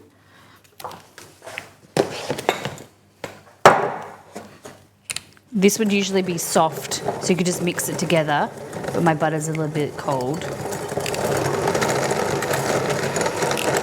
Okay, my butter's a bit too cold, so I'm gonna pop it in the microwave for like 10 seconds.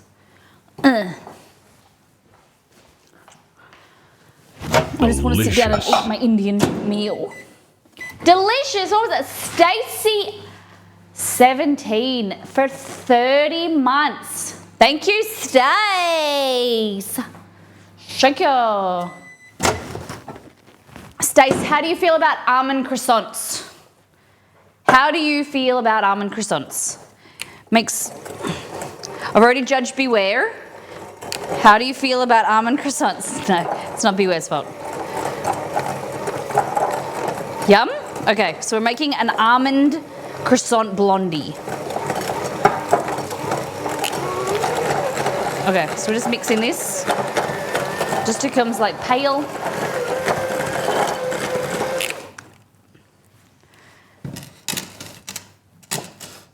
Like that.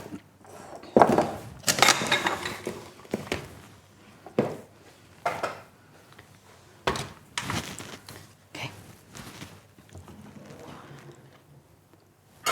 3/4 of a cup.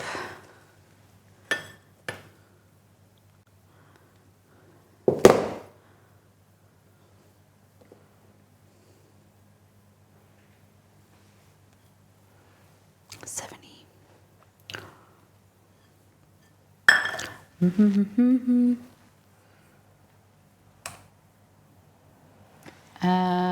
think I'm going to add a bit more.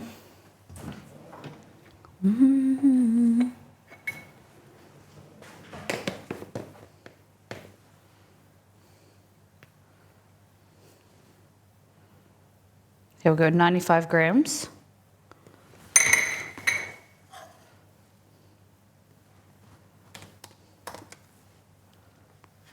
Cool. And then we need 1/4 cup of plain flour.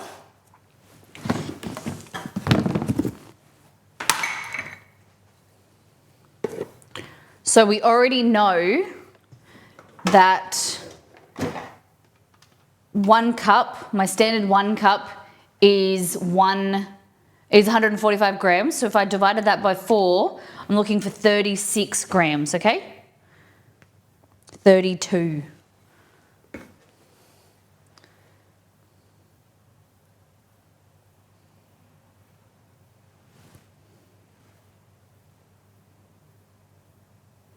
There we go. And then we're going to go in with an egg.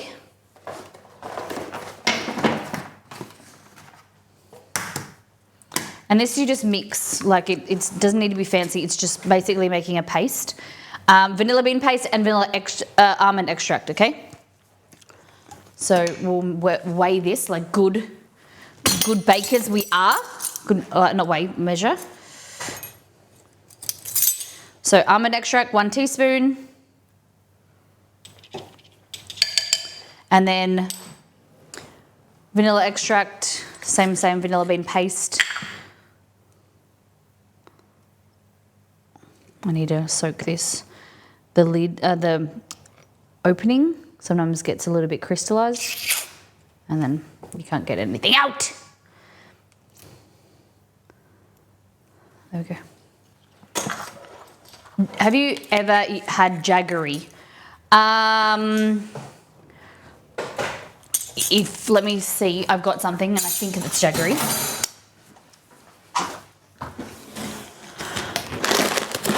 You in this?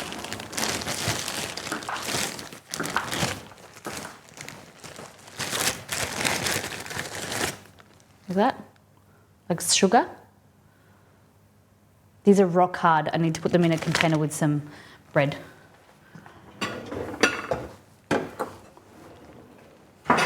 Hey Google, what is jaggery? It's sugar, isn't it? Like the solidified According sugar? to Wikipedia, jaggery is a traditional non-centrifugal cane sugar consumed in the Indian subcontinent, Southeast Asia, Central America, Brazil, and Africa. It is a concentrated product of cane juice and often date or palm sap without separation of the molasses and crystals, and can vary from golden brown to dark brown in color. Okay. Maybe not. Maybe not. I don't have any bread. I've only got crackers. See if they do anything.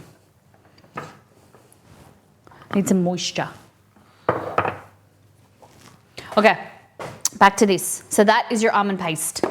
So we're just literally just mixing it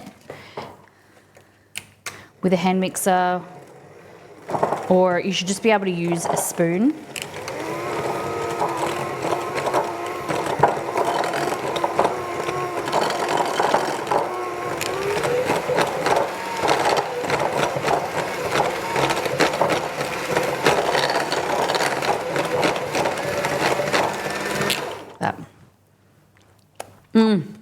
Yum.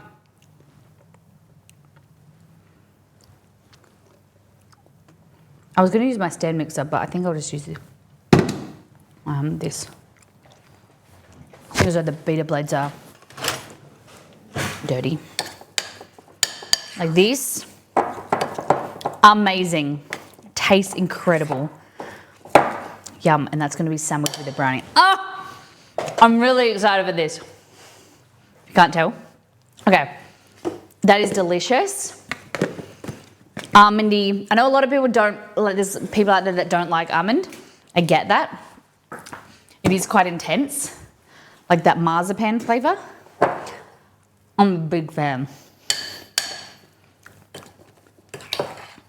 Like this, you could just add more plain flour or almond flour and you could make amazing cookies.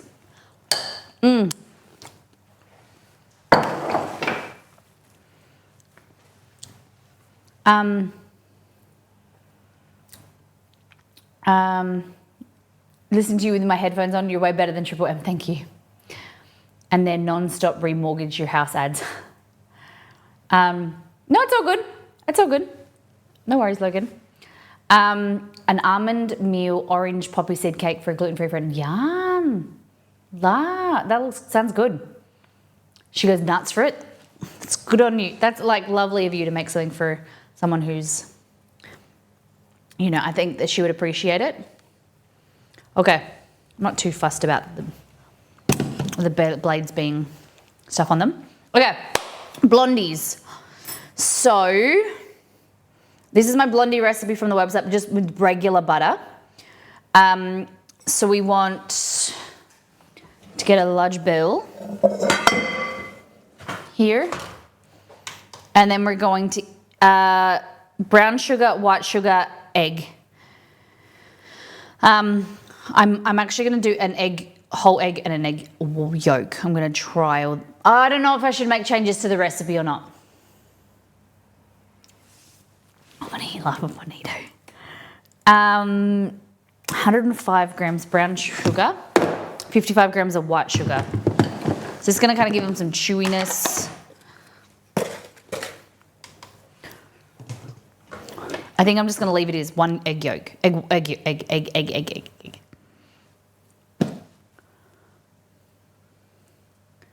I know, I get it. She goes nuts. I get it. I can't find my half a cup. I need to take the stuff out of the oven so I can use the oven. Half a cup, here we go.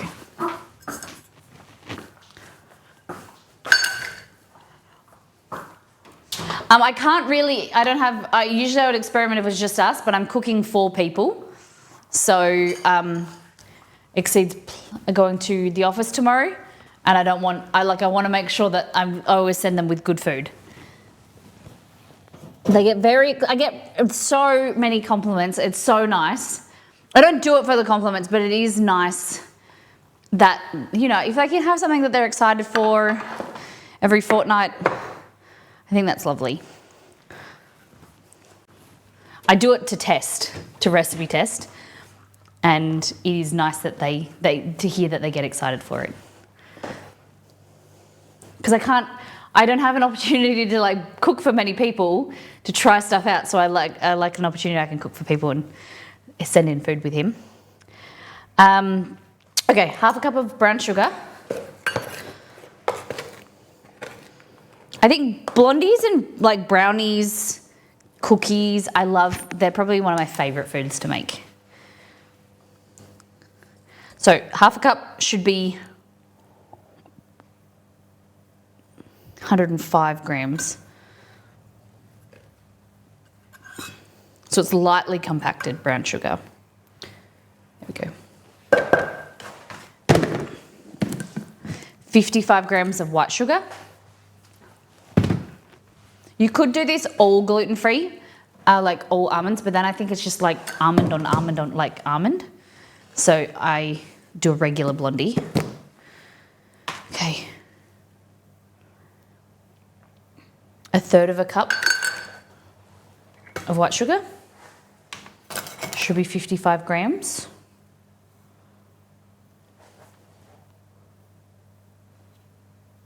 Huh? Maybe.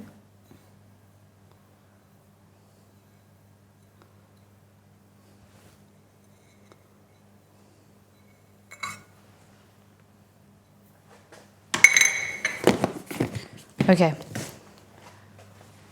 That was weird. Did I got to query that now. What is written, what I've copied from the other recipe, and if I've made it. Hey Poppy, how you doing? Okay, so in a medium bowl, preheat your oven, which we've just done. Combine the brown sugar, white sugar, and egg. Beat the whisk until pale, okay? So this is the secret.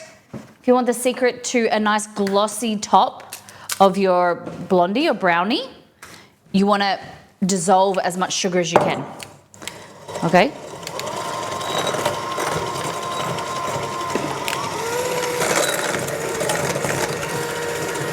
Blueberry smoothie, nice. Do you use cow's milk? Do you use dairy-free milk? What type of What else goes into your smoothie, Poppy?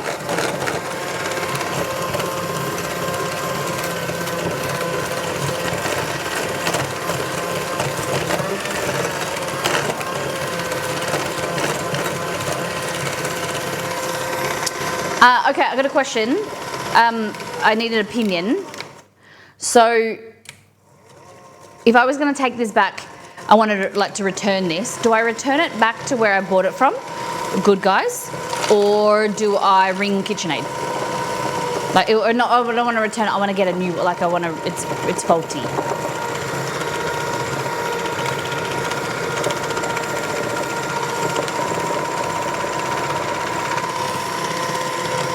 I should really videotape that, like, when it goes wrong, because I no doubt when I go to show them, it will just work perfectly.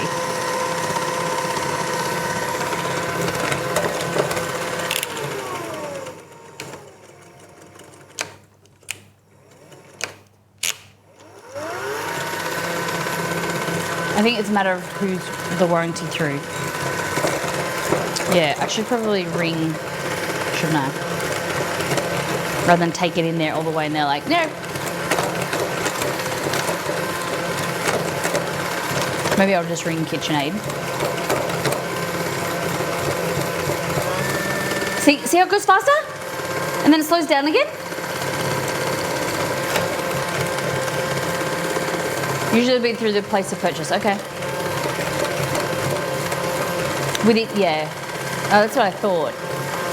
But I don't know if there's any other cordless. The reason why I love this, and I feel like I have to go back to get another one, is because it's cordless. I don't know if there's any other cordless beaters on the market. Take them the VOD and the timestamp. That's what I thought.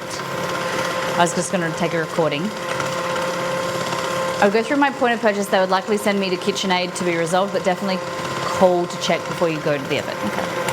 All right, so just a few minutes like this. And then we're going to, just so it's nice and like soft, and you're just incorporating a little bit of air, but mainly it's to dissolve the sugar, okay? So if you want to set yourself up for success, get yourself a baker's sugar or a caster sugar. It's smaller granules and they dissolve quicker, okay? Now we're going to go in for butter. We want 3/4 cup of butter. 145 grams.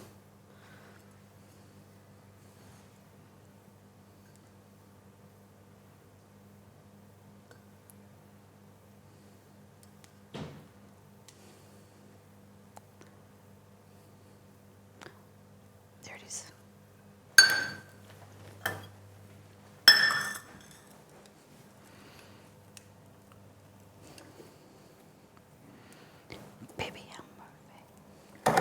Baby, people. Okay.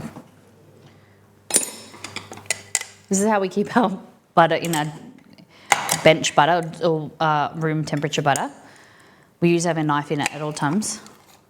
Sometimes a spoon.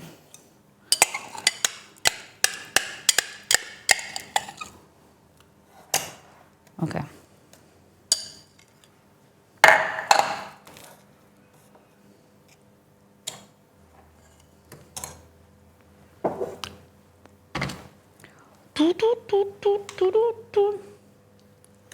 See you, beware. Thanks for hanging out.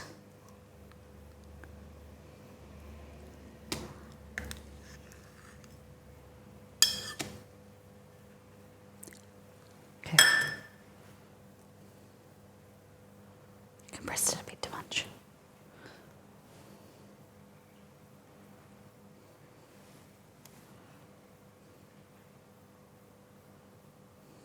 Look up.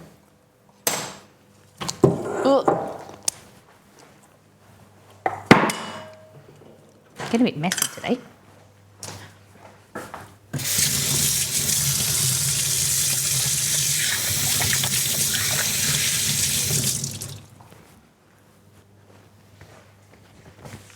See, beware. Hope Lara's doing well with her recovery. Okay. So we're just going to mix this into here, and then we will add our plain flour, our baking powder. It's a really easy recipe. It's easier than the one on the website because you don't have to brown the butter.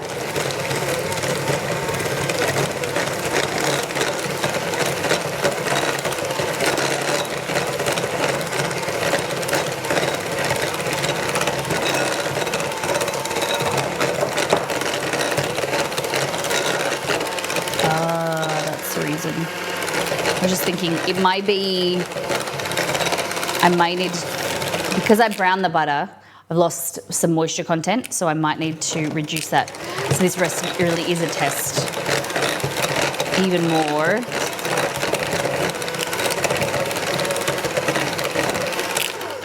Okay.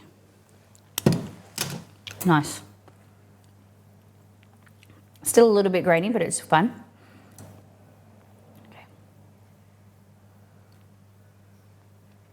Okay. Then here we're adding in 1 cup of flour and then 1/2 teaspoon of baking powder. So the thing with blondies and brownies, we don't want them too fluffy because then it's cake. We want them chewy, dense, delicious. Okay.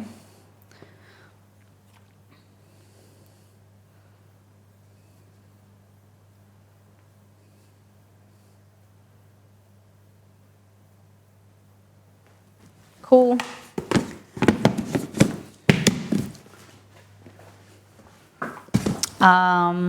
Baking powder, where did I put it? 1/2 teaspoon.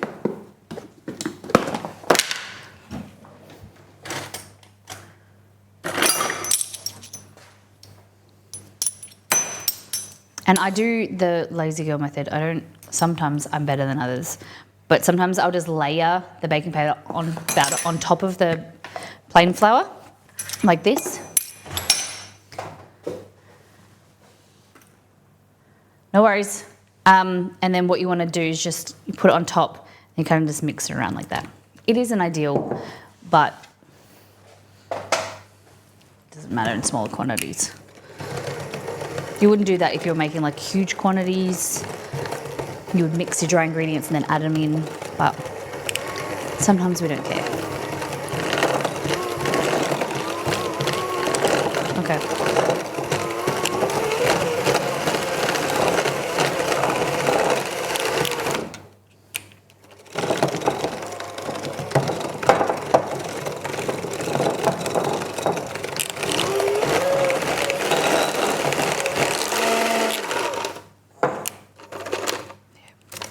Okay, wipe these.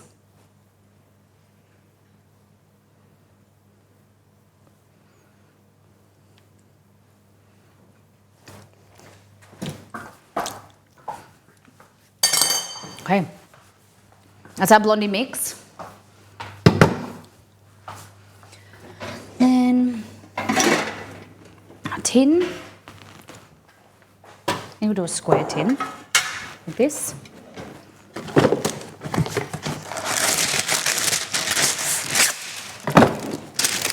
This. Shred in like that. Rest in your corners.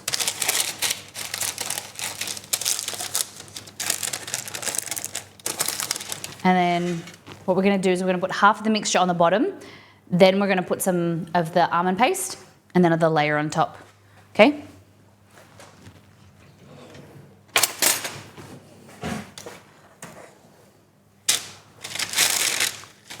Can be a bit tricky picking up the baking paper. So just try and like hold and anchor it down and then kind of pull away from where your hand is anchoring it.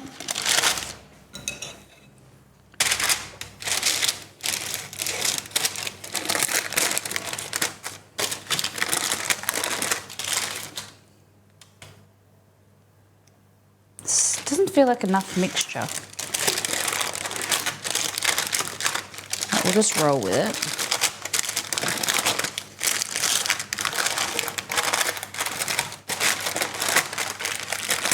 Oh my goodness. Okay.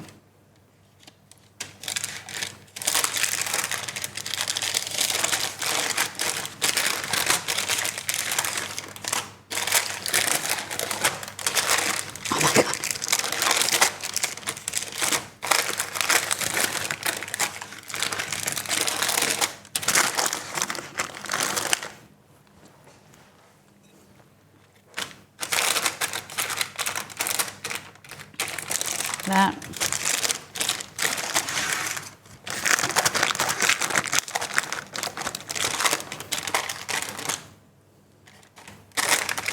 Okay.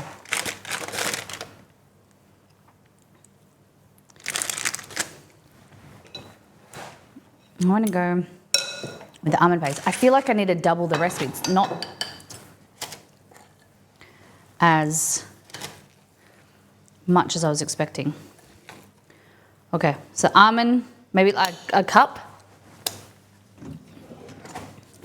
I think I might need to reduce the almond paste even more. I'm just going to get a offset spatula. See if this helps. Okay, just, yeah. Just going on the edges. This is much softer, so it's easy to spread. There's no gluten in it.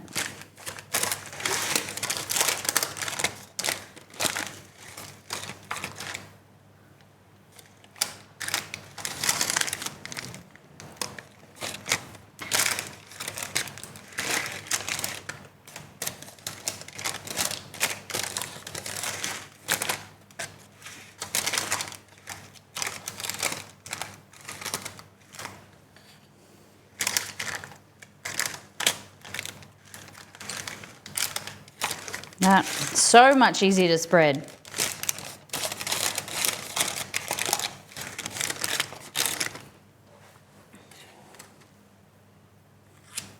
More.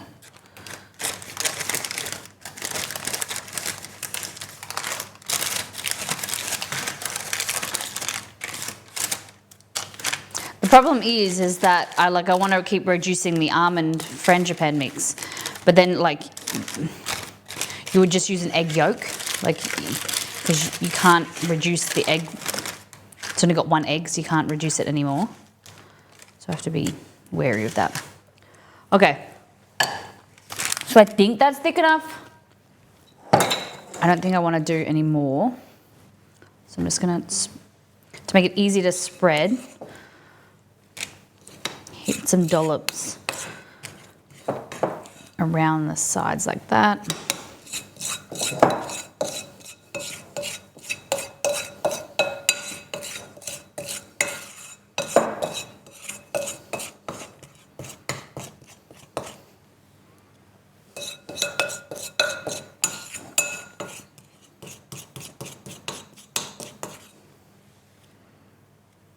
There we go.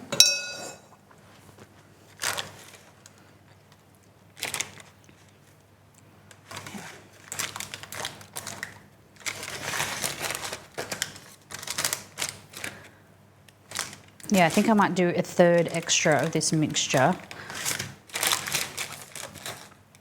Just so that you get a thicker blondie.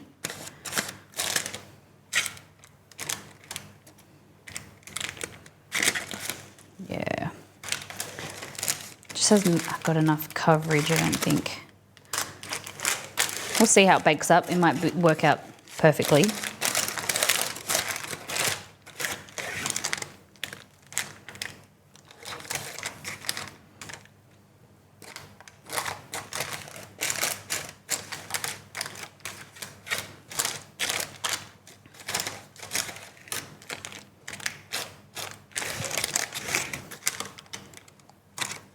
Nice. Good? That looks pretty good. Okay, and now almonds and sugar. So this is where we're going to do this in layers so that it creates a crunchier, kind of more stable base, or topping. Okay, so flaked almonds on the bottom. This, I move it around a bit so that it's nice and even. And then get some sugar. I'm using raw sugar. I think it's the same. Hey Google, what is another name for turbinado sugar?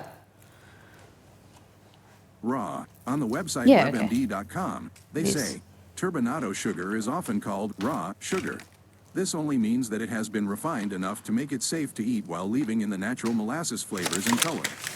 Yeah. Keep in mind that raw sugar is still sucrose.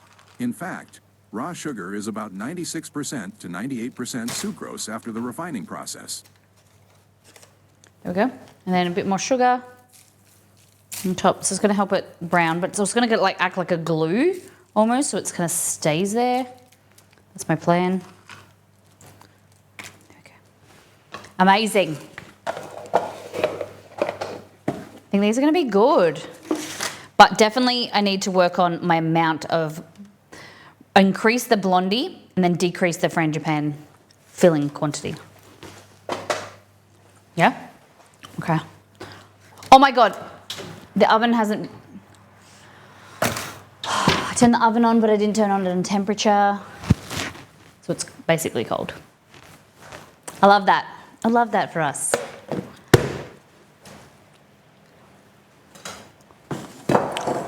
So now I'm going to figure out something to do with frangipane. I might make a frangipane like pie. I've got apples. Just eat it.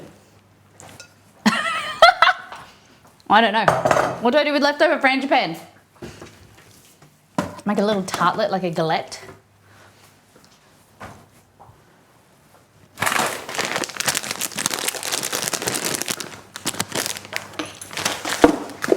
Okay.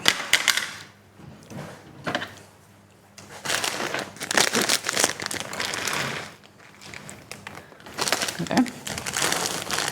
What is today? Wednesday. I keep thinking today's Thursday, but we don't stream on a Thursday. It's a weird week. Had a lot on this week already. Okay, no butter in there. So then what I'll do is cut a bit of this. And then that goes into the bench butter. There we go.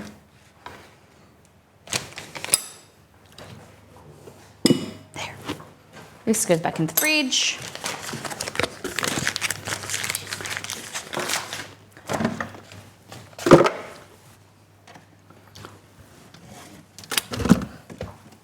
Okie dokie. Oh, I got a missed call.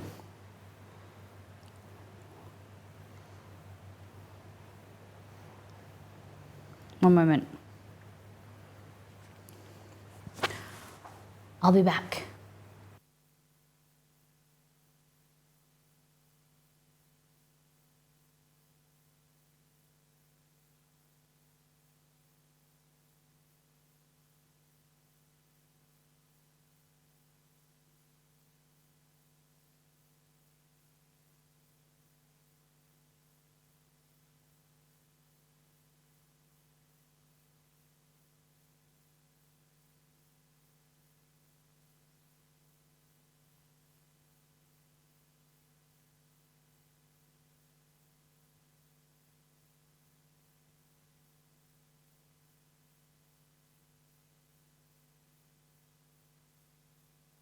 My grandma called, but I don't know why it. She asked me if we had any. I thought that it was what. If my grandma rings me, you know that like it's something's going on. She usually messages or something, but she was ringing about the storm. If we had any damage, checking in on me. Tootie patootie. Okay, so hopefully this can go in now. No, I'm going to chuck it in anyway. Put it on top. Grab this. Oh, I think mail here. Coming. Hi. Just looking through my window.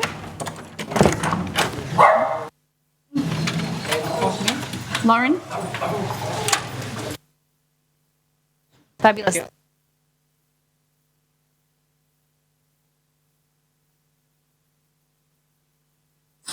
Oh, this is for our camera, I think.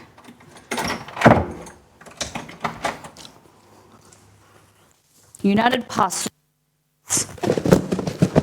Don't know. Is it fine? Yeah, it's for you.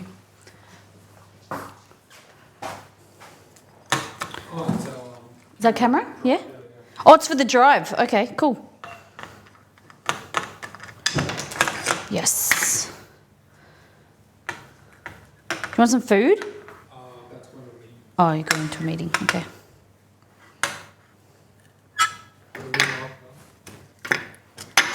Is it flies? Oh. Grandma just called to see if we had any damage from the storm. It's very nice of her. Do we have any damage from the storm? I don't think so. Looks good, hey? That's great. And we've got the things in the oven, the Blondies. Okay, we're gonna do some Wordle, words on stream or whatever it's called, to break up some time. Try with all, can I make you something? Later, No? Later. Okay. Later, Molly, later. Oh my goodness.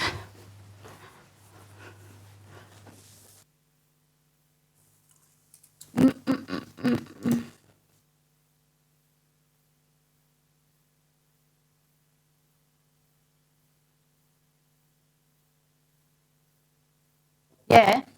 Oh, more another comment. Yes, keep them coming. I love to see it.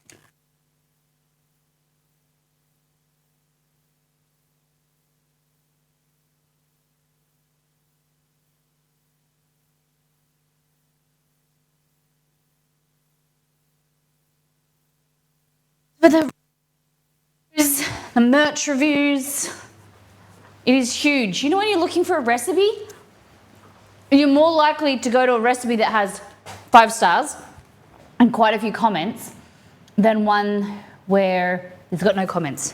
So if you can, it would be amazing to comment. Okay, who's here for this? It's a little bit quiet, but I'll get you in with some of this. Who's here? Hey! You got media already? Oh my god. Did I get something? She's back. Oh, look at that. Look at the chat come to life. Remote. That's a good one. Good one, Cedar. See, this is so good. Meter.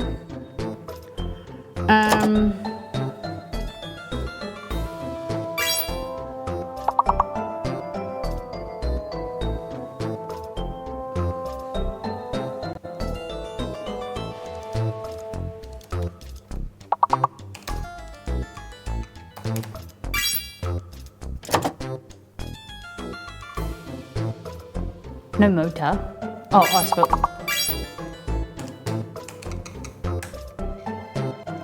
Oh my god, what happened? Did I do that? How did that come up? I wasn't even touching anything.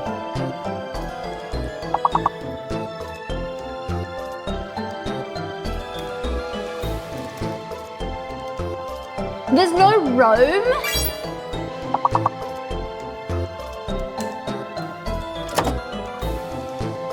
No.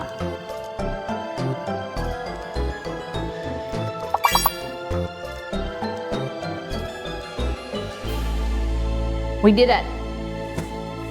Good one, Shayna. Good one for getting involved, guys. See, you guys were sitting back, relaxing, lurking, and I pulled you back in. Great work. I'm gonna be hot.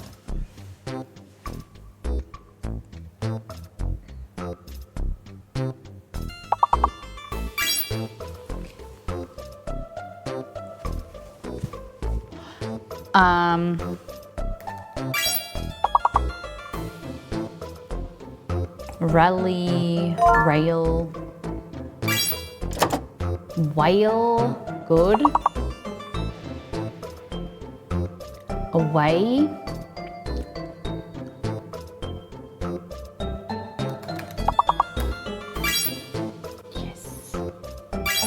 My new favourite symbol. Oh shit, we didn't set a timer. Hey Google, set timer for 15 minutes.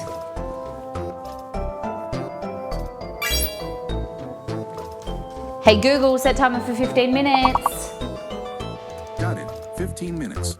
And that's starting now. Okay, I'm back. Warily. You should get more points the harder the word is.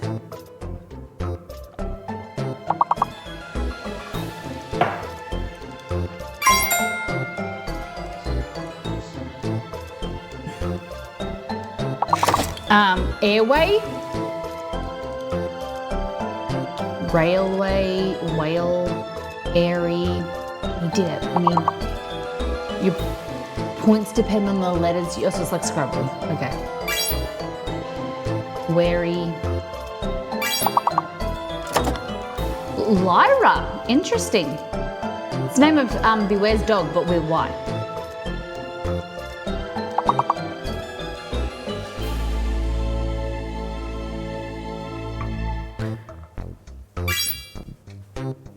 Oh crap, I got an appointment. But it's not till I think 1:30. I just realised. Hey, Seedith, Pepita, Nito, Red Bean, Bitter Cream, Shayna, Nagala Green, right? Molly and Iris.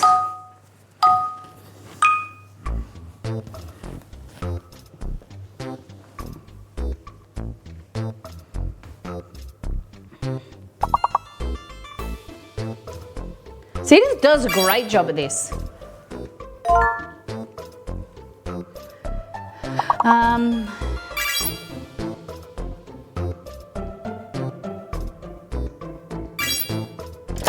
Besides.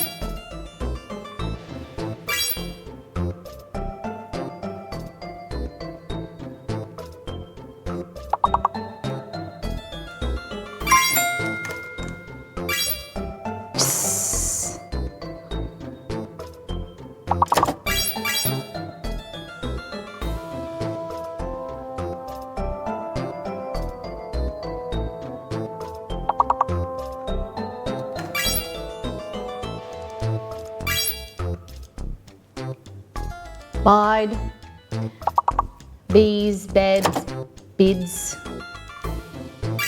debs, dibs, dies, seed, sees, side, bides, seeds, sides, beside, besides.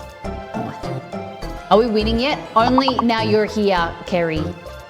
Only now you're here. Now you're here, we know it's time.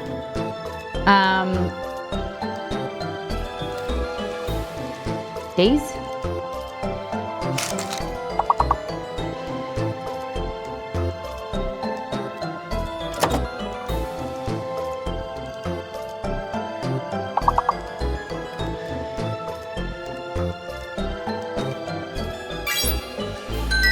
Ides! Oh, good one. Good one, Cedith. IDES. Look at that. 3-star team. So, I always say if we can get to 20, if you guys get to 20, can't give Molly dollars anymore. That used to be good. Oh my gosh.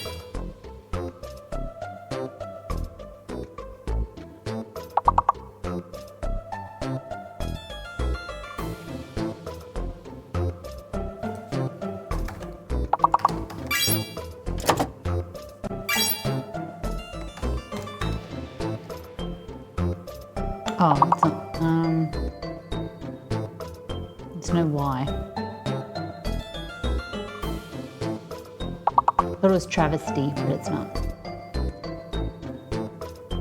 TRAB, bust, good one. Ticks.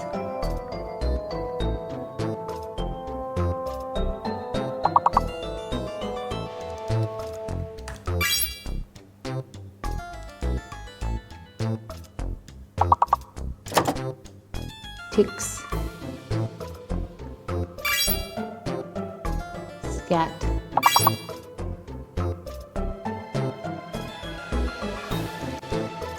It's a tricky one. Act. Oh, Elazar, look at you. Go work. Damn. Took us over.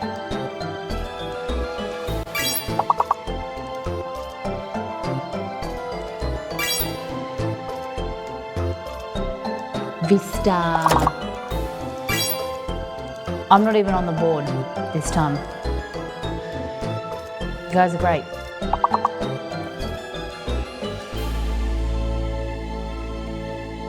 Cast is there. Great work. Oh my God, amazing.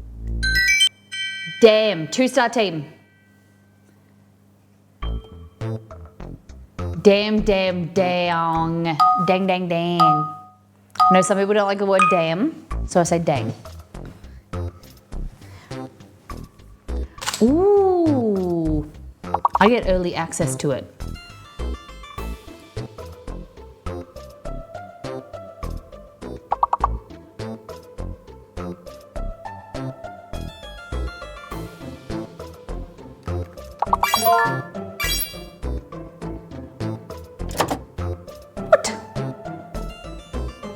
Oh, something is fake. The E is fake. Luring. Nope, the E's fake. Luring. I said the E is fake and then I put R-E. Yeah, only use the letters in ruling. Lung, good one.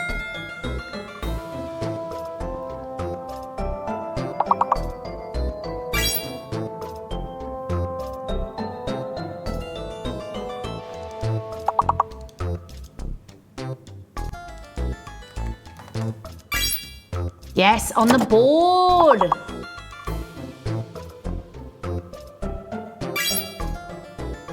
Ring, rung, ruin. Girls there, good one.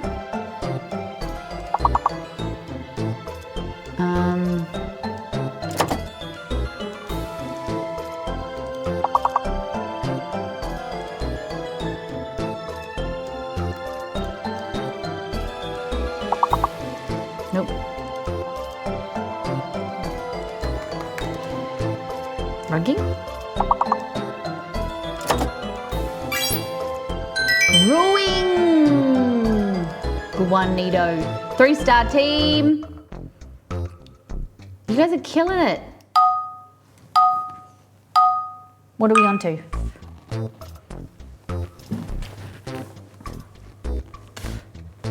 Guys, this is looking so good. Whoa! Nearly fell off me chair.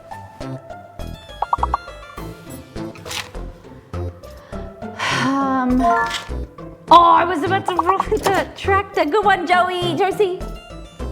Amazing. We'll be back to the cooking in a few minutes. Taro. Good one, Mel.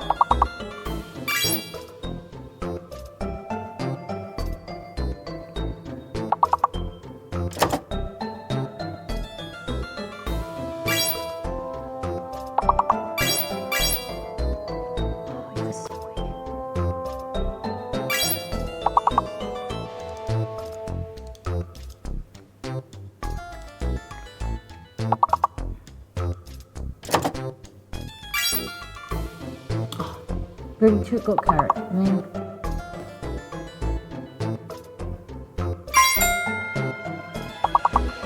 Rota raw.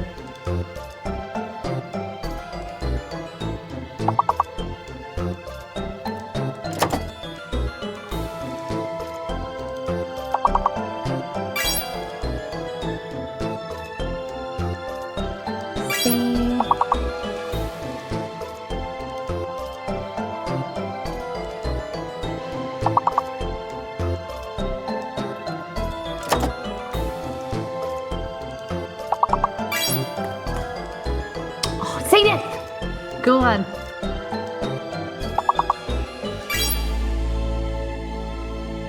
Taro, good one. Gotta remember taco, taro, things like that. Tar. Great work. So we're gonna skip 2 levels. Now on level 14. This is where it starts to get tricky. With the 4 and 5 letter word, like, oof. Oh my goodness. Quick, good one.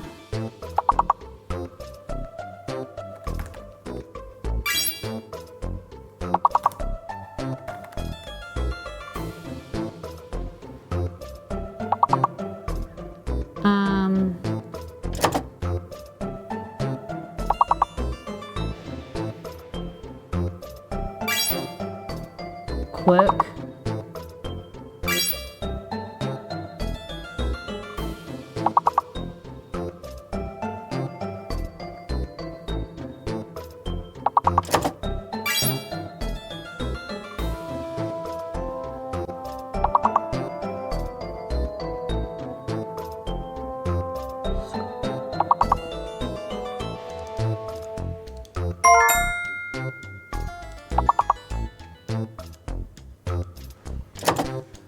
Quicker.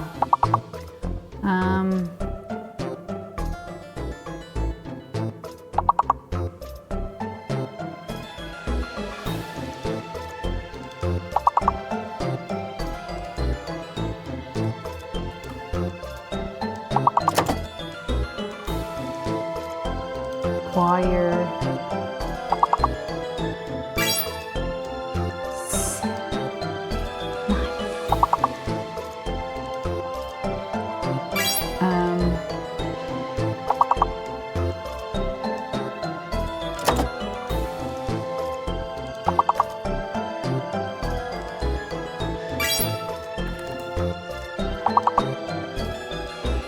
Rick Ruck.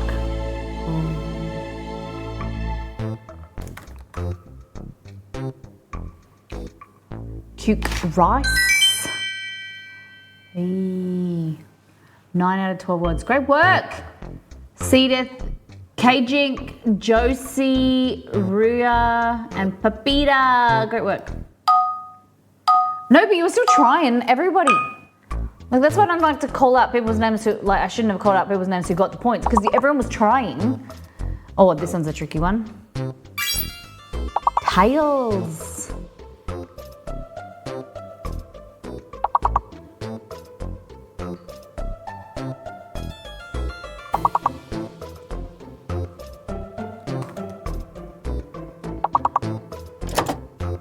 Oh, so...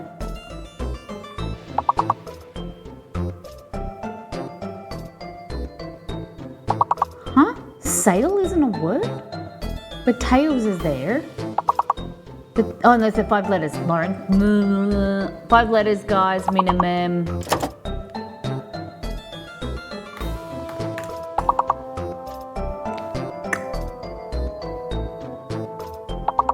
Static.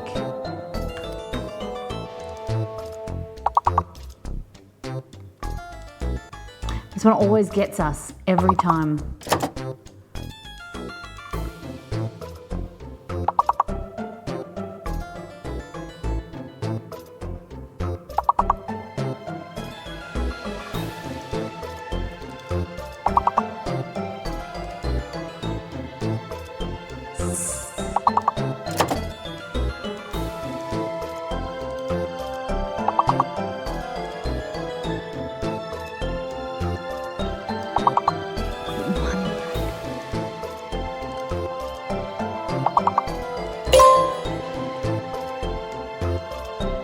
What is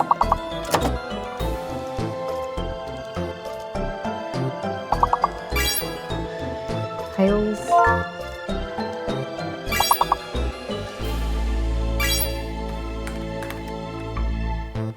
Oh, plastic, good one.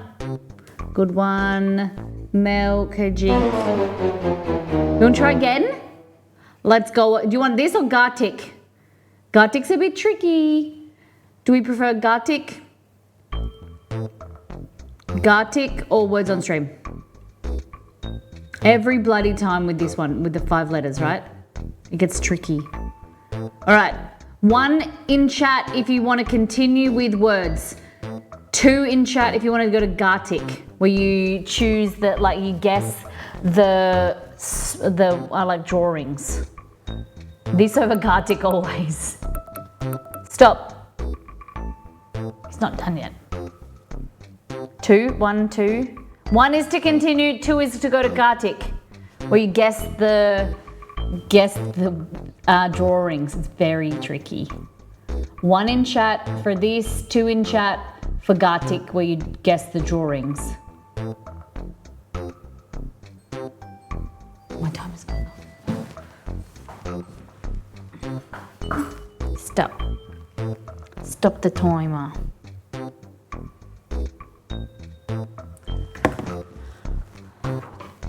Or 1, 2, 3, 4, 5 versus 1, 2, 3. Okay, we'll do more words. Oh, it's looking good. It's looking real good.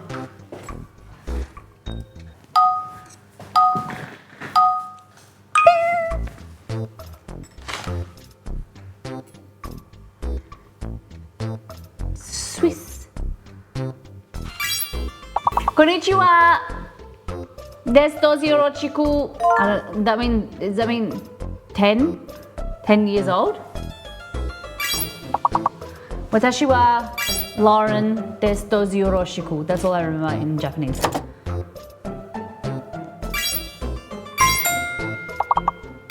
Damn it, because it's so quick. I was gonna write suds.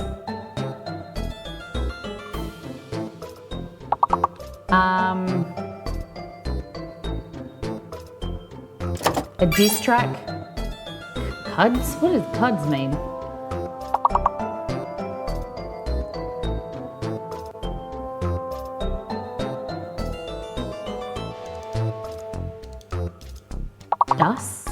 Discus. This is where the words come out that you never heard before.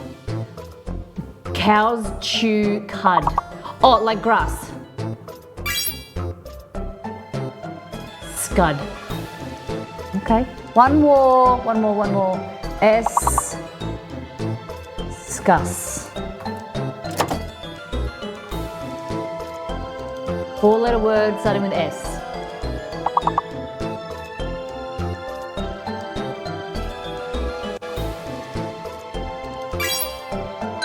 Six. Look at you guys, great work. You were so quick. Let's go again. I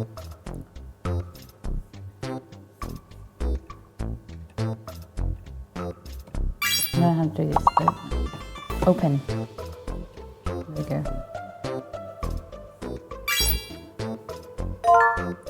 Invert.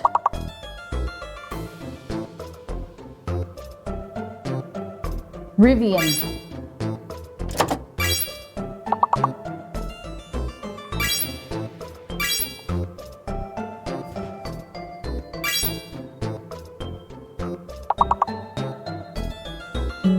Rivet. Invert. I recommend turning quality down to avoid lag. Yes, good one. Okay, so I'm just going to check. Early access.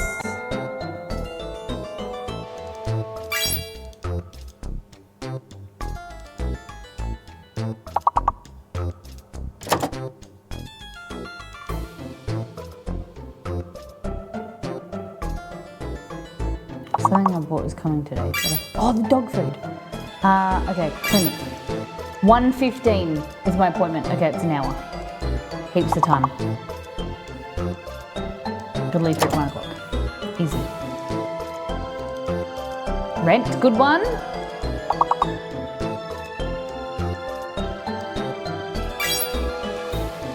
Oh, I was. God.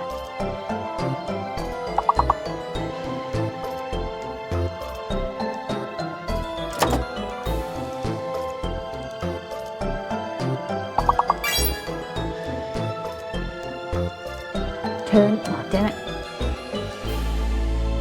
93. There's 2 stars? I think that's 2 stars. Great work, guys. Oh my goodness!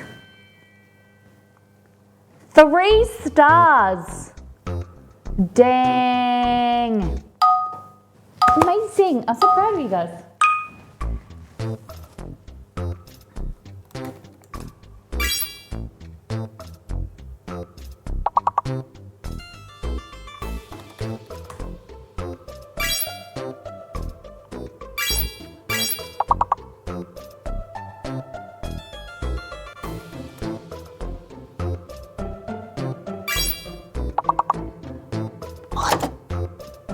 Oh, I must have. I typed in book before, but I think I must have had a lock thing next to my name. What the heck?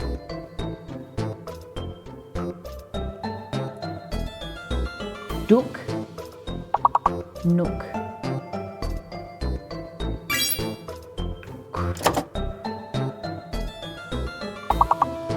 Fook. Is fook a word? Fook.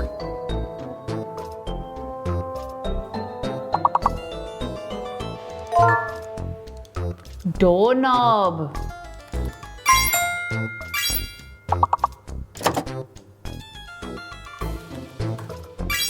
Yes. I'm just stealing people's answers.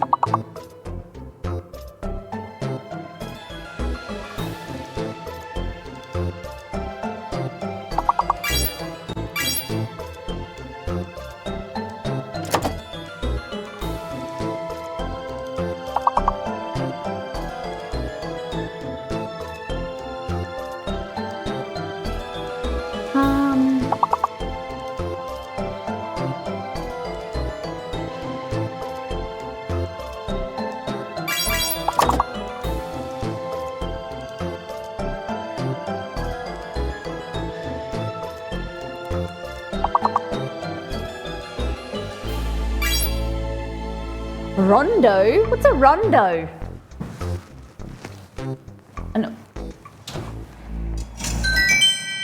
Oh my god, guys, it's looking so good. Getting there.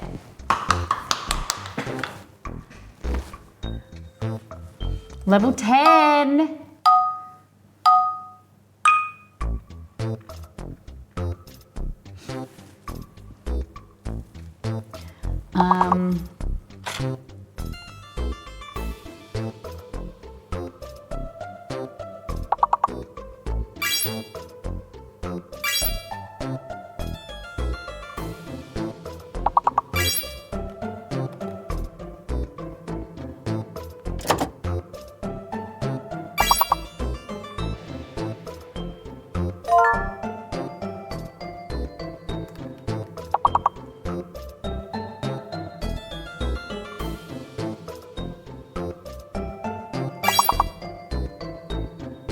Is there a fake letter? Okay. The fake letter is R. No R's, okay? No more R's.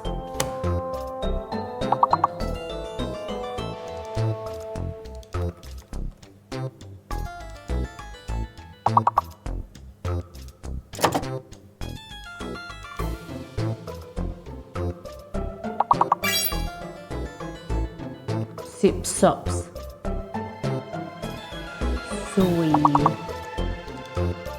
Soys.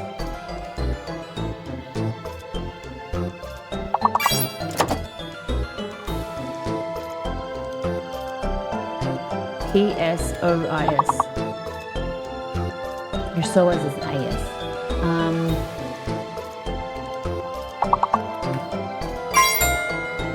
Yogis.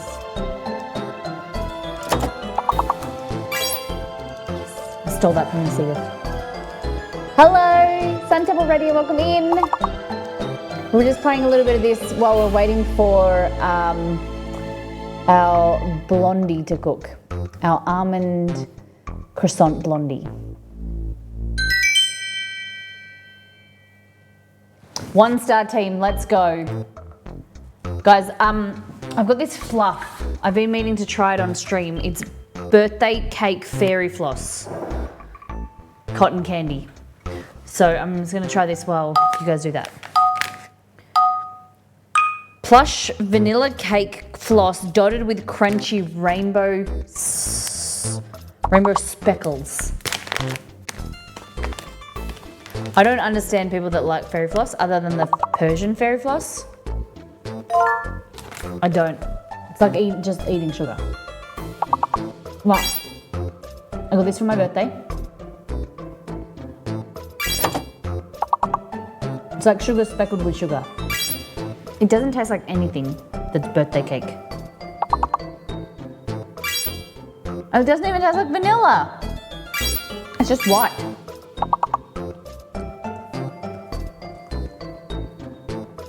Yeah, it doesn't taste like anything other than sugar. And it's got flavor, like coloured sugar in it, like little bits of old fairy floss that's gone like hard and they've like crunched it up and put it in there.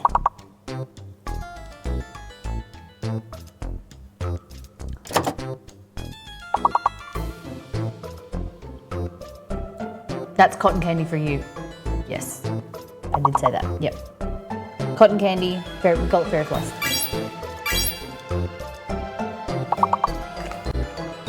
Does anyone want this?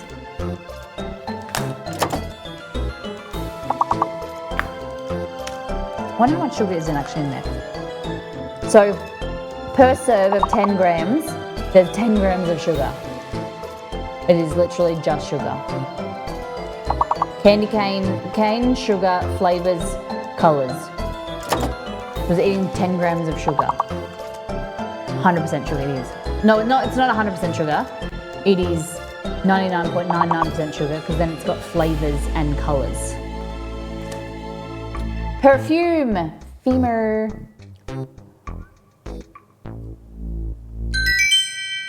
Boop.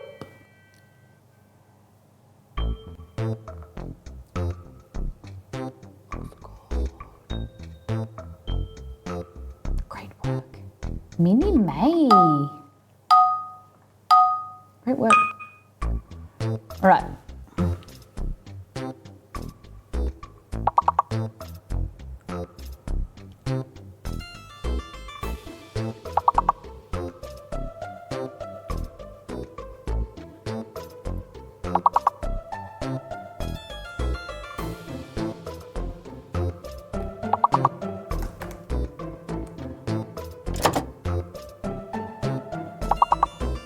His helper.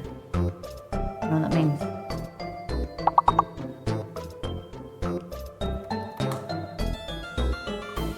Pile isn't a word, so that one of those is fake. P-I-L-E. So I'm gonna say P. P is fake.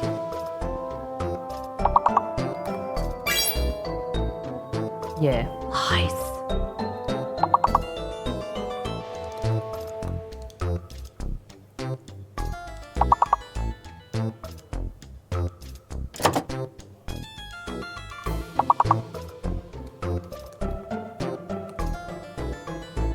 Oh, what did I just do with a P? P word.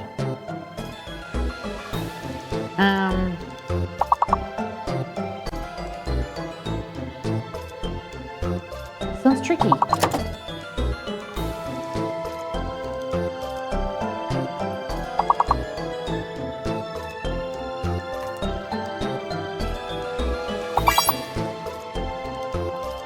Lease.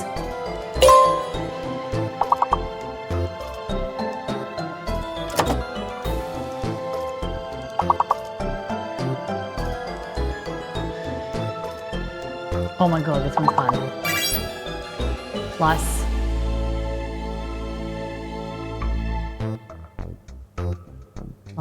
Lice. Oh my god, what level was that? 14. Gets us. 14 gets us every time. Okay, we're just gonna check out this Blondie.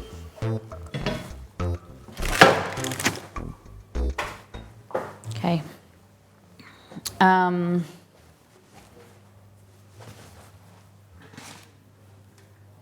Hold on, my screen is covered. There we go. It's very messy at the moment, but that's what it's looking like so far.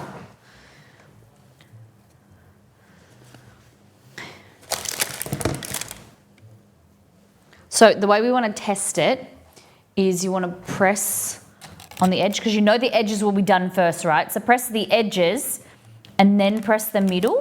If there's any spring back, you'll know that it's done. If it doesn't spring back as much, see it kind of sinks, it's not as ready. The last resort is you want to use the tester. So like if you come here, you know that see how that comes out clean? Whereas this comes out clean, actually pretty good. I think that's good.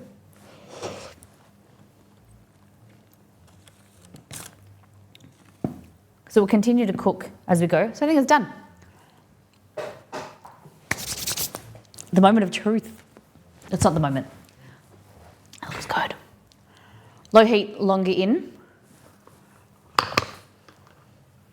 Cooking segment. Yes, that's what we do. So, yeah, so when you're testing something, I can cover this back up and you won't even know that I dug into it. But so you always, I prefer to pressing with your finger. So if you press on the outside, because it cooks outside in. So if you press there, you know what you're looking for, and then press, and you want kind of a similar consistency, but around this center, you want a similar press back, but it will continue to cook as we let it sit here. So we don't want to completely to come out clean like that, because then this means the outside will be overcooked, all right? So we want it, it's looking good. It's looking real good.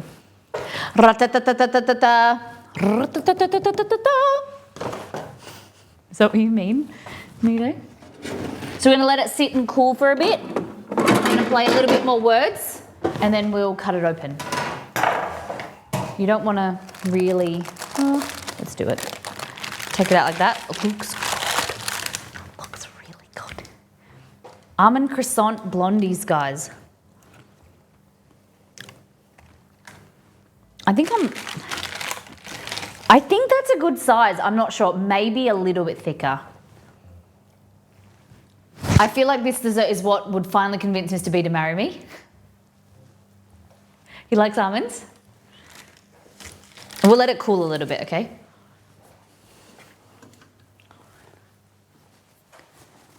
Avoid making then ill marriage.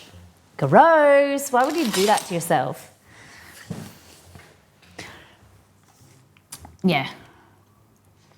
Don't do that. No, of course do it. I love it. I get very excited. Even still to this day, we've been married nearly for 5 years, together for 10, nearly 10, and I still get excited when I can say that I have a husband.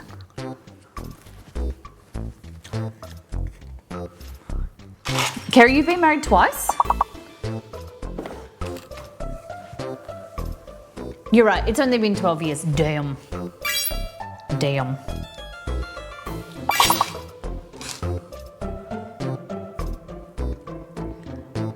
And then a hero comes along.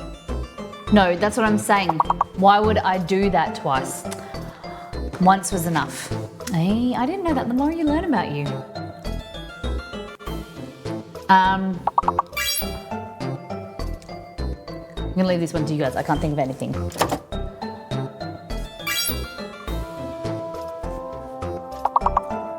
They, Thor, theory, the theory, ring of love.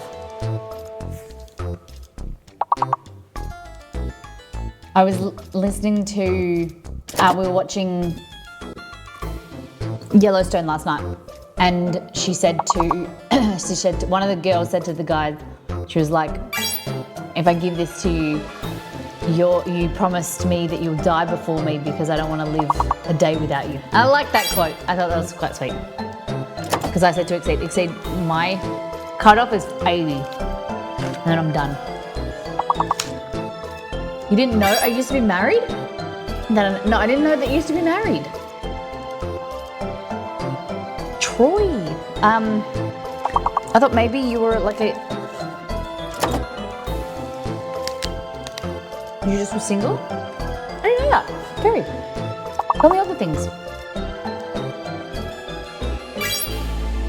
Trey. Amazing work.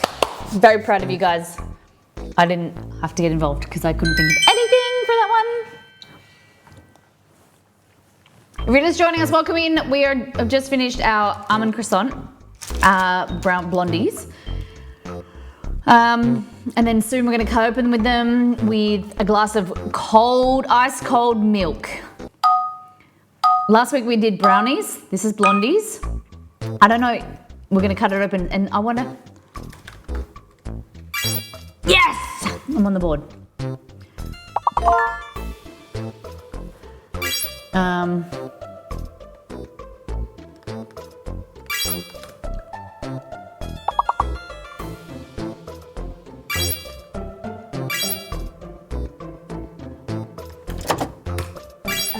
Yes.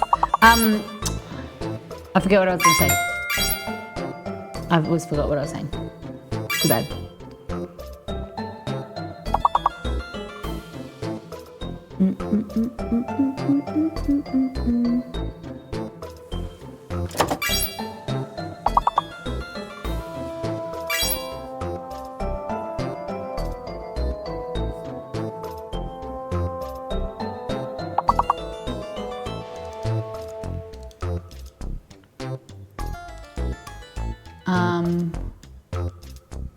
Core, lore, you've already got that. Coals, orcs.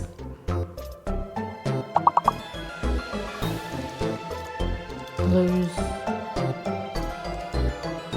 Now the weird words come out. Pose. Soul.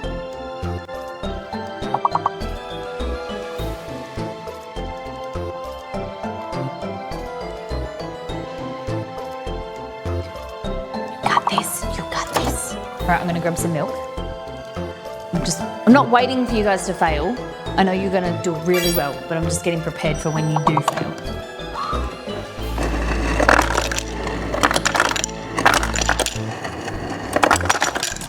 I bought for the first time in a long time, I think nearly ever, maybe once in my life, I bought full cream milk just for like everyday milk, not to make cheese or anything. I'm trying out full cream milk. There was two things we weren't allowed in my house when I grew up. White bread and full cream milk. We always had high-low milk, which was like 2%. We were never really allowed, my dad hated white bread. It's funny that my mum loves white bread and my mum loves full cream milk. I just get milk powder now. What do you mean? What do you mean, Nito? You don't make up milk with milk powder, do you? Like regular full cream milk powder? Oh, no. I grew up, damn it, spelt it wrong. I grew up feeding too many lambs with full with milk powder. I cannot smell milk powder.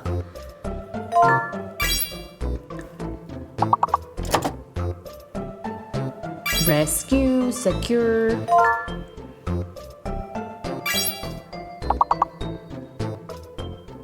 Cure.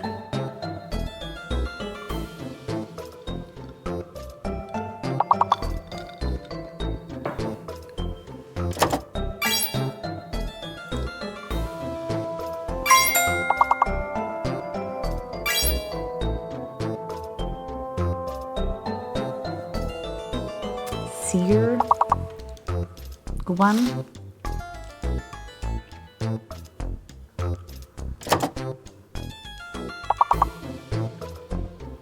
After we play this again so many times, you see that there's repeats.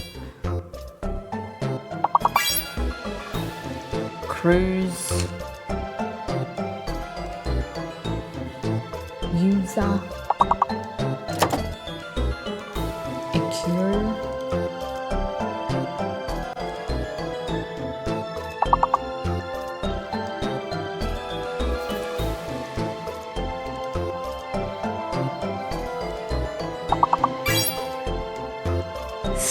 Scree. What does scree mean? Scree is a mass of small loose stones that form over a slope of a mountain. Scree. Interesting. A slope covered with scree. The more you know. Great work. 2-star. We have a lot of scree. Interesting. Interesting. Just one in my. What's that?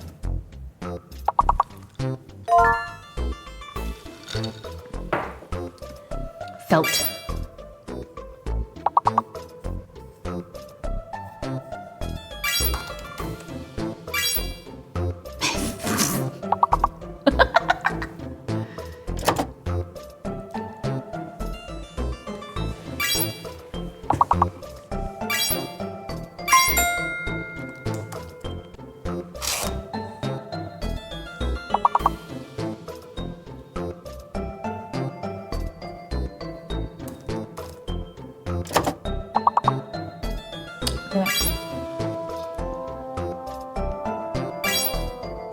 Heel.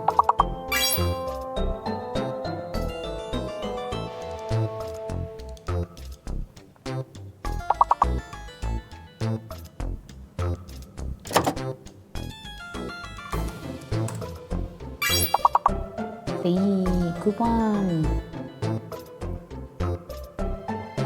I think this is the longest we've ever allowed anything to cool down before cutting into it.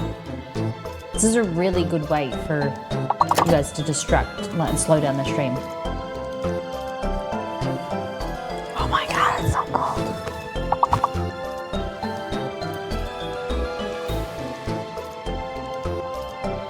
Meal.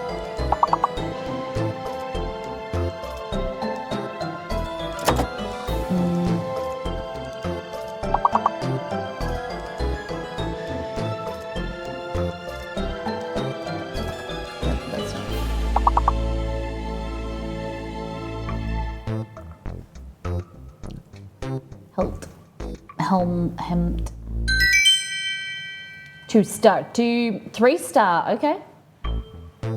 I always think that you only get 3-star if you get all of them, but we're doing it, guys. Are we level 11?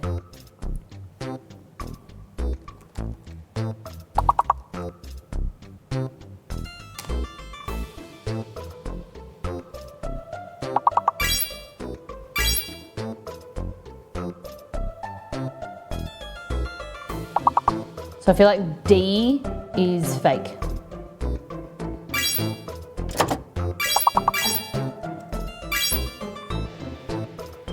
What? Yeah, D is fake.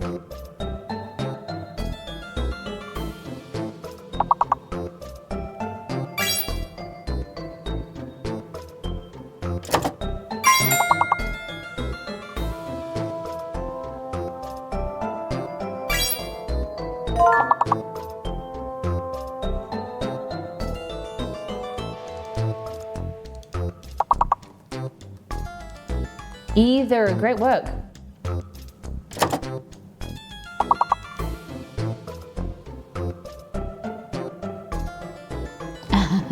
No worries, Butler.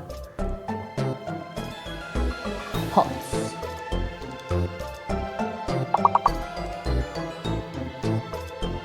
Hi. Sorry. Delicious. Delicious. Butler, thank you for the DG. 29-month resub. Look at this. So, a school. They're too good. This is the longest I've waited to let something cool. We've been waiting for them to finish. They're too good. They're on level 11. Hi, Chewie.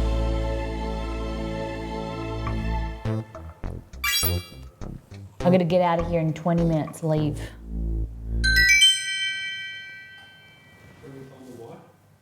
I haven't told them why. I am leaving because I'm getting my eyelashes curled. Getting a lash lift for $17.50. Beauty school, baby. That's where it's at. But I can't talk about it too much because then people in my area will start going and booking up all the appointments. You're getting bigger ones? No, just getting them, they're just lifted. They just curl them. Yeah, I paid $75 once, now I do my own. $17.50 at beauty school, so good, on a Wednesday. Holt.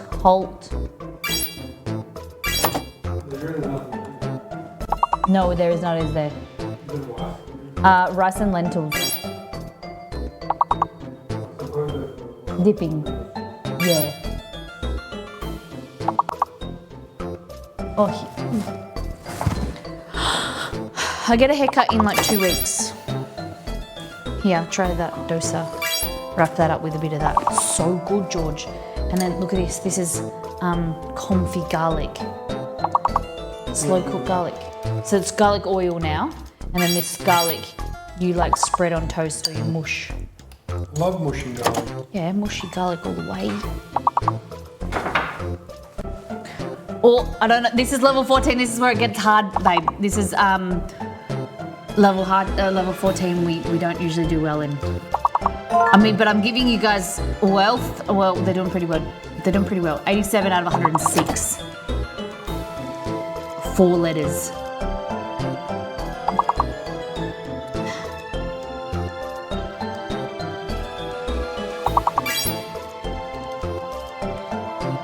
Walt. Whale.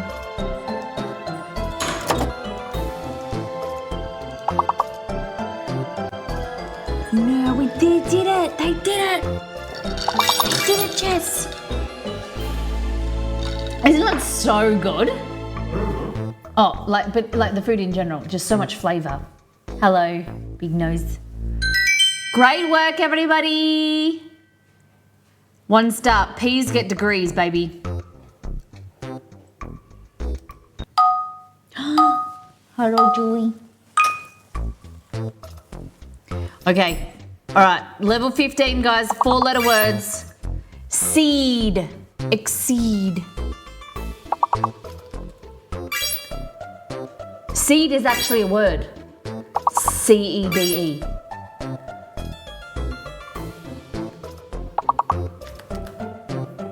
It means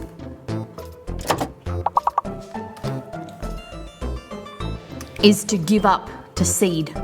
Oh yeah, I thought to cede power or like to give up. Yeah, I always thought it was with an S. Oh, so you exceed. You don't cede. You don't give up. Is that what your name means? Dude, they're kicking it. This is level 15. Amazing.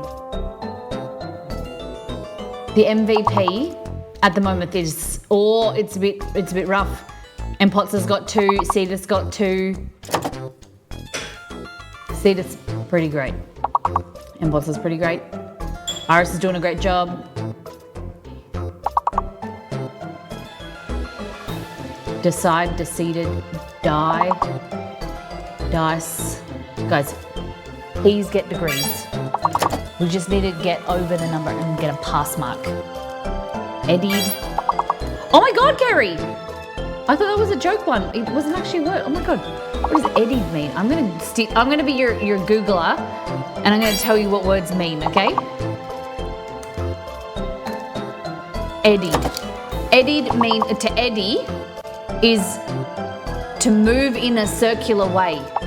So you eddy water, like to move water. The mist from the river eddied around the banks. You eddy. To circulate. Okay. What is this shit? Hold on. Oh, sorry, say that again. What is this shit? That's the lime pickle. No, you're gonna eat it with everything and it's good once you eat it. I'm just sitting here and he just goes to me, what is this shit? It's bitter, hey? He does, not a fan.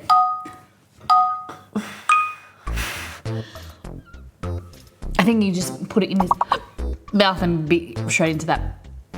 What is this shit? Molly Cooking Review 2024. I didn't cook that. Excuse me.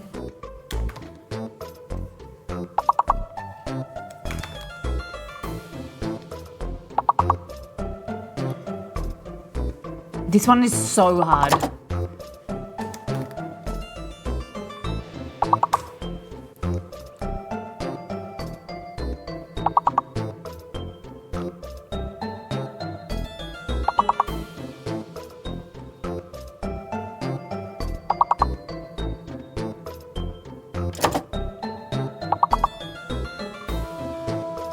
Oh my God.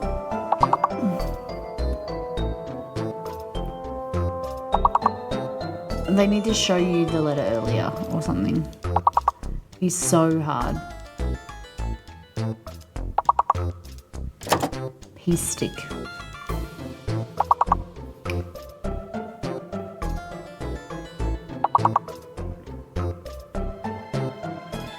Five letters.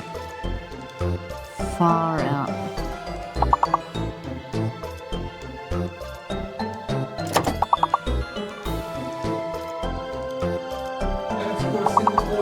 I know. He said they haven't scored a single point. I thought you said they were good. This is so hard. They're on level 18. Upset. See, they're upset.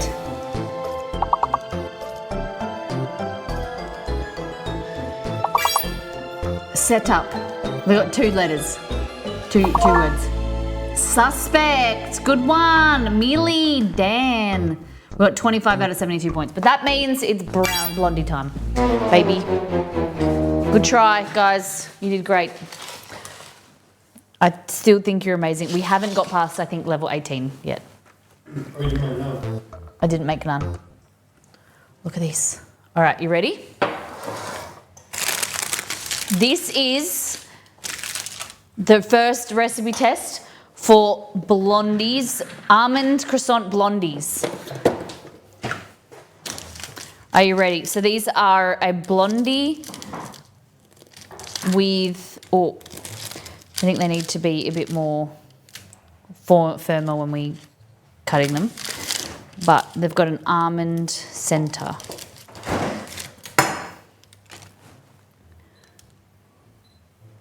You see? So almond centre there. Exceed, I need you to try this. Okay.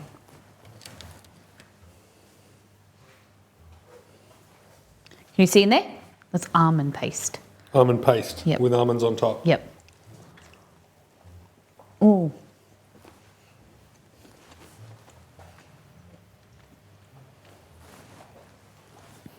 It's nice and fluffy, a bit crunchy.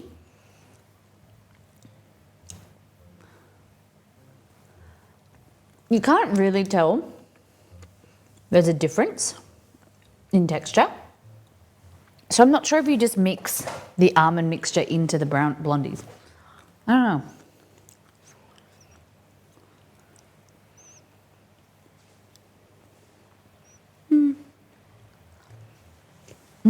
They're really good.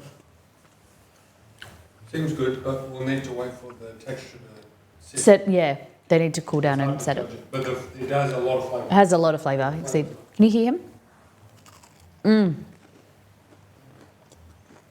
The outside is really good. Yum.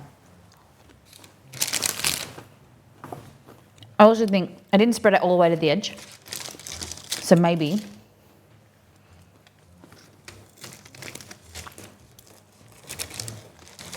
this might have, yeah, the centre, these parts here might have more almond. These are the middle. Yeah. These are a bit better. Hold on, sorry.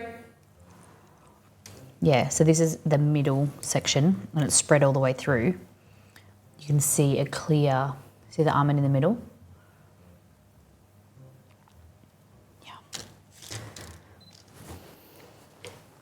Would you guys buy these? Would you buy these from me? I'll send you these. Oh, yeah. Oh, my God. I can ship anything internationally at least once. Hi. And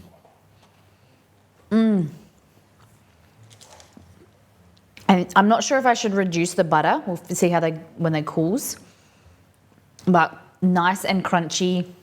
The edges are better because they're crunchier. The center is softer and cakier. The crunch on the top from the sugar.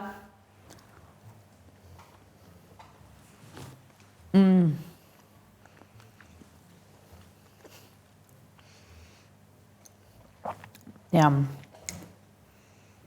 You cannot eat blondies, my friend.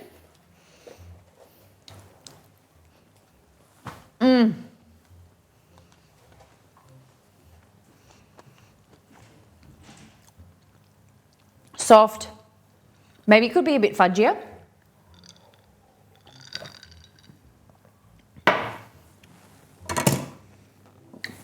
I'm gonna have to see how they turn out. What do you think?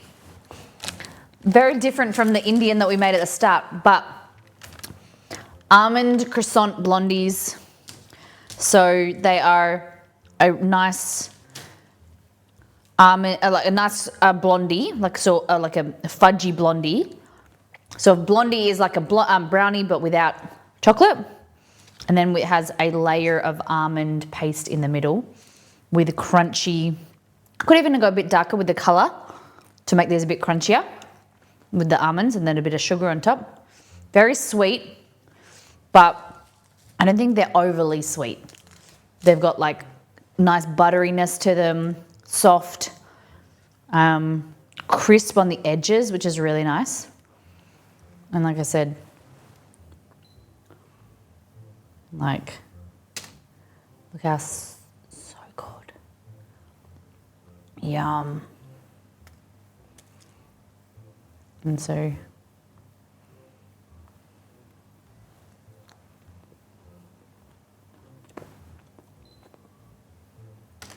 at that texture.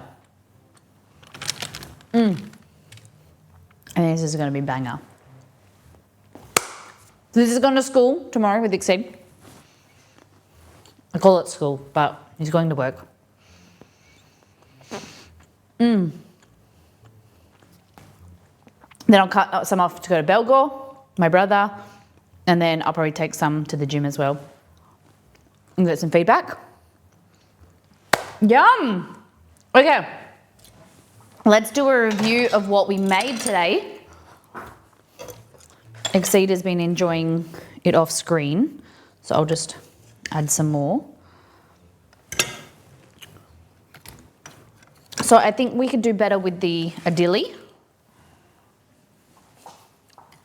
but the other stuff has gone off really well. So we did dosa, we did idili, our toppings, mango chutney, lime pickle, our chicken korma, and then Greek yogurt. We did a dosa as well, but I don't have any left. That is the feast, the Indian feast. What do we think? Looks so good.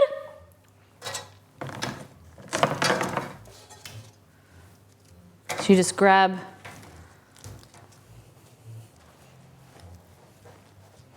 a bit like this. It's a bit cold now, but potatoes, aloo masala, get a bit of the korma, our mint coriander chutney, mango chutney, our lime pickle, all there. Maybe a bit of Greek yogurt, throw it in there too. Get a bit of this onion. Look at that. And you just fold this up in your dosa, like that.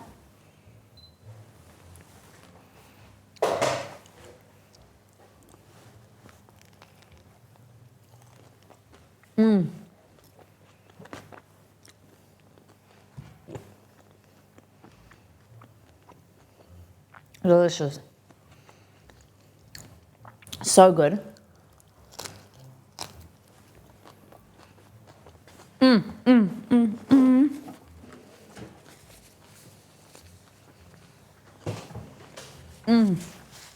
Yum. And then finally, our garlic confit garlic. Okay. And this doesn't look like much.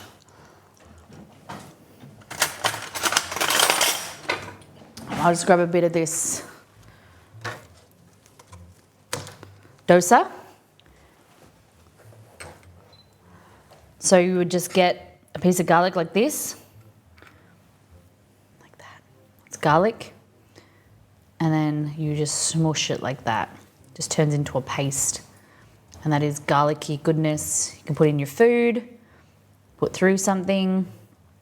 And then there's garlic oil, garlic infused oil as well. Look at that.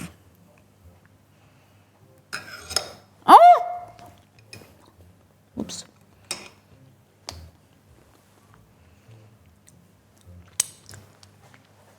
Butter chicken samosas, that would be good. It's like a Malaysian curry puff. Yum.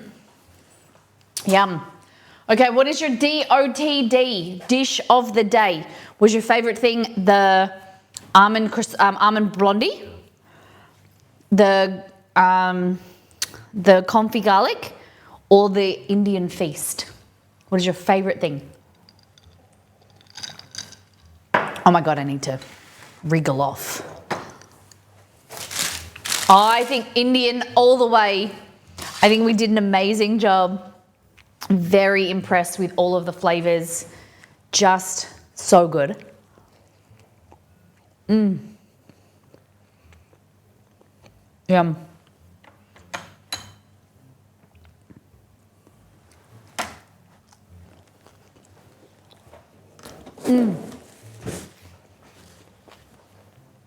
Amazing. Ready, Patty? Blondie? Yeah? All right.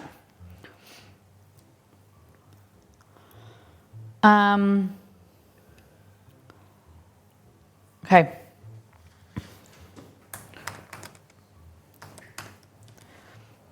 Okay, we're gonna send you off over to Emmy Lou. She is doing Baldur's Gate 3. She's a friend of the stream. Poll is up if you want to vote what your DOTD was. Our next stream on Friday is frozen dinner. We're doing recreating chicken Kiev, okay? Recreating a chicken Kiev, frozen dinner, TV dinner, making it better like we did last time. It's gonna be good.